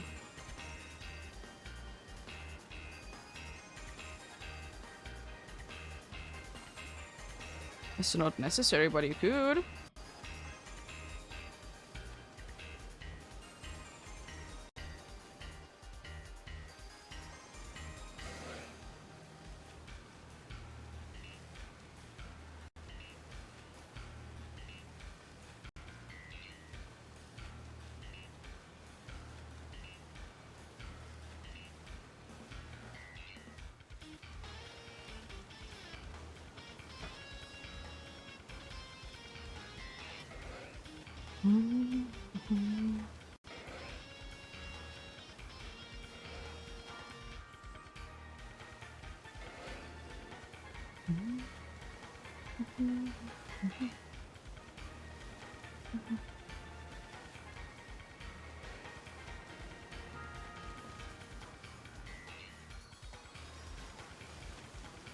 I think there's an ambulance going about.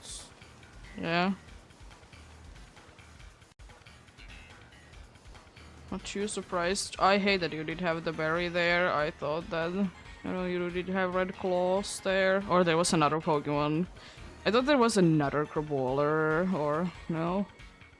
Is it Crabrawler? Yeah, it's Crabrawler. The evolution is different. I thought there was another one that would have been a shiny, because the shiny has a red claws.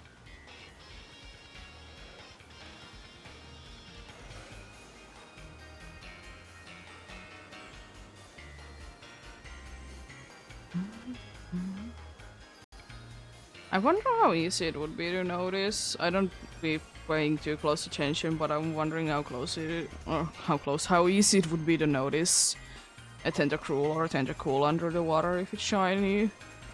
Because the shiny is, you know, noticeable. Like the red parts turn to green. So, you know, it shouldn't be that hard. But at the same time, would I be paying too much attention to it? Because I'm not paying that close attention to them. I'm just like, oh, there's something shiny there sometimes. Could definitely be a shiny that is somewhat easy to be missable indeed. I guess also if Poplio like goes underwater, that would be an easy one as well, because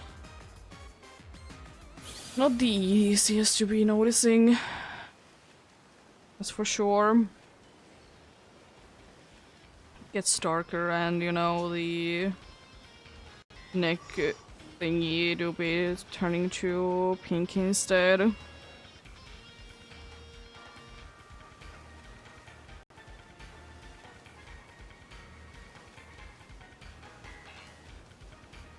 I got tricked again by just the glow of the little rings there. Something like you're thinking, oh, yellow. That's kind of what I'm looking for Inkay. I know it's just the glowy parts that go like so. They glow so much when they are underwater.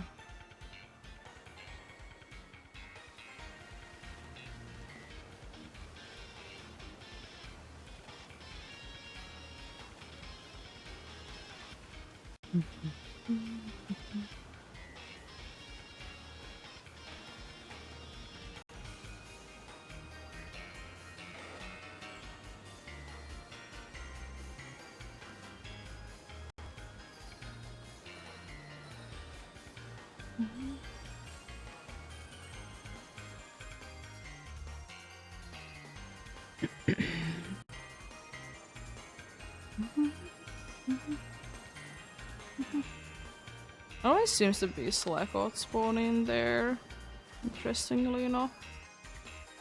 I mean, it's one of the few things that can be group spawning, I guess, so fair enough. And no, I might be despawning a bunch of Pokemons at the same time.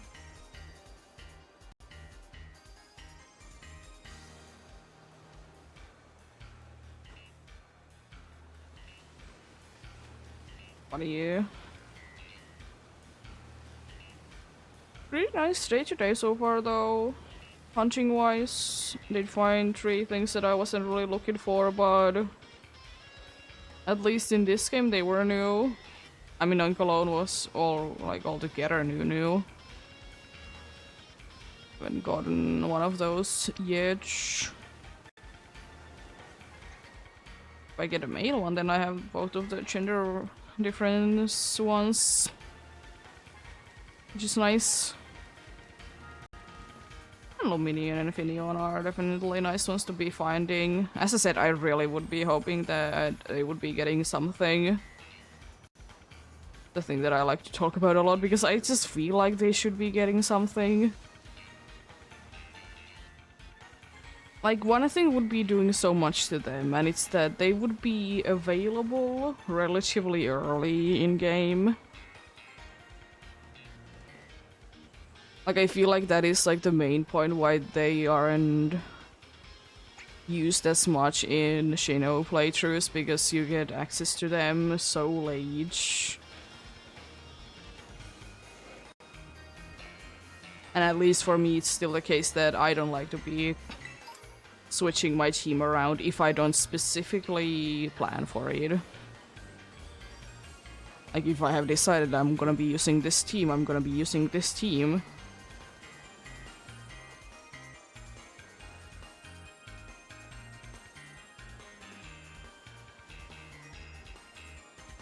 That's why it is indeed hurting that.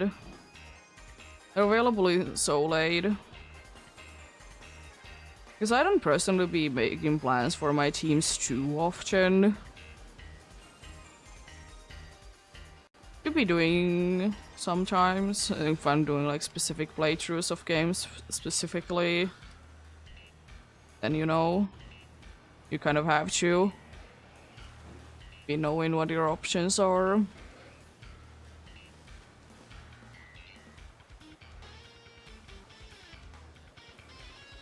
What are you?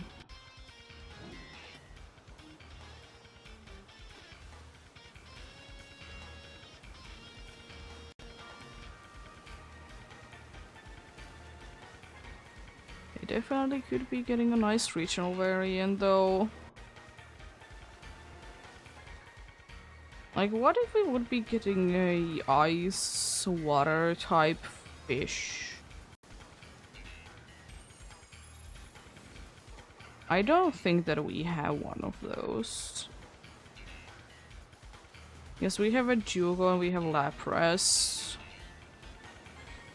That, you know, aren't fish.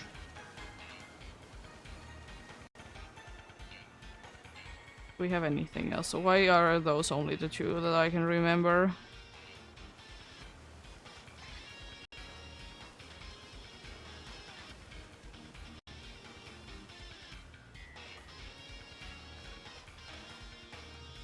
There should be more, right? Like that is... Can't be it. I mean, it could be, then, you know, could be more. But I don't know. It could be working as ice. Because, you know, they have the thing that they like to be reflecting things or make the lighting situation with the pink parts, at least with the Finion. So it could be instead that they are like making ice crystals that are glowing. And would it be basic of a change? Maybe. And I would kind of like it. Then again, I do be liking to be getting more ice type Pokemon in general.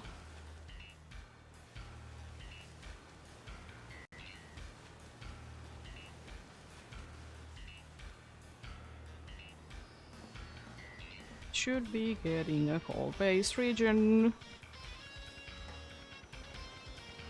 Then all the Pokemons are ice types there.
Okay, you don't need to be saying your name so many times or cry, whatever my thing.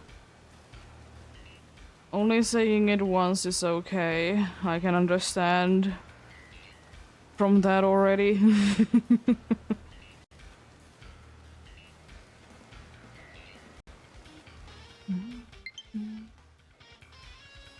It's 2 times that Joy-Con, okay. And I need to be putting this to charge anyways. Knew that already. Oh, there is the other one, nice. It's getting worried a little bit. Is it ever gonna be running out of battery?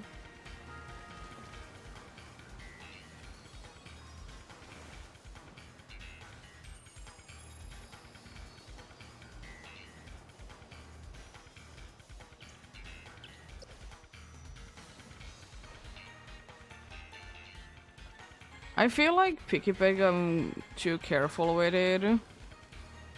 But then again, I don't know, can I be too careful with it? Because the change isn't the best. It's a nice change, but it's like not that easily being seen one. Because, you know, the red part turns into pinkish and then the eyes change color, but I don't know how easy the eyes would be to be seen in this game.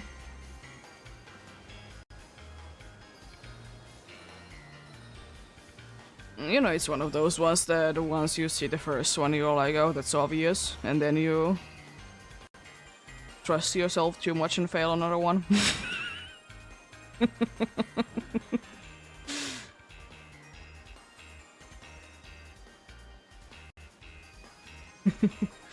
Guess that's how it works, right?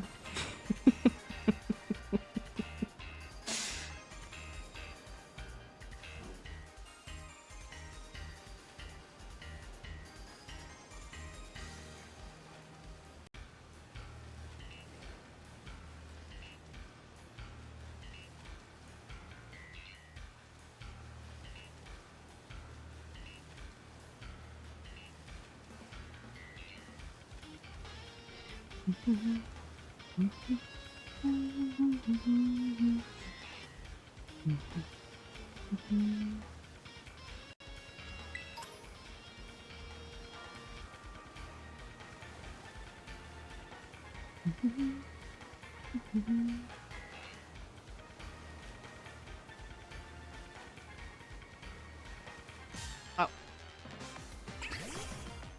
No. I wonder, did they ever fix the issue that people seem to be running into so much in this game, evolving in K? Because I'm not too sure did they do that or not.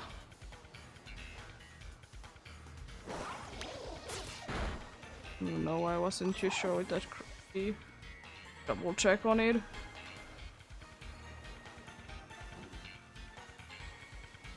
Even though it's fairly obvious. But better safe than sorry, right?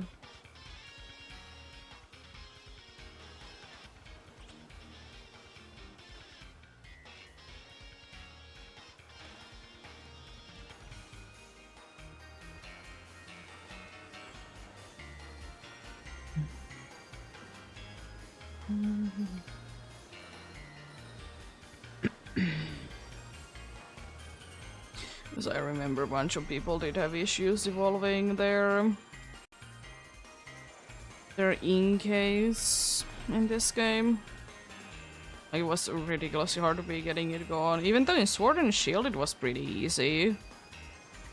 Like, it did work. I mean, I of course know that some people weren't just aware of that you need to be having your system upside down. Like, that was definitely like a thing that some people did have going about. But even with the people that did have the knowledge, it just didn't work half of the time.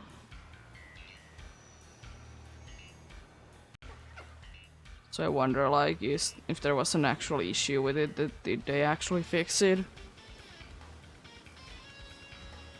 Or I guess in the case that if it was working intentionally, did they make it easier to be getting it?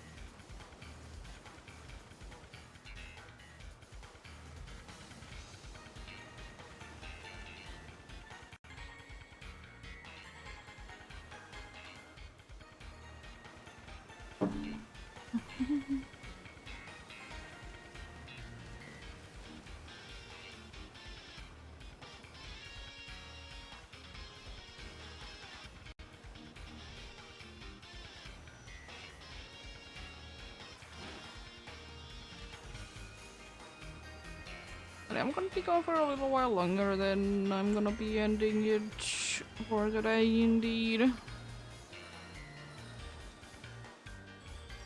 I'll see if I will be... I think I most likely will be streaming tomorrow. I tried to start definitely earlier. But also I need to... or I'm gonna be streaming around these times again tomorrow.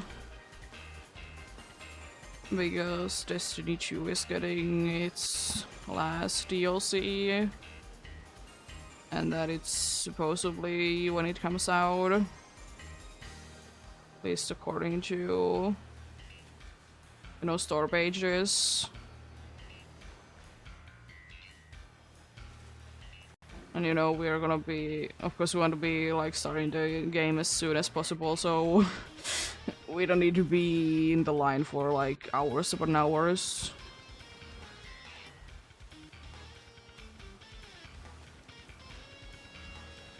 But yeah. I'll see though, I'll see. Hopefully me try to be cooling off today after stream will be helping me feeling a little bit better. Try to be hydrating more as well, but it could be partially the problem, of course, but I think it's more that it's just so hard. Try to maybe catch a little rest as well.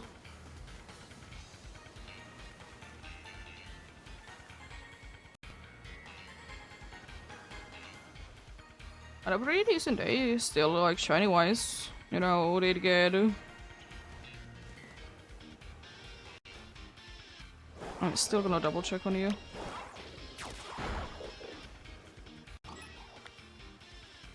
Did get 3 non-target ones. What are you doing? I did call you back already. Dude. The dude was in the mood of destroying other Pokemon.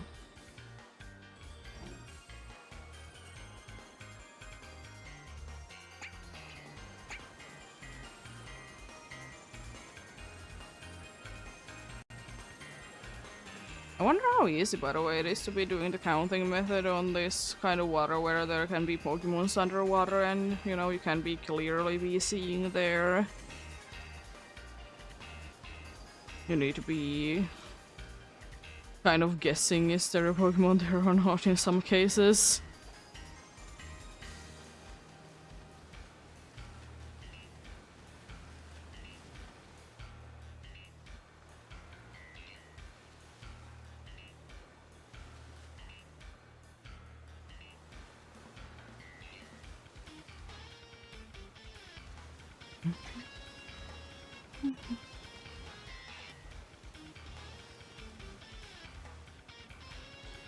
I will say though, if I didn't know that Meowstic has 2 different forms, I could be definitely tricked by it. It has male and female. They are like Color-wise, they're the same, like just swapping basically the colors and change a little bit of a design. Apart from that, they're the same. But their shiny colors are also all the same. Blue turns to yellow. Which is of course more apparent on the male one, because the male one has more blue anyways. So, you know, it's gonna be having more yellow as well.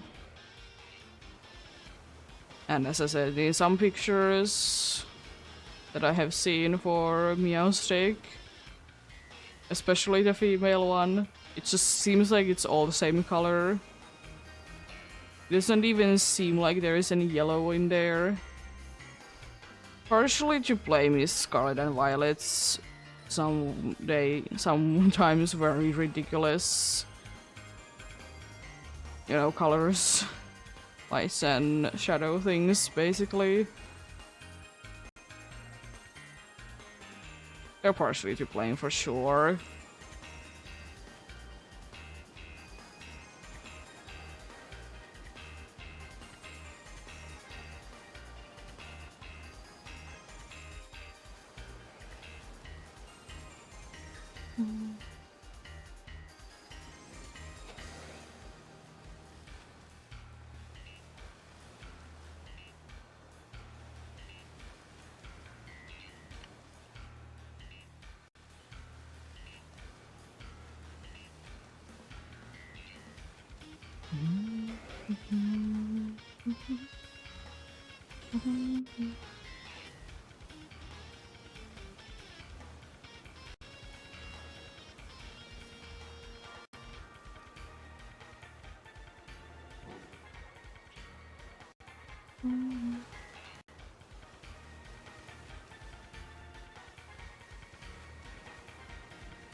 I'm surprised that I wasn't encountering it.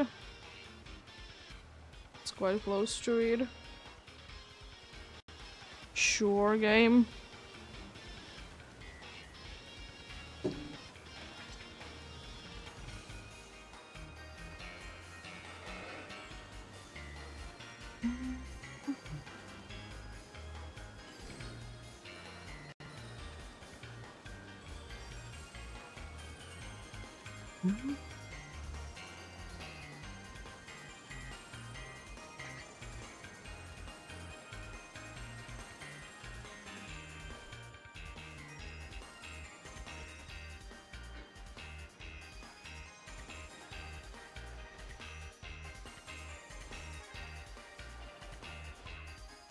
I still remember when the DLC did come out in that small island. Well, there is the piggy bank. There was a very much working Blossom outbreak. Because I was like, oh cool, what is this outbreak about? Then it's like Blossom, like, where are they? They were nowhere to be found. To be fair, it's a very small area for them to be spawning in the first place, so can't really blame them.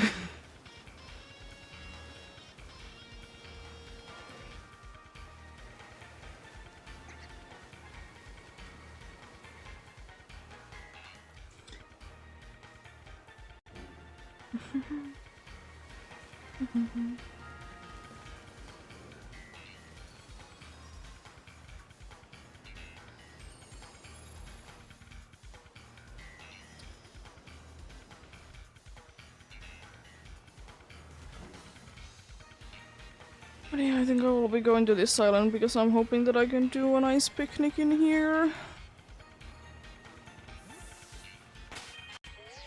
I'll show up the new dudes of the day.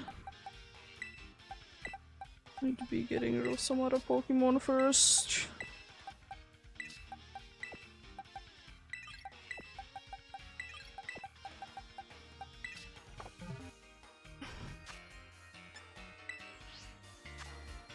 Yeah, pretty decent day today indeed. Considering the low amount of hunting. Jeez, they're both going around.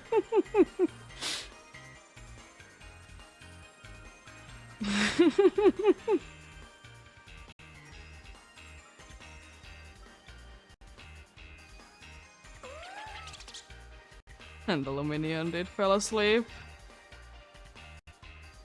I will say that the shiny is definitely growing on me more and more. I previously have only really seen it myself in Legends Arceus, and I will say that I don't like it. Shiny Luminion and Finneon in that game. But this game definitely looks very nice. Especially Finneon. Luminion would be looking better if it would be having more of the pink. Hello? But yeah, it is indeed gonna be it for today. Thank you so much for watching and sticking around. I'll see you guys most likely tomorrow with Legends Arceus and Alpha Gudra hunting. But yeah. Have a great rest of the day. Remember to take care of yourselves. Remember to do everything you need to do today. And remember to get enough rest as well. Yeah. I'll see you probably tomorrow indeed. Until then, bye!